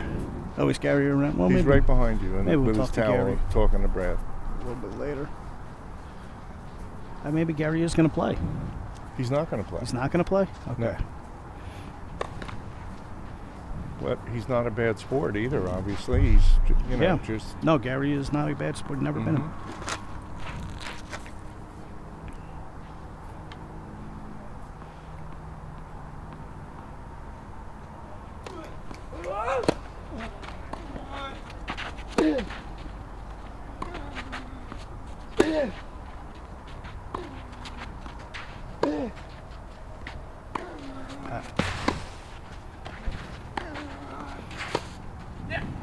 All right, now Epstein's showing some sides of life. Not going away. Not going away. He's going to try to make life a little difficult for his opponent here. Well, if I'm out there now and I'm serving a 2-5 in a super, I'm saying, if you can just get these two, hit your good serves, you are so in the thick of this thing now. Yeah. You're even pretty much. So let's go.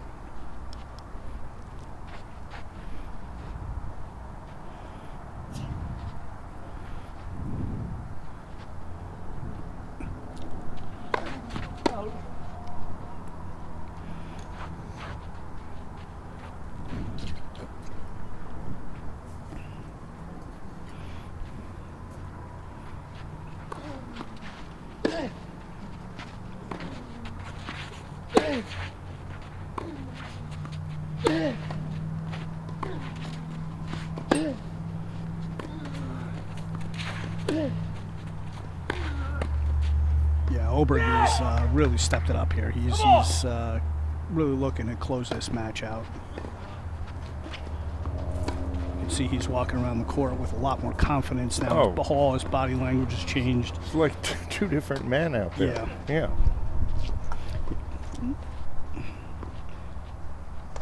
Up 6-2 now here in this super tiebreaker.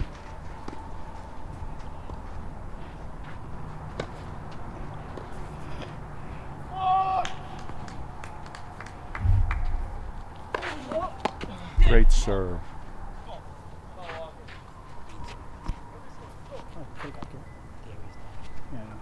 All right, so we just got word that Gary is not feeling well and has to take off.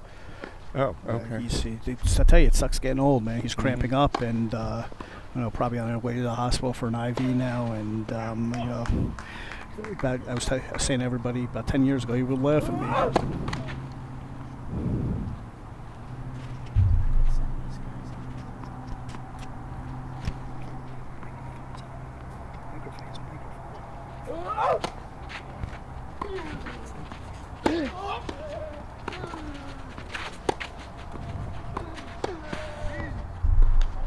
I'm off.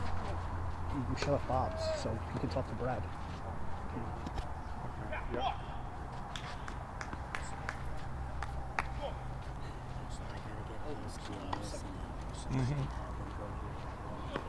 Yes. Trying to close out this match against Epstein so that he can set up a showdown with Gurmendi to see who's going to move on to the semifinals here. But we were just saying we got word that Gary Kushnerovich had to pull out and not play his last match. So Theodore Dean is going to move on to the semifinals by default. He has now won that group to Group 1 and is going to move in tomorrow's semifinals. So we'll see Theodore Dean play tomorrow, but we're going to try to get him here in the broadcast booth and talk to him a little bit after he is done with his recovery routine.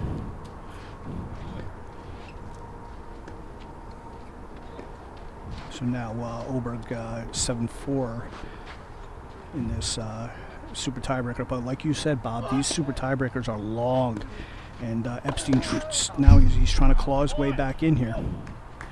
And that serve looks like he just missed it. Looks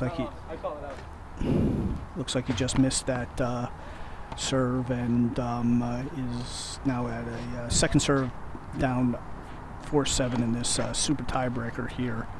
So, man, this is really a game of inches, Bob. It is. But, this shows you how important it is to get off to a good start in these super tiebreakers. Because that's the difference right now.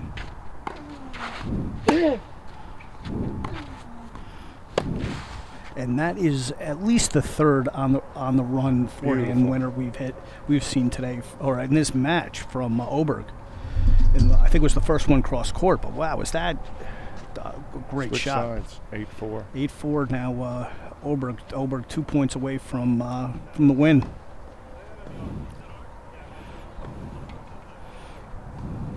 I mean, for those of you that play matches, if you saw the way Oberg handled that close call on the first serve, pointed to a mark, his opponent said, "That's not it." He said, "Yes, it is," turned his back and went into position. Yep. There was no long debate about what was going to happen there. Yep. And that's the way it should be. You have to, Yeah. if you're going to make a close call, make it with confidence Yep. and move on. Yep. I'm still not sure Epstein accepted it, but that was a But good way that's to what it handle was, yeah. Okay, so now Epstein serving down 4-8 in this super tiebreaker.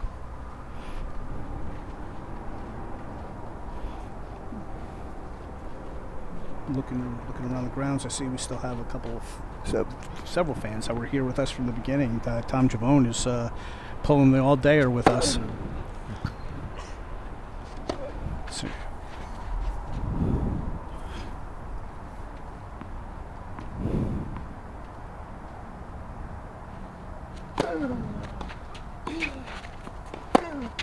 yeah, Epstein really just dumped that for him, and that now sets up.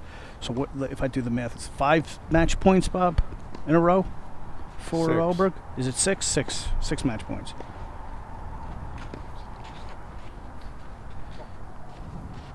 Yeah, six match points in a row. You're right. Oh, actually, I'm not sure. But yeah, told you I'm not a math whiz like you. No, but I'm definitely not, man. But we can both agree the odds are in Oberg's There is favor, and the Oberg match. did what a comeback there from Oberg to take that match and set up the winner takes all third round of this round robin with Alexis Gurmendi. that should be a great match. Should be a great match. Now I think Oberg is entitled probably to a little bit of a rest, but hopefully we're going to get to see that match. We still have a few more matches to go here. I see Kandel and Grantcharov are still on the court. Guerrero and Epstein still to be played, and it looks like it looks like so we have a full third rotation to go here. It looks like unless why don't we take a short break? Everybody, thanks for hanging with us today. So far we've seen a great day of tennis, and still more to come.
Swing through that chip. Let's go.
We are we're back on. Okay, we're back on. We have Theo Dean here with us. Theo is nice enough to join us, and he is now the winner of Group 1 and top seed here in this tournament with the highest UTR. So, Theo, tell us what your thoughts are about. I know you only plan to play 2 matches, and you got a freebie in the 3rd match, but tell us, give us your thoughts about the day so far. Yeah, it's a great tournament. Courts are really nice club to play at. So, first of all, thank you to everyone setting it up.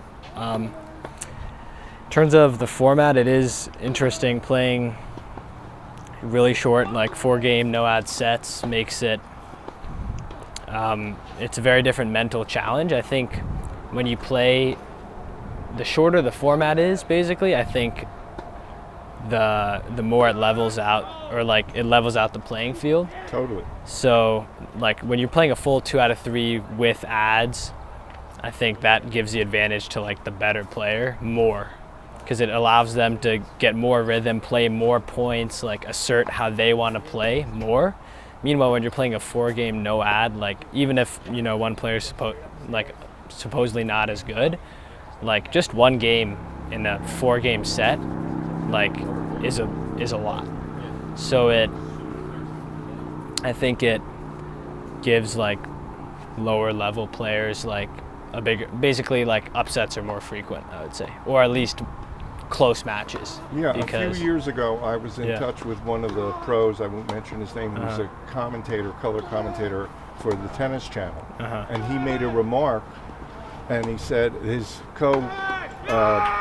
person said to him, does 3 out of 5 make it more likely that the better player wins? Yeah.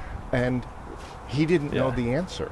And I was like, I sent him an email and I said, you got to know this when you're on air, because that's one of the reasons we have so few champions with the men's, because they are better, but it really gets the show in 3 out of 5. Yeah. And you're right, this is the exact reverse format, where a little luck the other way can change the outcome. Or not just luck, like someone can play well. Like in my 2nd match today, like I think I was playing Alex Nielsen. I think he was a bit tired from his 1st match, and he was kind of playing with nothing to lose, so he was just like slapping balls around, making me look silly, kind of. Just hitting winners. Like he had a lot of return winners, just like cracking balls off the ground, and I was kind of like on my back foot. And then he broke me in the very first game, and then I managed to pull out the match, but I was like, the entire match I was a little tense. Like I couldn't play as freely as I would have liked. And I mean, part of it was he was playing well, so credit to him, but also a little bit of it was like the format, because once you're down 2-0, it's like you're halfway to losing the set already. So it's challenging in that way. So I have one other question before you jump in there, Ryan. Sure. Because we have a lot of kids that are probably listening in, and I always like the players like your age to say, when you were around, how old? Was there a particular coach you had or an experience you had that said, yes, I'm going to become a tennis player? I don't know. For me, not really. It was a family thing on my dad's side. Like my grandparents played, my dad played. None of them like competitively, really, just for fun. So that's how it started for me. Was it would be like family vacations, basically. I would play with the grandparents, which was fun. So I probably first started like playing when I was really young, like 3 years old or something. I just want to share a short story, because it was family vacation also. We went to Florida. My dad bought me a new pair of tennis shoes, and we played, and after we played, he said, so how do you like it? I'm like, So he said, do me a favor, just play until you wear a hole in the bottom of your shoes. And by the time I wore the hole, I loved tennis. He got me. So I don't know. I wouldn't say there was a particular moment. I just played, and it was just like, since I started so young, it was something that I basically always did. And then obviously as I got old, I think I started taking it more seriously when I was like 9 years old or something. And by that point, I just loved to play tennis. But it wasn't like a certain moment. It was just something I've done forever. So I see. Yeah. Please, Brian. Yeah, well, I kind of feel the same way. But Theo, you got to come back tomorrow. You're going to play hopefully play 2 more. Play 2 more matches tomorrow. And it's now late in the afternoon. What do you do to get ready for tomorrow?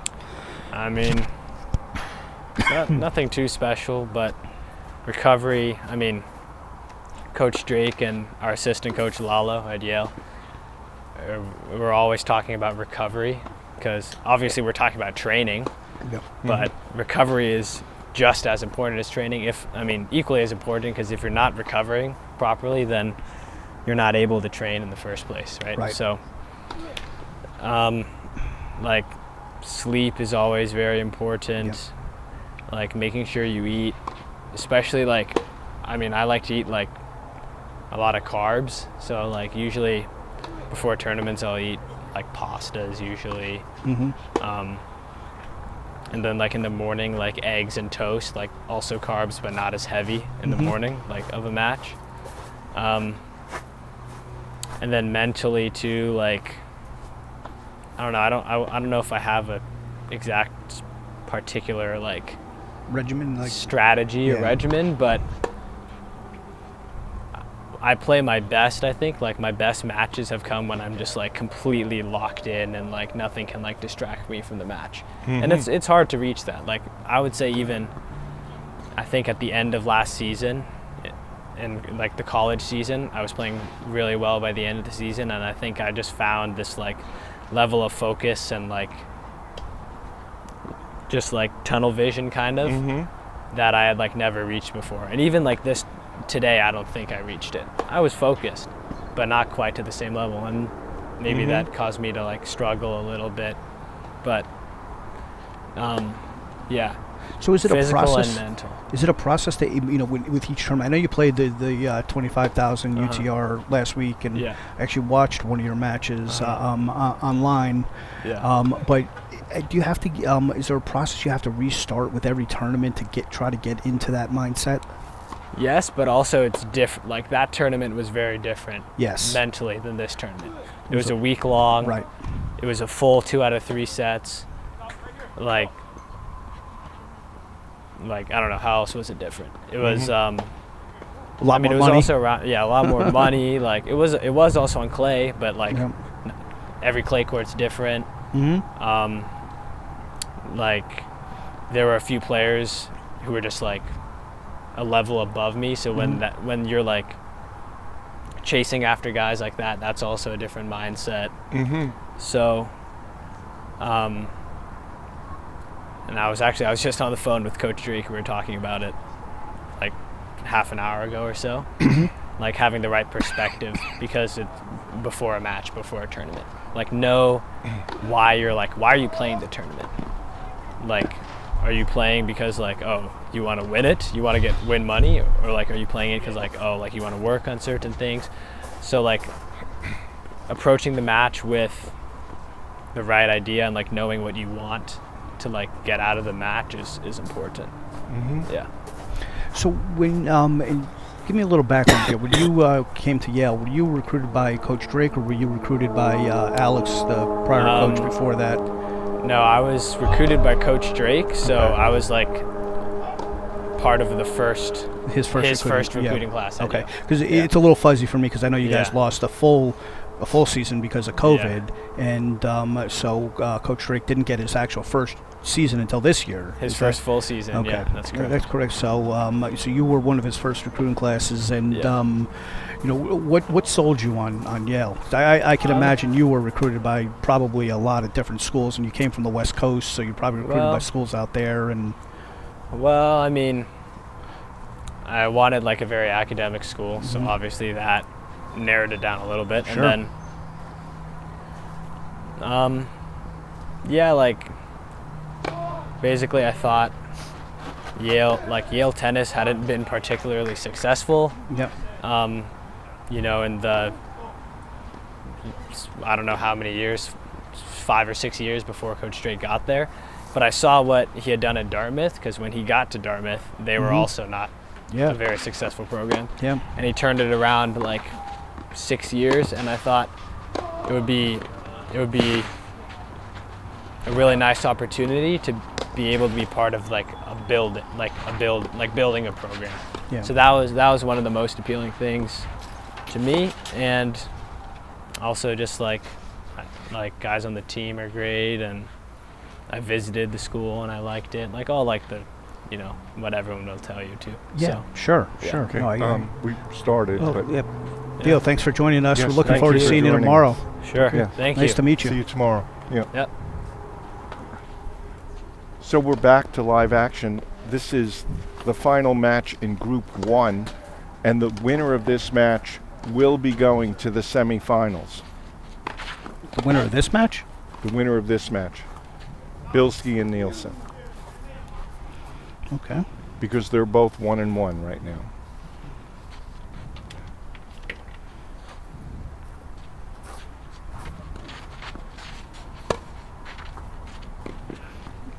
Well, these guys, no. They'll have to go into the tiebreaker because they're in the same group as Dean. Dean's already won this group. Oh, right. The winner will get them into the tiebreaker. Exactly. Right. You're right. The one-arm push-up contest. Yeah. That's right. And listening to Theo Dean, he's got such an interesting perspective. It's going to be interesting to see how much he improves in college, and I think he's going to do very well. Uh-huh.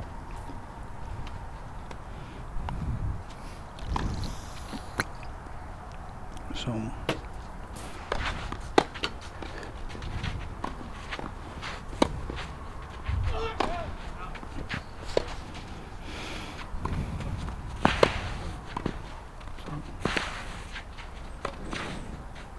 okay, so Nielsen taking. Can you tell me, Brian? I'm not sure which player is which here. I believe Nielsen is in the far court and Bilski is in the near in the near court? Yep. Okay.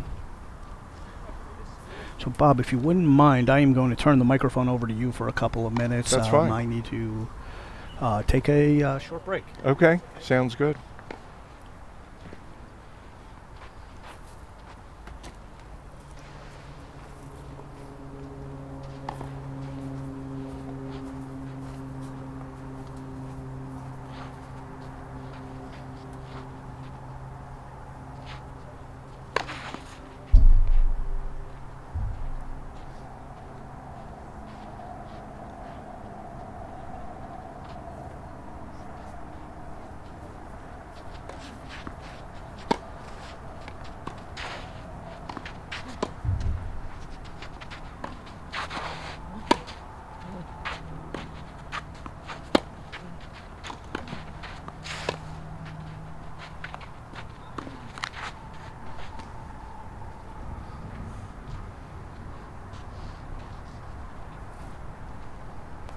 So we got a pretty fast first serve there from Mr. Nielsen. The second one, nice and deep, slows it down. It does have some good kick on it, though, to keep himself in the point. So just to straighten out what I was saying, Brian was completely correct. The winner of this match goes into the wild card sort of tiebreaker procedure. They do not get a spot in the semifinals unless they come first in that tiebreaker procedure.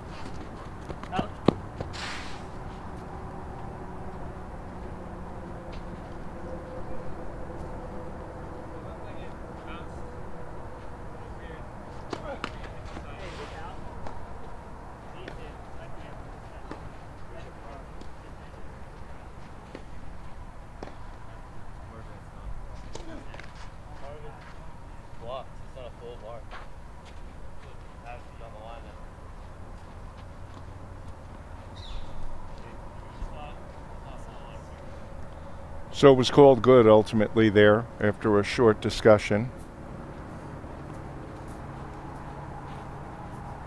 No animosity though, just figuring out the right answer.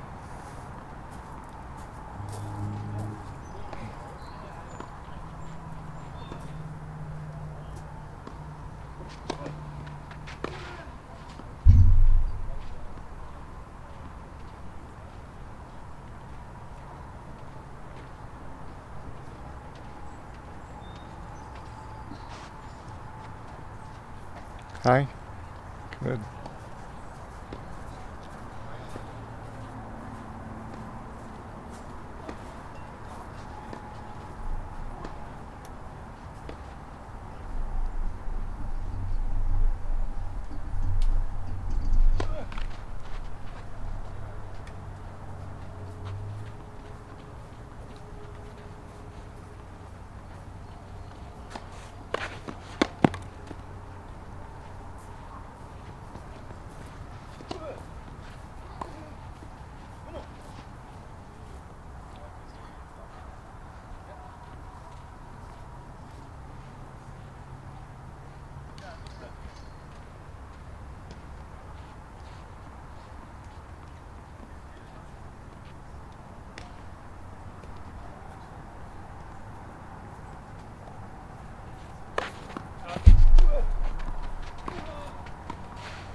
So both of these guys defeated three-time shootout champion Gary Kuznarovich in their first 2 rounds.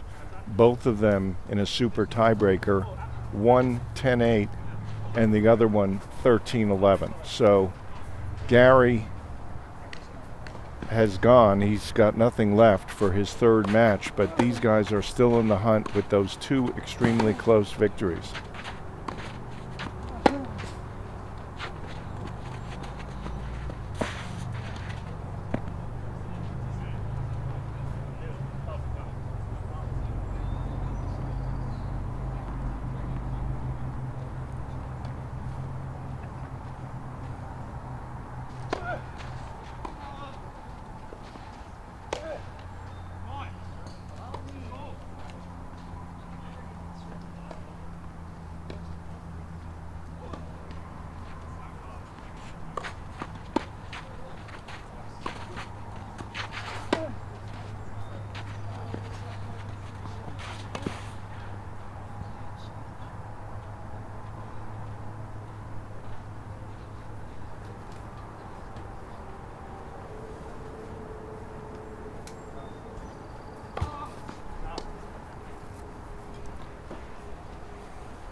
We're in a 40-love to 40-30 game here.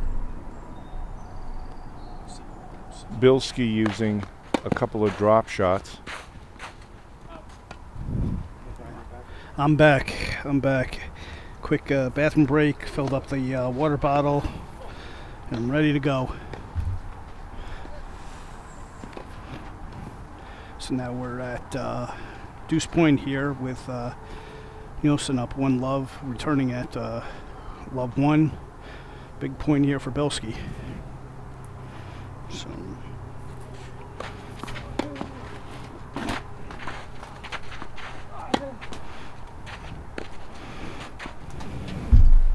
Jeez, got a bad bounce. all right, Sort of normal for this time of day. The courts have had a lot of play, even courts though have they're had a lot sweeping. of play. They're changing in character now. It's cooling down a little bit. It's in the shade. So here we are at 1-all, and in this Group 1 match. In this match, this match will decide who has an opportunity.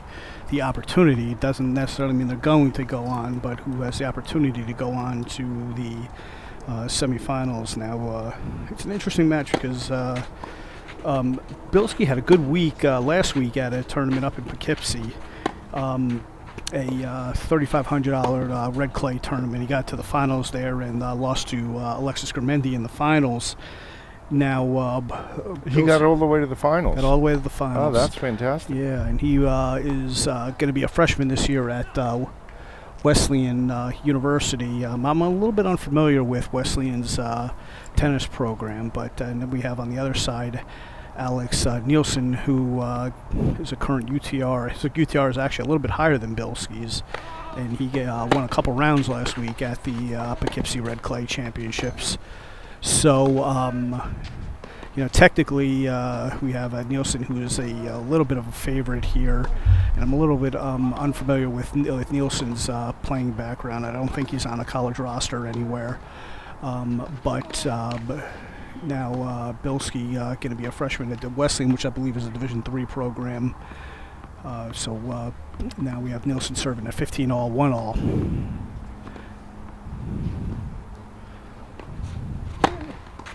A lot of pop on Nielsen's serve. All right.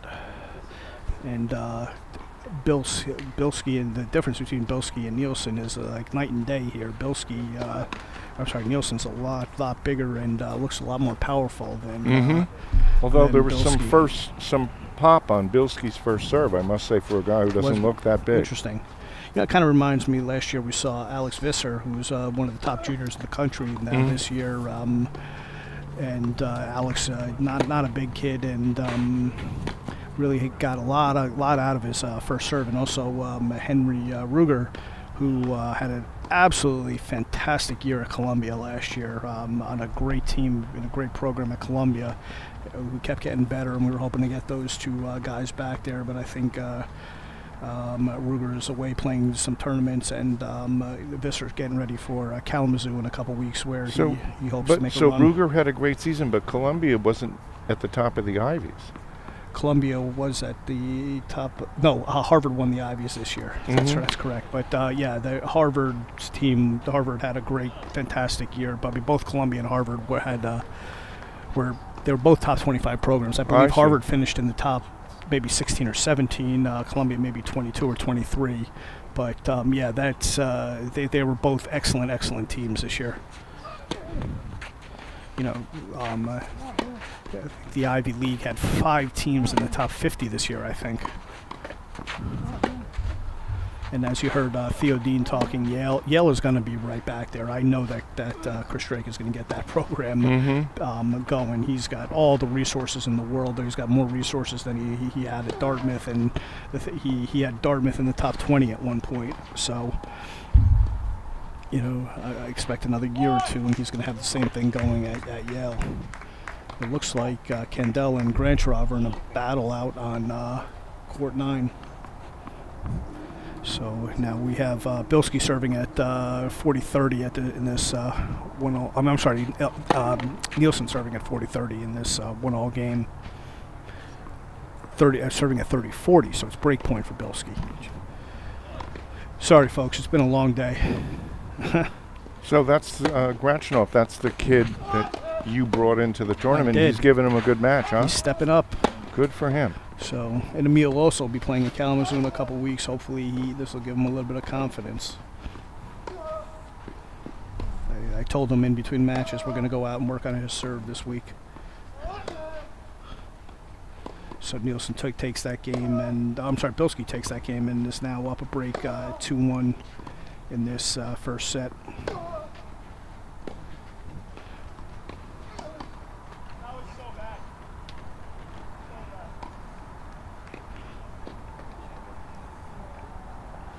And two players will change ends with Bilski taking control of this first set.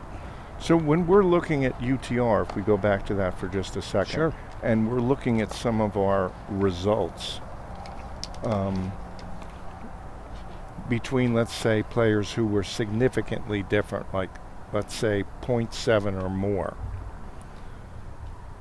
is there any single thing you can point to? Is it their movement is better? Is their shot selection better? Is their technique better? Is there any one thing you can point to and say, this is what typically separates the field.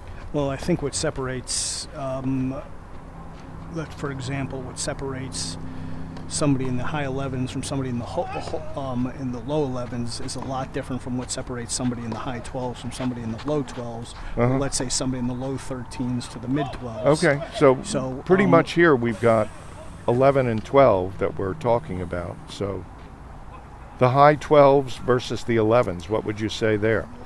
Well, it's going to be different for each player. You got to take two players, Okay. and for example, the difference that I saw with Oberg and Epstein is that Oberg just had a bit more of a well-rounded game. Was more polished, better footwork. He was a better athlete, even though Epstein was a taller, stronger kid. And now it looks like we're having a argument out on court 9. Again, Kandel involved in that argument. Matt Kandel involved in that argument. It seems like he's been involved in every argument today, huh? So I missed actually the first point there, but yeah. I missed the first point. Bilski used a forehand body serve pretty well, so I know Bilski. I missed the first point of that game, so. That serve was out, so I'm going to say it's probably 15-love. Attaboy, Kandel.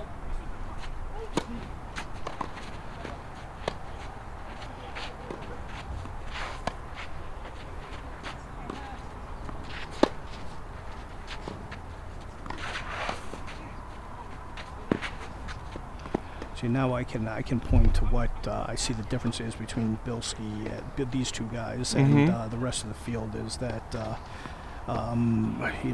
these two guys just don't hit the ball as clean. They don't have the same kind of confidence in their But Bilski getting to the finals in Poughkeepsie would show something. It would certainly show something. I mean, anytime you win 5 or 6 matches, but I gotta be honest, Bob. I looked at the draw of that field, and it wasn't a very high level of draw. Not compared to what we're used to seeing from that tournament. I think that draw was usurped by the $25,000 tournament going on in New Jersey last week. Had the better players. See, unfortunately, fans can't see it, but on the next court, there's been an ongoing debate for 5 minutes about a line call, and it's like, no way. Yep. Emil's got to learn to move on, and you're going to get bad calls, and you just got to keep on playing. I mean, I don't know what the circumstances were there, but it's going to happen. I'll tell you, now I see a little bit different with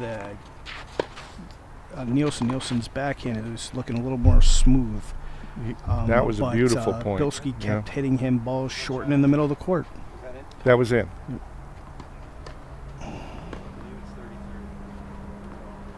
Well,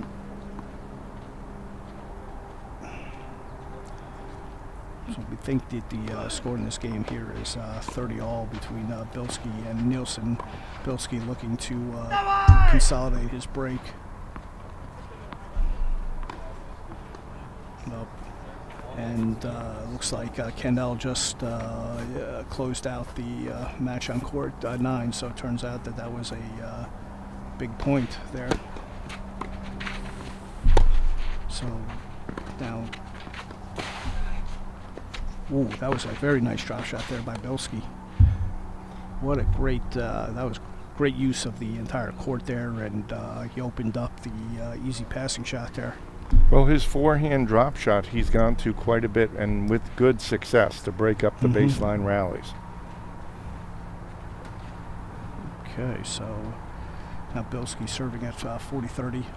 So I guess Kandel came away with that one. If that's the way it looks, so that group is going to be knotted up with 3 players at 2 and 1, and unfortunately Emil he made a great run, but he's going to this is going to be a learning lesson for him. No, Emil won a match. Yeah, he's 1 and 2. The rest of the group is 2 and 1. I don't think the math adds up. I don't know. But you have to have equal numbers of wins and losses, so.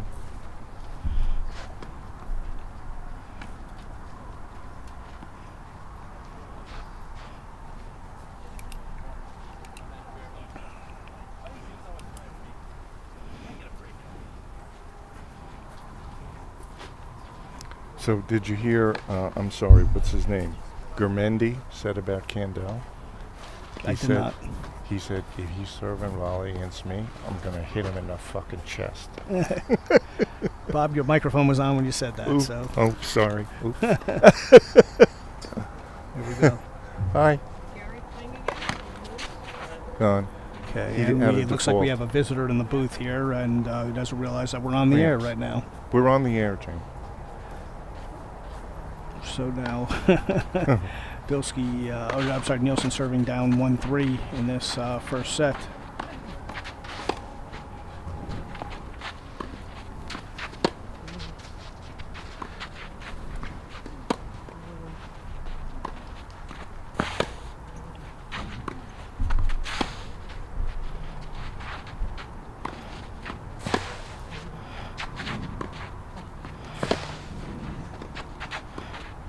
Oh, Jesus.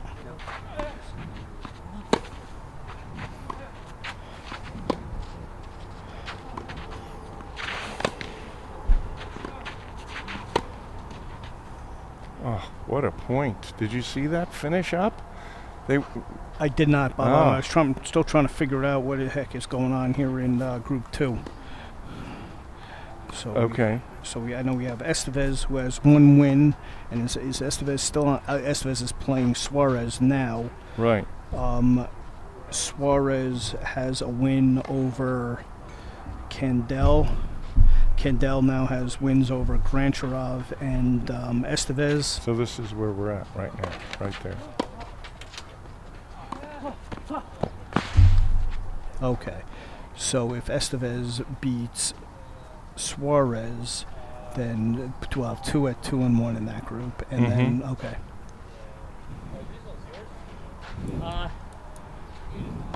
No, we have 3. I think he was there. So we have Theodore Dean, who's already moved on to the semifinals, and now out of Group 3 we have Gurmendi, who's Gurmendi still has to play. I still haven't seen him. I'm looking forward, yeah. Winning that Poughkeepsie tournament. He must be very strong. Well, he won that Poughkeepsie tournament and blew everybody away. So.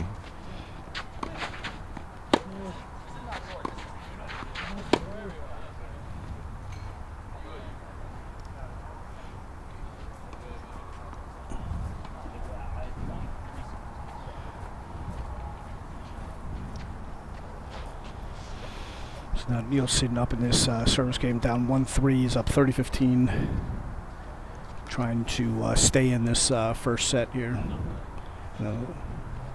Looks like Estevez and Suarez are done on court 7. I don't know who won, but I'm guessing it was Estevez.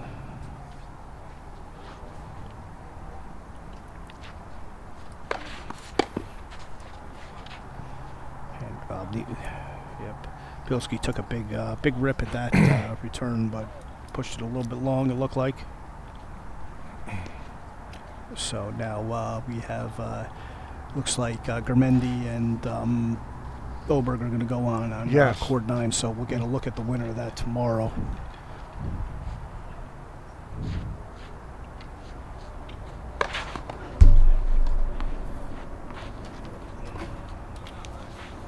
Now we have Nielsen serving at 40-15 to stay in this first set.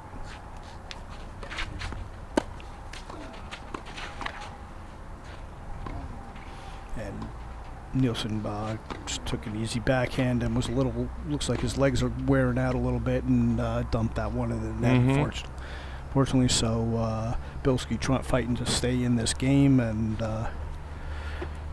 otherwise he's going to have to try to serve out the first set. Now you get a good look at our other angle here, from the corner. I really like this angle. It gives you a little bit more perspective on how hard these guys are hitting and the shape of the ball, the shape of each shot.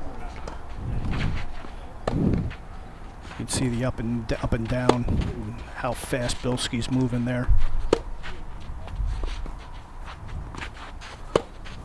He's really got a solid stroke on his backhand, Bilski.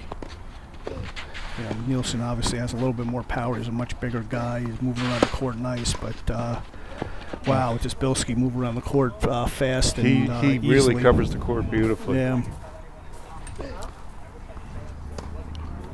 So now we have a deuce point set point here for Bilski. Deuce that, please.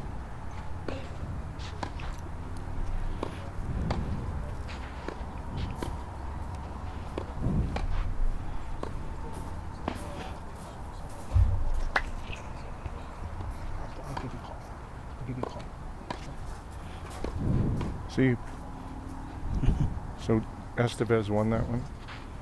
Well, that was Grantcharov. I don't know if Estevez won, who won that. Oh, that oh, match with the one with Estevez. Suarez. Yes. Oh, good for. Oh, that serve was a little bit out there. So Bilski will get a look at a second serve here. Yeah. Who won this one? Okay. So Bilski's about to get a look at a second serve on deuce point set point here.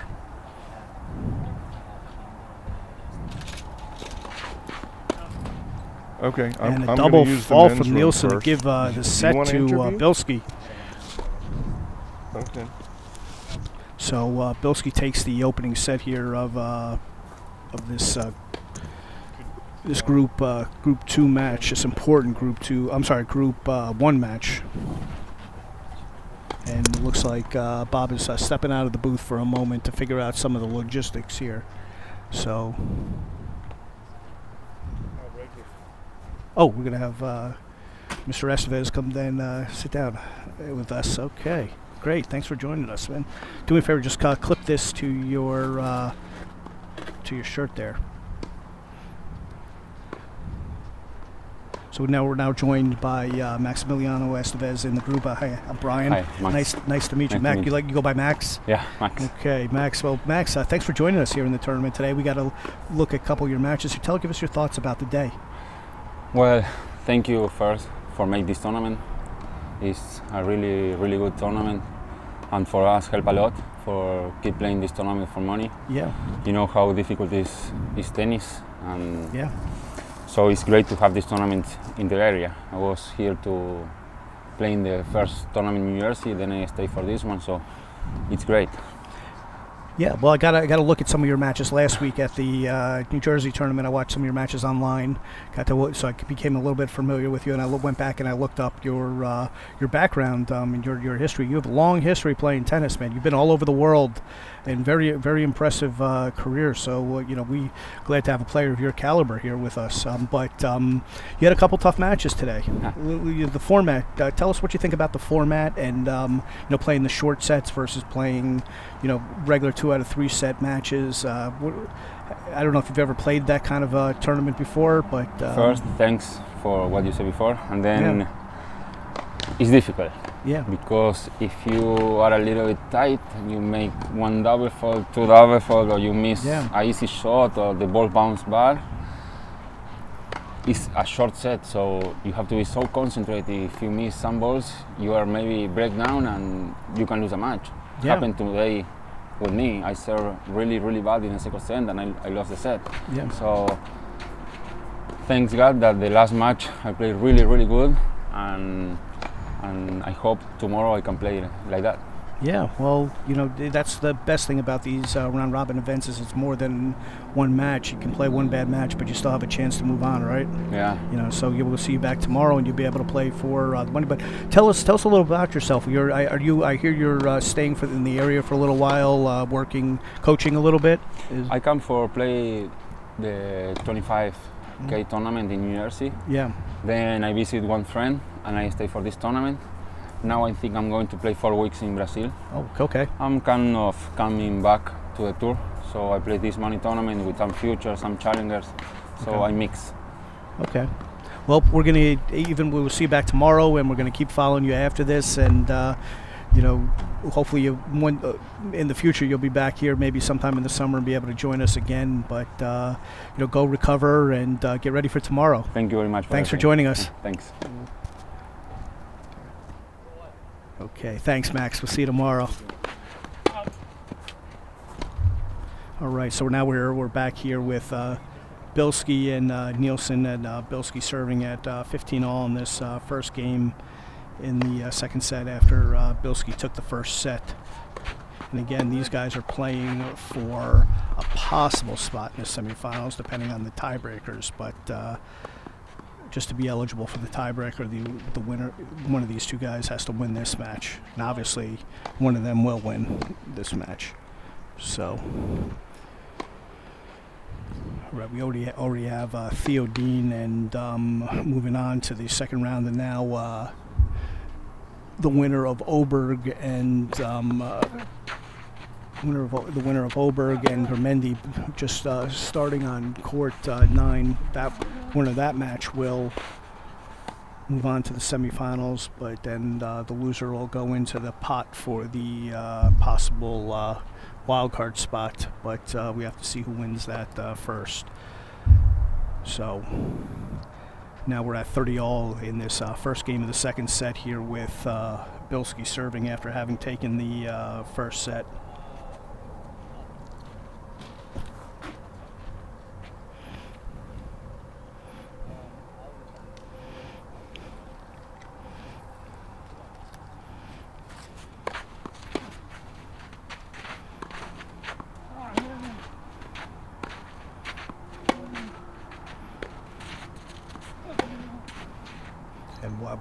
Neel, what a great point there from Nielsen. Really stepped into the court, took the ball early, and was pushing Bilski all around the court. And I think that's what Nielsen has to do to claw back into this match, is play more points like that. So now these two will change ends at 1-love for Nielsen here in the second set. Bilski took the first.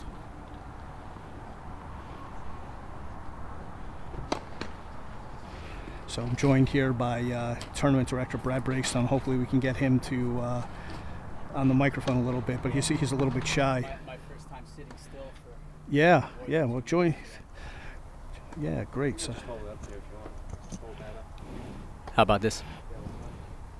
So now we are joined by Brad Breakstone here in the booth, and Brad works incredibly hard to put these events together. They're extremely difficult and take a lot of time and coordination. Brad does a fabulous job of putting these things together. So tell us, Brad, how did you put this tournament together? By not listening to Brian Meisner 100% of the time, because he gave me some other advice and I ignored him a couple of times. But I also took some good advice from him as well. And a lot of people helped out recruiting players. It definitely helps having the tournament up on the UTR website. We got a lot of people reaching out to us through UTR, and that was one of the reasons I wish we could make it a bigger tournament and have more players in it. But at the same time, it's better to have fewer players and then a quicker tournament to get everybody playing. So. But Bob and I were talking about this before, how we had a lot of talk about there. Should we do 8 players, 12 players, 16 players? I think we got it right with 12. I think this was good, yeah. So I think 16. There wasn't too much downtime, right? And it was a good enough variety of guys playing against each other, no repeats, right? And I think the quality was honestly surprisingly very, very high. I mean, we knew it was going to be good, but I think everybody really showed us some good level of tennis today. There have been some surprises today, that's for sure, and the quality is pretty good. We don't have anybody in the 13s or 14s as we've had in the past, but we have some really strong players here this year. And a couple of these guys, I think, are underrated. They are underrated, and they were previously rated very high. Estevez was probably in the 13s not that long ago. Right. Gary was in the 13s not that long ago. And when Bob and I were actually talking about this before. He was interested, but I think he's in med school. Yeah. And a little tough he sounded very interested, and then he maybe thought about who was playing and how they're all still currently playing, and then he never got back to me. A little tough to play these kind of tournaments while you're in med school, but Bob and I were talking about this before, and I think we had our biggest UTR upset in the history of this event today when Kandel beat Estevez. Yeah, I mean, that was like a full point. At least it was right? more than a full point. Yep. About I gotta 1 say, point. Kandel played some good tennis in that match. He sure did. He sure And did. He came in, he played aggressive at the right time, and he also had a lot of fire too. Absolutely. A little attitude, but a lot of fire. Absolutely. So, and well, So, I'd we like. have to. I'm not going to stay here for too long because I have to get back and look at the Right. stats because we have to figure out if Kandel's going to make it in as a wild card, or if it's going to go to somebody All right, else. well, I'll leave that up to you guys. We're now looking at Nielsen serving at 40 love, up 1 love in this second set. Bilski after taking the first, and looks like Nielsen is starting to take the ball a little bit earlier and push Bilski around the court a little bit, which is, like I said, he's got to do that to stay in this match. He doesn't have the footwork or he doesn't move as well as Bilski moves from the back, so he's got to force the issue a little bit. But wow, what great hands there by Nielsen. gotta And say, he really took that. He had to take that backhand early, and he did. Nielsen playing his second match against Dean. Yeah. The second set was a fantastic level, and I was watching a little bit of that, and Nielsen was hitting these unreal returns, taking the ball early and putting it in one corner and then putting it down the line in the other corner. He really made Dean work in that match. Yeah, interesting. Dean accused him of being a nihilist. By then he had given up all hope and he was just leaving. So, that can happen, right? But chemistry with forehand to be Remember when he was down there? I don't, Bob. Sorry.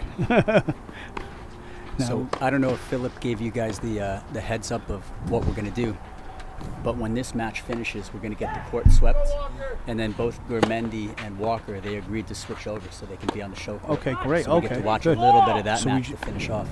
We just got word that as soon as That's if, this match ends, word that Gurmendi and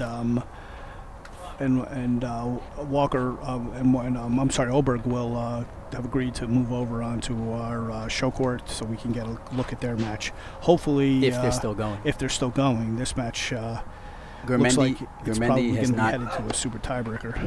Gurmendi has not given up one game so far Yep. today.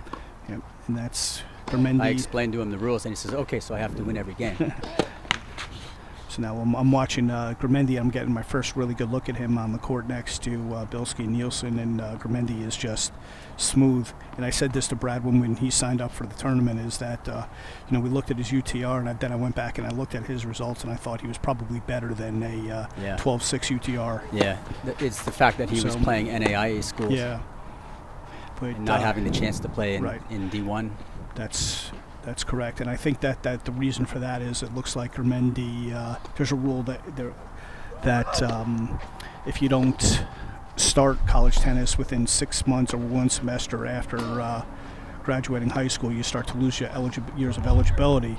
And it looks like Gurmendi may not have known that rule and waited a couple years before going to school. And the NII does not have that rule, but he is playing for a school down in Georgia Gwinnett, which has an unbelievable history in college tennis. Even as an NAIA school, they're routinely the best NAIA school, and I think they beat up on some nationally ranked D2 schools. That's very possible that they've beaten D2 schools. But looking at how smooth Gurmendi is, he should have been playing Division I college tennis, and he just hit an unbelievable drop shot. We just saw. So now we're looking at Bilski and Nielsen, 30 all, and this is a crucial And he game did it for on Bilski purpose, if too. he has any hope of staying in this second set. Well, guys, I got to go make sure we get the stats done. So thanks again. All right. Thanks Before for I go, Brian, what was the best match you saw today? The best match was, I guess, Estevez and Kandel, I think. But the Oberg and Epstein was a great match too. Oberg, man, he just fought hard to come back in that match and lost the first 6 games and ended up winning the match. I mean, that's incredible. Big effort in that one. Yeah. So we've seen a lot of good tennis. Passing it back to Chevier. Thank you, Brad. Okay. Brad, thanks for joining us in the booth, and Bob's back in. And we're looking at Bilski serving a 30 all now, just gets a backhand error from Nielsen. So we have Bilski with game point, serving down love 2 in this second set.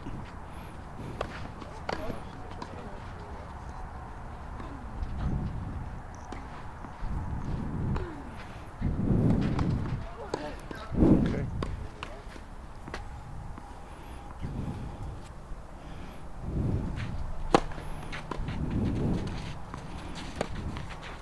And oof, wow! Beautiful Bilski went pass. for the big inside out and left the whole court open there. Though there was, enough room where you could have driven 2 Mack trucks through that opening there. If you're gonna hit that shot, you gotta hit a winner on it for Bilski. So.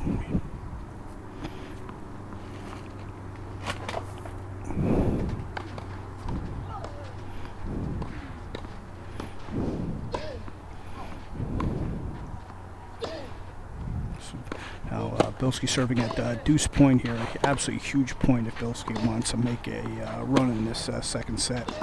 Otherwise, I'm afraid Nielsen is going to run away with this second set. And oof, and there you got a little bit of look of one of Nielsen's weaknesses in his movement, and didn't quite move to that ball smoothly, and dumped a easy forehand on a big point into the net. So he's going to regret that if Bilski comes back. Yeah, there was his chance to really.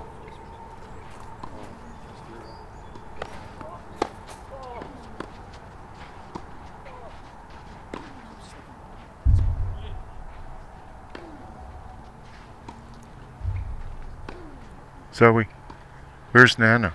Did she go down that way or she left? She was hardly here.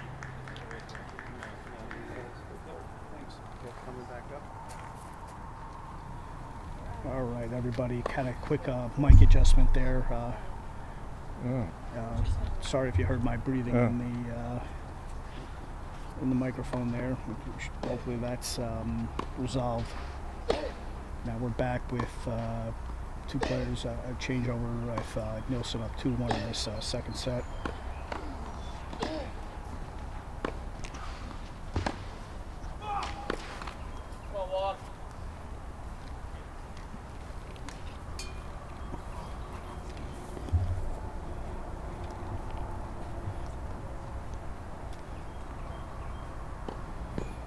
Now, after these players change ends, we'll have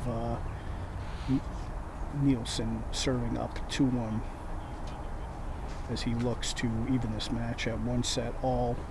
Bilski took the first set 4-1.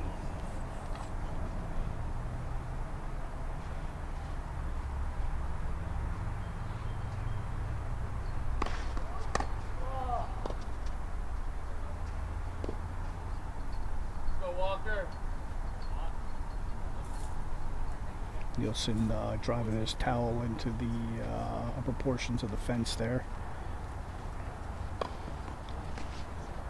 Well, we always had an unwritten rule you wouldn't leave it right in the back of the court like that because it's a potential distraction. It could be. It could be a potential distraction, but obviously it's not bothering Nielsen because I'm sure he would have said something.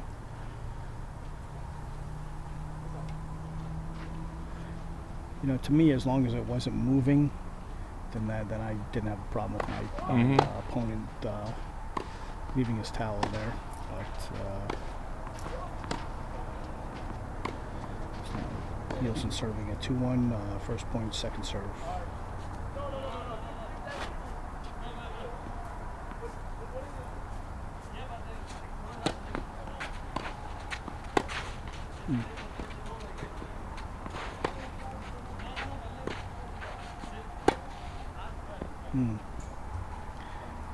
Another forehand error there from Nielsen. So this whole coaching thing now, permissible in the men's pro tour? Yeah.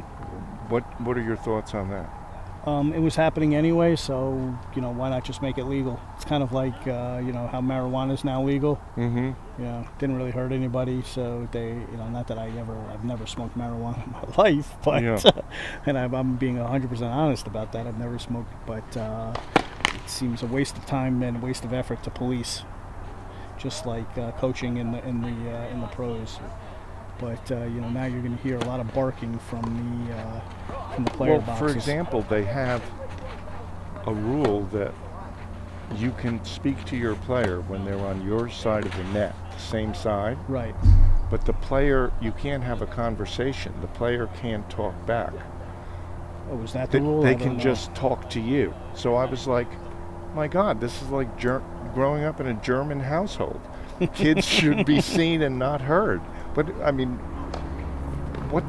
coaching involves communication back and forth. If you're going to let coaching, let it be coaching. Why make some silly exception that you can still penalize someone for? Well, I don't think the final rule has been written yet. This is just a trial. It is a trial. But forever, at least for me, the U.S. Open champion will have an asterisk next to his name because coaching is allowed. Because hopefully they get rid of it. That's nonsense, Bob. It's like steroids. No. Do you want those guys on steroids? Steroids physically enhances you. This mentally enhances you. No. A lot of these guys need mental enhancement. So now Bilski up. It's 40, love 40 in this game, and so Bilski really fighting to get back in this second set. And remember when I told you that Nielsen was going to regret that forehand? It looks like that forehand that he missed at the 1-2 at deuce point, where easy forehand where he had to take 2 steps wide. He's going to really regret that if Bilski comes back to win this set. Bilski hit I think that guided in. Yep. Yeah. Guided it right down the line. Yep. So now we're at 2-all here in this second set. Bilski won the first. So let's see if Nielsen can regroup and take charge once again.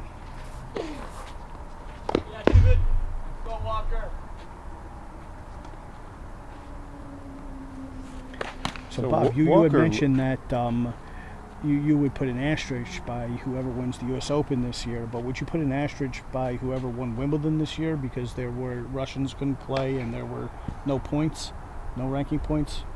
The ATP stripped the ranking points? You know what? I think I might. Okay. I mean, I was really supportive of the no Russians idea when it first came out. Mm-hmm. Until I heard Rublev's idea of let us play and we'll donate 100% of our prize money to Ukrainian Relief Fund. Oh, I didn't hear you said that. He said that as soon as they came out with the ban idea. He said, no, don't ban. Let's do it like this. Then the Ukrainians benefit as well. I thought that was like, wow, what a brilliant idea. Would have been nice if all the players did that. No, he said all Russians agreed they would do that if they were allowed to play. That's what I'm saying, if all players did that. Oh, yeah. But I understand why the lower ranked players shouldn't have to do that, but yeah. And then the ranking system wouldn't be as messed up as it is, because for a year now it's going to be with things out of whack. Well, Djokovic lost 2,000 points. He just dropped from 1st to 7th and he won the tournament. Yes. Federer is no longer has a ranking, by the way. I heard that. So he's not even on the entry list for the U.S. Open. Yeah, I don't think he's planning to play it either. No, his first thing is going to be the Laver Cup, glorified exhibition. Yeah, I think that's going to be could be his first and his last. Could be. So now Nielsen with a slight opening at 15:30 here after getting broken back.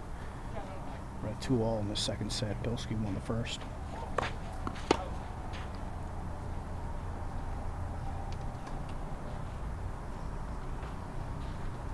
Now the temperature's really cooled down. It's gotten very comfortable out here. But I think there's a few more bugs because I'm getting eaten up a little bit.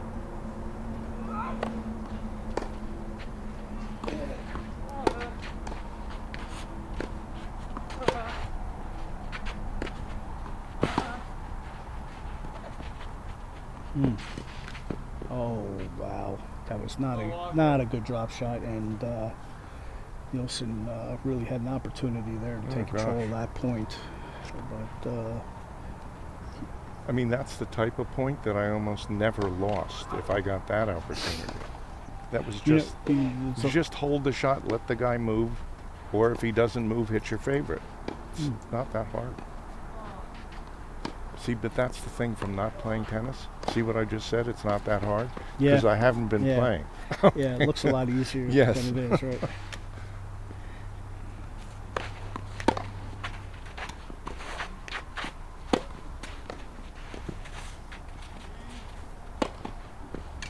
Ooh, and Nielsen with a lot of ease just put that overhead into the woods after it bounced on the court, of course. So these guys are going to have to get another ball from somewhere else, but looks like Nielsen, where are we at, 30-40, so Nielsen has a break point to go back up a break in this second set.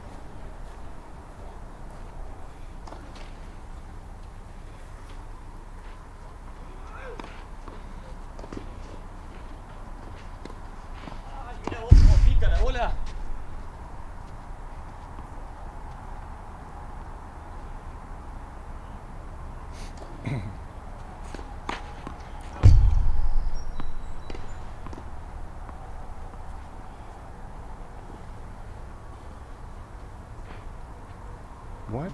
First serve was long. Yeah, Bilski wasn't questioning it, so. I personally don't think that was even near where the ball hit. No. Bilski never even questioned it, so he must have agreed. Oh, and we got that one he's going to question. And that's confirmed by the referee. So Nielsen just broke. He's up a break in He did. He broke. Second set. He's going to have a chance to try to serve out the second set and take this match to a super tiebreaker.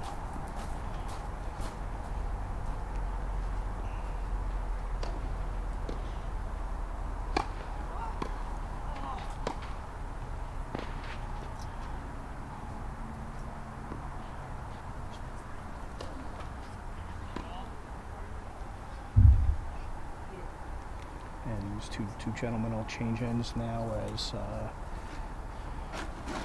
the shadow is now fully engulfed the court. We've turned on the lights in our broadcasting tent. And Walker Oberg and Gurmendi are still battling it out on the second court. You get a look at all of our sponsors. Now here again, we've talked about all of our sponsors today, and we couldn't do this tournament without them. Couldn't afford the prize money, and they are an integral part of our 2002 Summer Pro Shootout, and we thank all of them tremendously for supporting this event. So thank you to all of us, to all of our sponsors. Thank you to all of us too, Bob, and all of us. I include you. Yes, and Phillip, I thank you and all the sponsors. Zoe Thank and you. everybody else that is participating in making this event. Is a very, very difficult event to put on, and as we talked before, Brad doing an excellent job here. Bilski, now we're looking at Bilski try to get himself charged up to try to stay in this second set. I mean, because of the nature of what he's fighting for, winning in 2 instead of winning in 3 is sort of important, because his sets 1-loss record. Absolutely. He's already lost a set, but I mean for Nielsen. Yeah. Right. Sure. Well, Bilski's now. I'm sorry, Bilski's Yeah, now, Bilski returning. loved to take this. Yeah. So Nielsen's serving for the set. I think I made a mistake and misspoke there. But good, tough, flat out wide serve there, and deceptively big serve from Nielsen.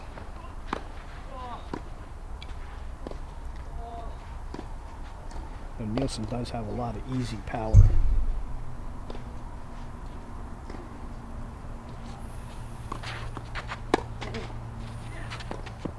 Ooh, miscalculated that backhand. That all starts with the movement, wouldn't you agree, Bob? Yeah, the return was nice and deep, and he had to get his feet going to get in the right spot. It was a good return. On the next court, boy, Oberg is psyched to play Gurmendi. He's moving his feet like he's never moved before. He's really wanting that. Yeah, well, that's certainly going to be his toughest match of the day.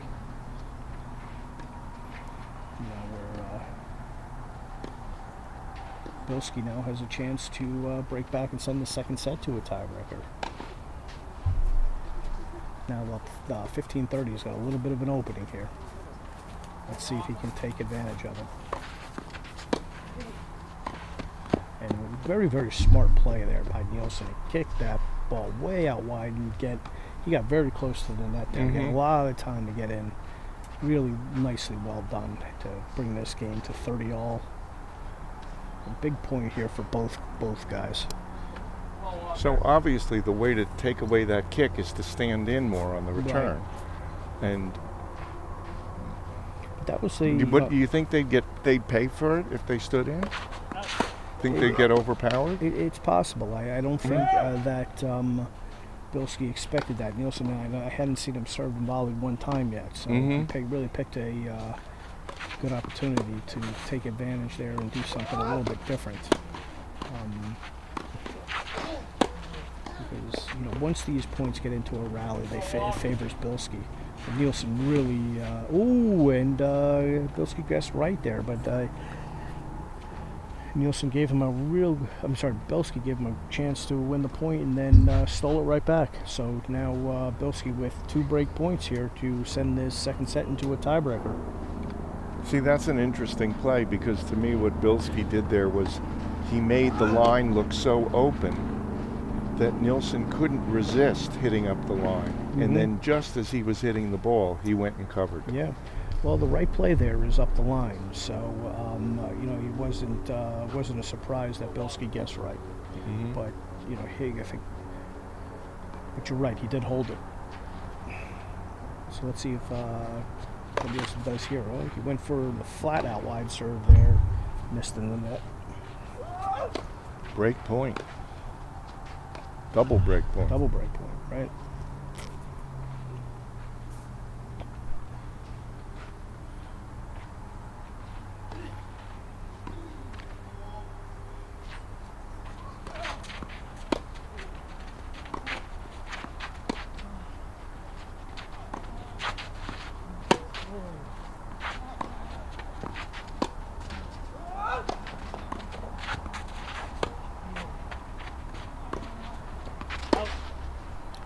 And Nielsen missed the forehand long. It was clearly long, even though he's guessing it. Then Bilski breaks, and now we're at 3-all. We're going to play a tiebreaker to decide this second set. If Nielsen can take the tiebreaker, we'll go to a super tiebreaker. Now, regular tiebreaker. Regular tiebreaker now, and if Nielsen wins this tiebreaker, we'll go to a super tiebreaker.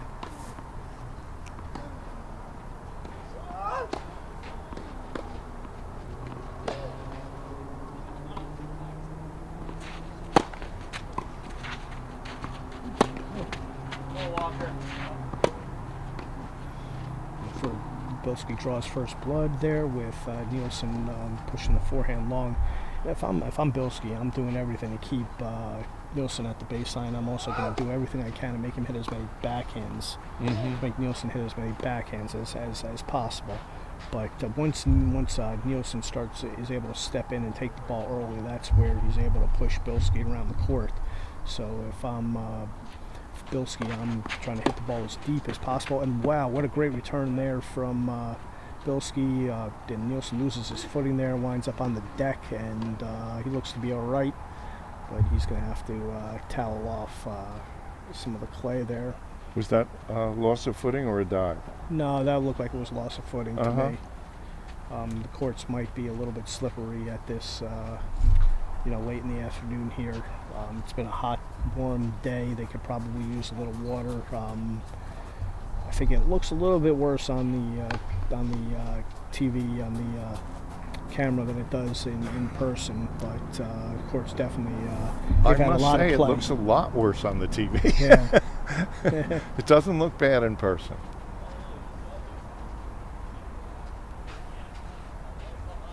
And we have a If the referee who is if the- also wearing multiple hats. He not only is he playing referee, but he went to get a towel for Yeah. one of the players. That was very nice of him. Look at all those skid marks, though. Yeah. They're really visible on the monitor. Well, I think that is a testament to the quality of the equipment that the producer brought, with Phil brought, and how great a job Phil does, because that's a crystal clear picture. Absolutely. So now Bilski in charge of this tiebreaker up love 2. And you can tell you, Nielsen went big for a big out wide second serve there. We're going to get a call from the referee on the line, but it did look a little bit wide to me. So we're going to get a second opinion on the call there, but it looked. If there's a mark, It did appear to call be it. wide to me, but we're going to get the authority. I'll let you make your opinion there, Mr. Tournament Director, as he walks by me, but I do think it was a little bit wide there. But Nielsen really went for a big second serve there. I don't know that I would have gone for that I would advise going for that at love 2. So it's too bad we can't have Brad take a picture with his camera and get it on the screen, but but we're going to need a slightly bigger budget to be able to pull those kind of production efforts off. And I'm not. Oh, and Bilski, it looks like just conceded the point. I mean, I think the same criterion goes for a linesman or an umpire. If you can't clearly call it out, you have to call it in. Would you agree or not? It depends on the situation, but here the player the call was out, so I think there would have to be indisputable evidence that it was in. The player does get the first call, and then that's the standard for the overrule.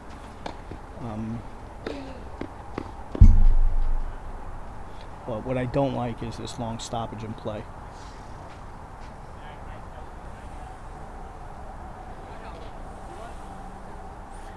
Bilski is convinced that it's out, and he made the first call. He's not wavering, so I think there's got to be indisputable evidence. I mean, I'd go all the way back and I'd bring in Plato and Socrates and sort of verbally, go at it. Yeah. Because one would say it's just a mirage. Okay. Anyway, so. Not sure Plato and Socrates played tennis.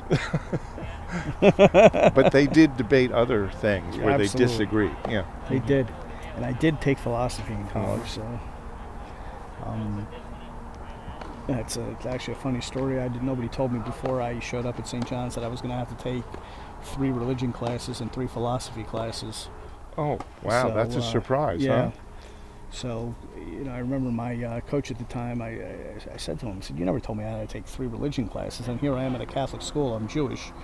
And he says, well, just take world religion and Judaism. I took Judaism the second semester. It was so hard. And so the 3rd semester that I had to take religion, I went to the class with all the athletes. Final call. Well, I'm sorry, what was the final call? Good. So it's 2-1 now, Bilski. Okay, so we were just talking in the booth about the criterion for making. So we got to change the update the score for 2-1 for Bilski. Yes. So Brian was saying since the initial call was out, you needed clear, indisputable evidence to overrule it and call it good. Where I was saying you can't call it out unless you are 100% sure. Which one of the two took charge? My ruling is they asked me to come down and look at the mark. Oh, okay. So looking at the mark, there's too much doubt in my mind where I'm a little bit unsure. Yeah. It was that close. They both And if agreed on the mark? Oh yeah, both Okay. agreed on the mark. It Then was that's a that- different it was that story. Close. But if there's any doubt, I got to call it in. And Okay. that's what I told him. I said, you asked me to come look at it. Yep. And I wanted to call it out, but there's still doubt in my mind about it. So we got to call it in. he was okay with it. Okay. He understood it. It's tough. I think you made the right decision. We should Good take a job. look. Can we take a look at the slow motion replay? I wiped it away. So. Well, we have it on video. Clean up this mess. Now we're at 2-all in this second set tiebreaker there, so it turned out that was a big call there. And great combination there from That was Bilski. nicely done.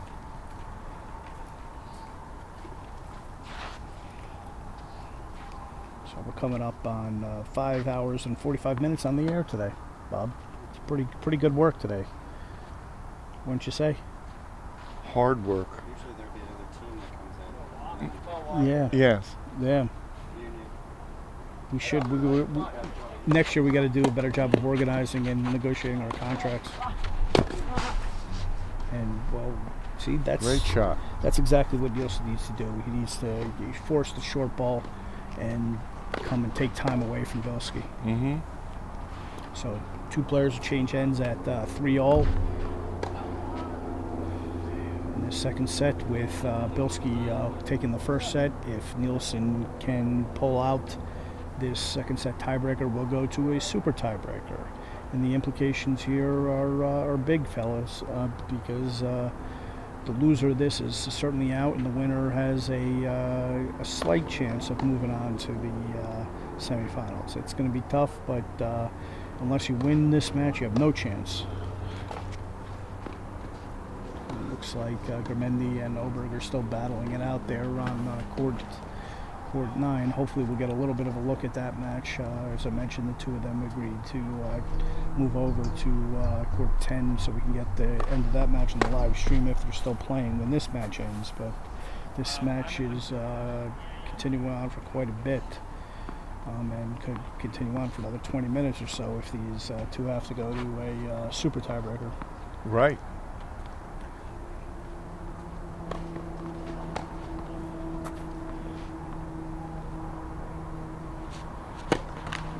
Nielsen serving at 3-all. The second set tiebreaker. Again, Bilski won the That first was set a now. serve. Well, looks like Gurmendi just I think he ended it. beat Oberg. And so we'll have to take a look at Gurmendi tomorrow.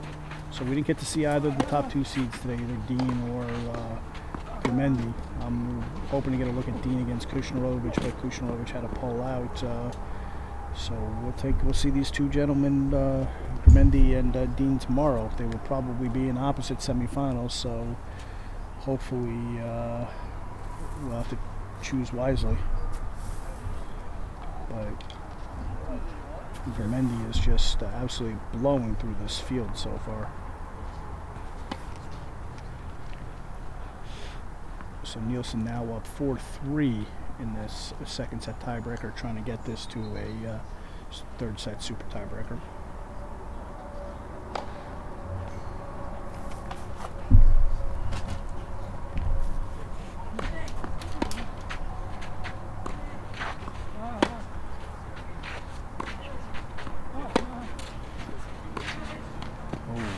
Nielsen now forcing the issue a little bit. 5-3.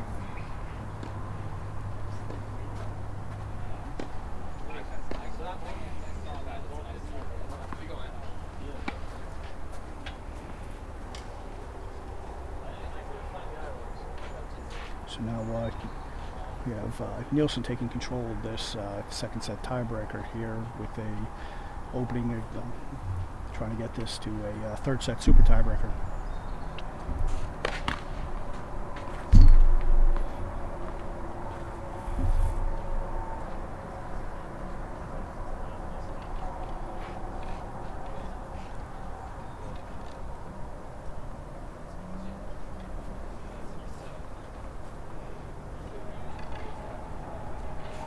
Second serve here from Bilski.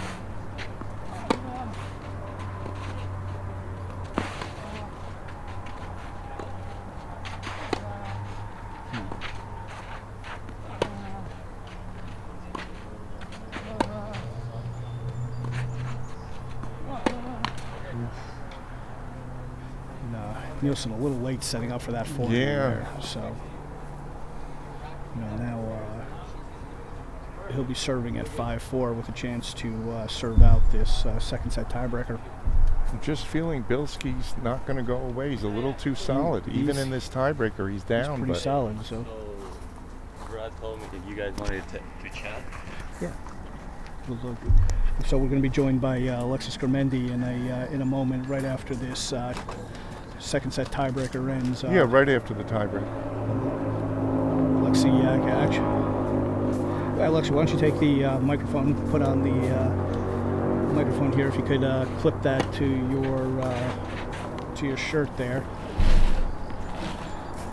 And as we watch the end of this second set here, we're joined in the yep, he'll be right back. We'll realize his shirt is pretty sweaty and he's going to change his shirt, but now it looks like we are at 5-5 in this tiebreaker here. So you're right, Bob, that Bilski has clawed his way back in once again. He did. He hit a nice return right at the feet. Point here.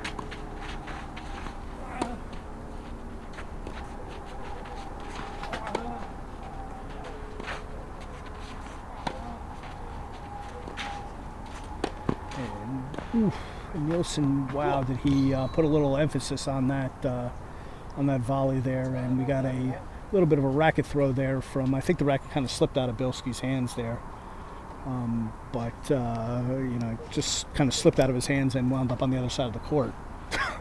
But no warning from the referee there. So now, no warning. We have Alexi joining us here in the booth, and as it's now a set point here for Nielsen, so we'll just ask you to hang on for a second, Alexi.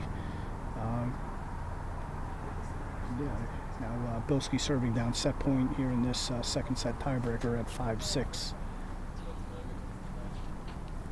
With Bilski won the first. And Nielsen puts the return in the net. He doesn't even make him play. What is he doing? All right, so Alexi, tell us, give us your thoughts on the day so far. I know we didn't get a chance to look at you yet on the live stream, but hopefully we'll see you tomorrow. Yeah, no, it was a pretty good day. Played some good tennis today. Yeah. It was super hot, so I'm glad I got through it pretty fast. Yeah, if you can say that. I gotta say, you actually absolutely. I'm not sure what the score was in the last match. It was 4-1, 4-0. Okay, so you lost one game out of 3 matches today. Wow, you really if you put it like that, then blew through the field today. Feels pretty good. You think you got enough left in the tank to come back tomorrow? Yeah, for sure, 100%. Have you ever played a tournament like this before in this kind of format? Actually, no, not that I can remember. All right. What do you think? But I like it though because it doesn't take that long, so you don't spend the entire day at the club, so that's good. It might be tricky sometimes if you're not feeling the ball very well, or if you have like a bad game and then you get tired, and then because it goes pretty fast. But I think overall it's good because, like I said, like especially since like today was super hot and I only stayed here for like 3 hours. Yeah. Whereas if it would have been 3 long matches, I would have stayed like 6 hours maybe. Yeah. So now I get to go home and get some rest. All right, good. So we're looking at Bilski now serving at 6-all in the second set tiebreaker here, second serve. And he got. So I'm just curious. There are a couple of young Argentinians, just a year or two younger than you, who are now in the top 30 in the world. Yeah, they're all my friends. There are your friends. Can you tell us a little bit about your relationship with them? And so you know Francisco Cerúndolo. Yes. So I've known him since I was probably like 14. I'm 24, or even less, since I was like 12 maybe or 10. Okay. I'm good friends with him. I shared hotel rooms with him. I know his family. I have a good relationship with his dad, with his mom, with his younger brother. He also plays. He's like 100. I saw that. So they're really good friends of mine. I spoke to him the other day. Actually, I congratulated him when he won the ATP. Yes. So I had like a quick text exchange. I don't see him that often because he's always traveling and I'm always here. But I see him every December. Excuse me 1 second. I just want to set up this board. It's now match point here for Bilski, up 7-6 in this tiebreaker. Sorry to interrupt you, Alexi. Huh? Sorry to interrupt you. Oh, all good. Yeah. So, I just want to get a look at this looking match back point at his shooting off. here. Yeah, we'll get back to Alexi in a second. We just want to get a look at. Oh, and now he forces a return a little bit long, a little bit nervous there. It looked like. That's it or no? No, tie. Yeah, no, now it's 7-all in the Wow. tiebreaker. Yeah, these guys are having a battle. Not everybody is blown through the draw like you, buddy. So Alexi and I were actually talking before. We have a good friend in common that members of the same club in Buenos Aires. Iris, my friend Manuel Barantavena, and he was telling me a story about how about a year ago you played the match to win the club championships. Yeah. It was on national TV in Argentina. It's ridiculous. I beat a guy that, as of now, he's 180 in the world. Yeah. So at the time he was like 2-something or 300. That's fantastic. So you just finished up your college career? No, I'm still missing a year. I'm on vacations right now. Okay. So you're going back to Georgia? I should go back in a couple weeks. Okay. And it brings up another match point there for Bilski. So you started college a little bit later. Yeah, I started late. That's why you had to go to an NII school? Yep. I started when I was... So I went with 21, but I turned 22 as soon as I got here. So you were 3 years out of high school, so you couldn't go to Yeah, I finished in school. No, actually, it might have been 4 years because I finished 2015. I graduated high school, and then I came here in 2019. Yeah. Well, you picked a school with a very good tennis program. So. Yeah, it's really, really good. I like it there. Wow. Bilski just closes out the match here. What a comeback there from Bilski. Wow, that's a good set. That's a good match. So you're gonna. What are you gonna do to prepare for tomorrow, Alexi? Just gonna go home now. Maybe get a quick stretch, quick shower. I'm in the mood for playing video games with my friends for a while. Okay. And then since tomorrow we don't play in the morning, I can relax. I can go to sleep. Not late, but like I don't have to go to sleep as soon as I get home, so I can get a good night's sleep. So for the summer, you're here. Are you working at a club teaching tennis? Which club are you? I'm teaching at Stanwich Club. At Stanwich in Greenwich. Yes. Okay. Very nice. So it's a super nice club. Yeah. So thanks for joining us. Thanks for playing. Well, let me we'll get to see you tomorrow. Finish what I was asking you. Okay. Was there anything that happened with Francisco's career where he suddenly shot off? Yes. So there was one, I think, major thing that happened to him that he came to the U.S. to play college tennis. Yeah. I think he went to South Carolina to play. Yep. Mm-hmm. He played one semester, and then he decided that he wanted to play professional, so he came back. But when he was there, he was like, he didn't know anyone. So like, even if the guy was really, really good, he didn't know him. So he just went on court and played his tennis. And then when I talked to him back home, he was like, people were like, oh, you beat this guy, you play this guy. And I was like, I don't even know who this guy is. And apparently he was ridiculous. So from that moment on, he started, his mindset is try to get on court, like to just play your best tennis. Doesn't matter who's your opponent. So it really helped his confidence. Yeah. Mm-hmm. He was always good. Yes. Actually, when he was junior, he wasn't that good. Like he started to get better when he was probably like 19, 20. But I've known him since he was like this. So after one more year of college, do you have aspirations to go out and play yourself? I haven't decided yet. I don't know. I don't know if I like to travel that much, so I don't know. We'll see. We'll see how it goes. Either I stay here or I start playing again. I don't know. Well, I'll tell you, depends. we're admiring your tennis, and Thank if you do go to play, we're rooting for you. Thank you. Thank you so much. Thanks. Thank you we're for looking forward joining to us. seeing you Yes, tomorrow, sir. my man. Thank you. Thank you. So now we let's see if we we sign off, if we can get an update on who. Thank you, Alexi. And who's going to the semifinals tomorrow? We know we will see for a little while. Alexi. We know we will see Theodore Dean. As far as the other two, I'm a little bit unclear on who we have going to the semifinals tomorrow. So. Stick with us for a moment, and hopefully we can get that information. I'm looking over, see if I can find the tournament director. Hey, can the tournament director give us some information, please? See, this is how small our budget is here. We don't have a production assistant. to go over and tap the tournament director and tell him that we're trying to get the information here. You would think they would help us out here, but Phil, can you mute my mic for 1 second, please? Hey, tournament director, can we get some information over here before we sign off? I'm working on it. Why don't you interview one more person first? Bilski, come join us. We'll talk to you about that last match. So, am I back on, Phil? Okay, so we're trying to get we're trying to get Jon-Tomas Bilski here in the booth, who we just saw take down Alex Nielsen. Hopefully, we can get him on board here. And while the tournament director figures out the semifinal situation, thanks for joining us, man. Why don't you take that microphone and just clip it onto your collar there? So. We were joined now here by Jon-Tomas Bilski, who just beat Alex Nielsen.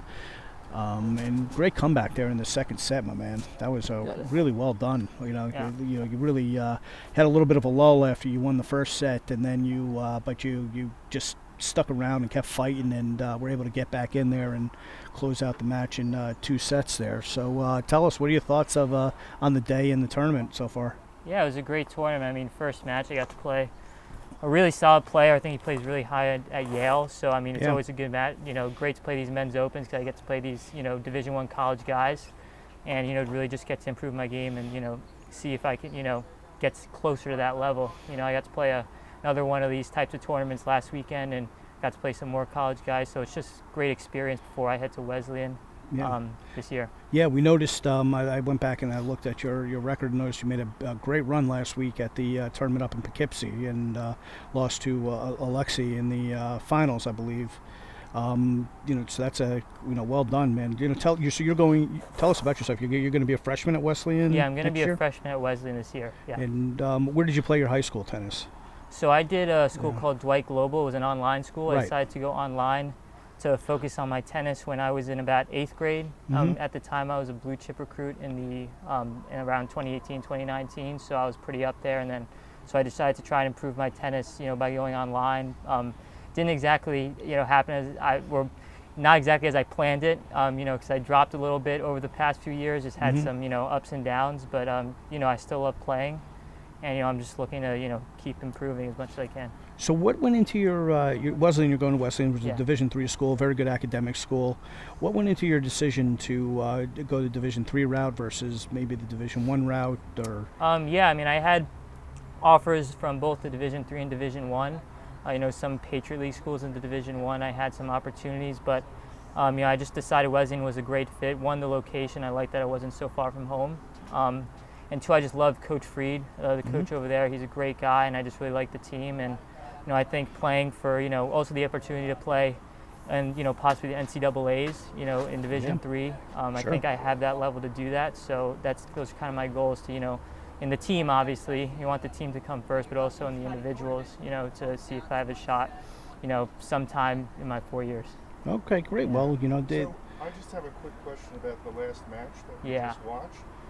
From here, it seemed to me that you were the more solid player and he was the more up and down guy. Yeah. And to what extent were you aware of that yourself when you were playing and sort of saying, I don't need to attack all the time, I can mix it a little bit and rely on him to make a few unforced? Yeah, that's exactly what I've been working on in my game, actually. When I was younger, I was actually around this height when I was around 13 years old, so I actually learned playing big serve, big forehand. And as I didn't really grow as much, but I kind of stayed the same. So I kind of had to adjust my game, because I'm not the big guy anymore. I'm actually the smaller guy. So I'm learning to use my athleticism more. Playing. I think I had some good defensive points that's really been helping me out. And and I think I got a little bit anxious over here just because I don't know, I felt my forehand tightening up, and I think there's still that kind of psyche that really wants to go on offense, and when I don't make it, it gets me a little upset. But I think I'm really just working on staying solid, and I should stick to that game plan because I think it's really gonna pay off in the long run. You had a big forehand to win the match there on match point, big forehand passing shot. So one of the things I noticed that separated both you and Nielsen was you moved around the court much better than he did, and when you were able to push him back, keep him from taking the balls early, that's where your advantage was. So, well done. Great job of getting through that match. I think they're still figuring out if you make it till tomorrow or not. I'm pretty sure I'm tied with Kandel in sets because he won two matches I think in straight sets, but he also split sets with somebody. I think I have the same. I split sets and then one in straight sets, and no, he lost one in straight sets. Sorry, he won one in straight sets, one in 3 sets, and I did the same thing, and he also lost one in straight sets. So we'll see what the game score looks like. Yes. Maybe I have a chance. Maybe you have a chance. Yeah. Well, we were we knew this might happen, but with the level of tennis today out here from you and all your competitors was extremely high. We really enjoyed watching you play. Even if you're not back tomorrow, we're going to follow you, through your college career and your season. Maybe you'll be back here to play this tournament again next year, and we'll look out for you to keep improving. So thanks for coming. Thanks for spending some time with us. Thank you. It was a great tournament. Appreciate it. Thank you both. Thank you. All right. Thank you. Thanks, guys. Good seeing you, man. Thanks. Thank you. Okay. All right. So now we need just maybe another minute or so, and we'll put you on pause for a moment. We'll take a quick break, and we'll come back with the results on who we'll see tomorrow. So we'll be back in a few minutes.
All right, everybody. So we have the semifinal draw set up for tomorrow. We have it'll be Alexis Gurmendi versus Matt Kandel, and Theodore Dean versus Max Estevez. We'll begin at 3 o'clock tomorrow, and we're looking forward to these great matches. Thank you, everybody, for joining us today. Bob, thank you for joining me again. We'll see you tomorrow. Great day of tennis. Thank you to all the assistants and the ball kids, tournament director Brad Breakstone, and Philip Oler, the live stream producer and director. Great job. And to my colleague Bob Chevier, I'm Brian Meisner. Again, we'll see you tomorrow at 3 p.m., everybody. Have a good night.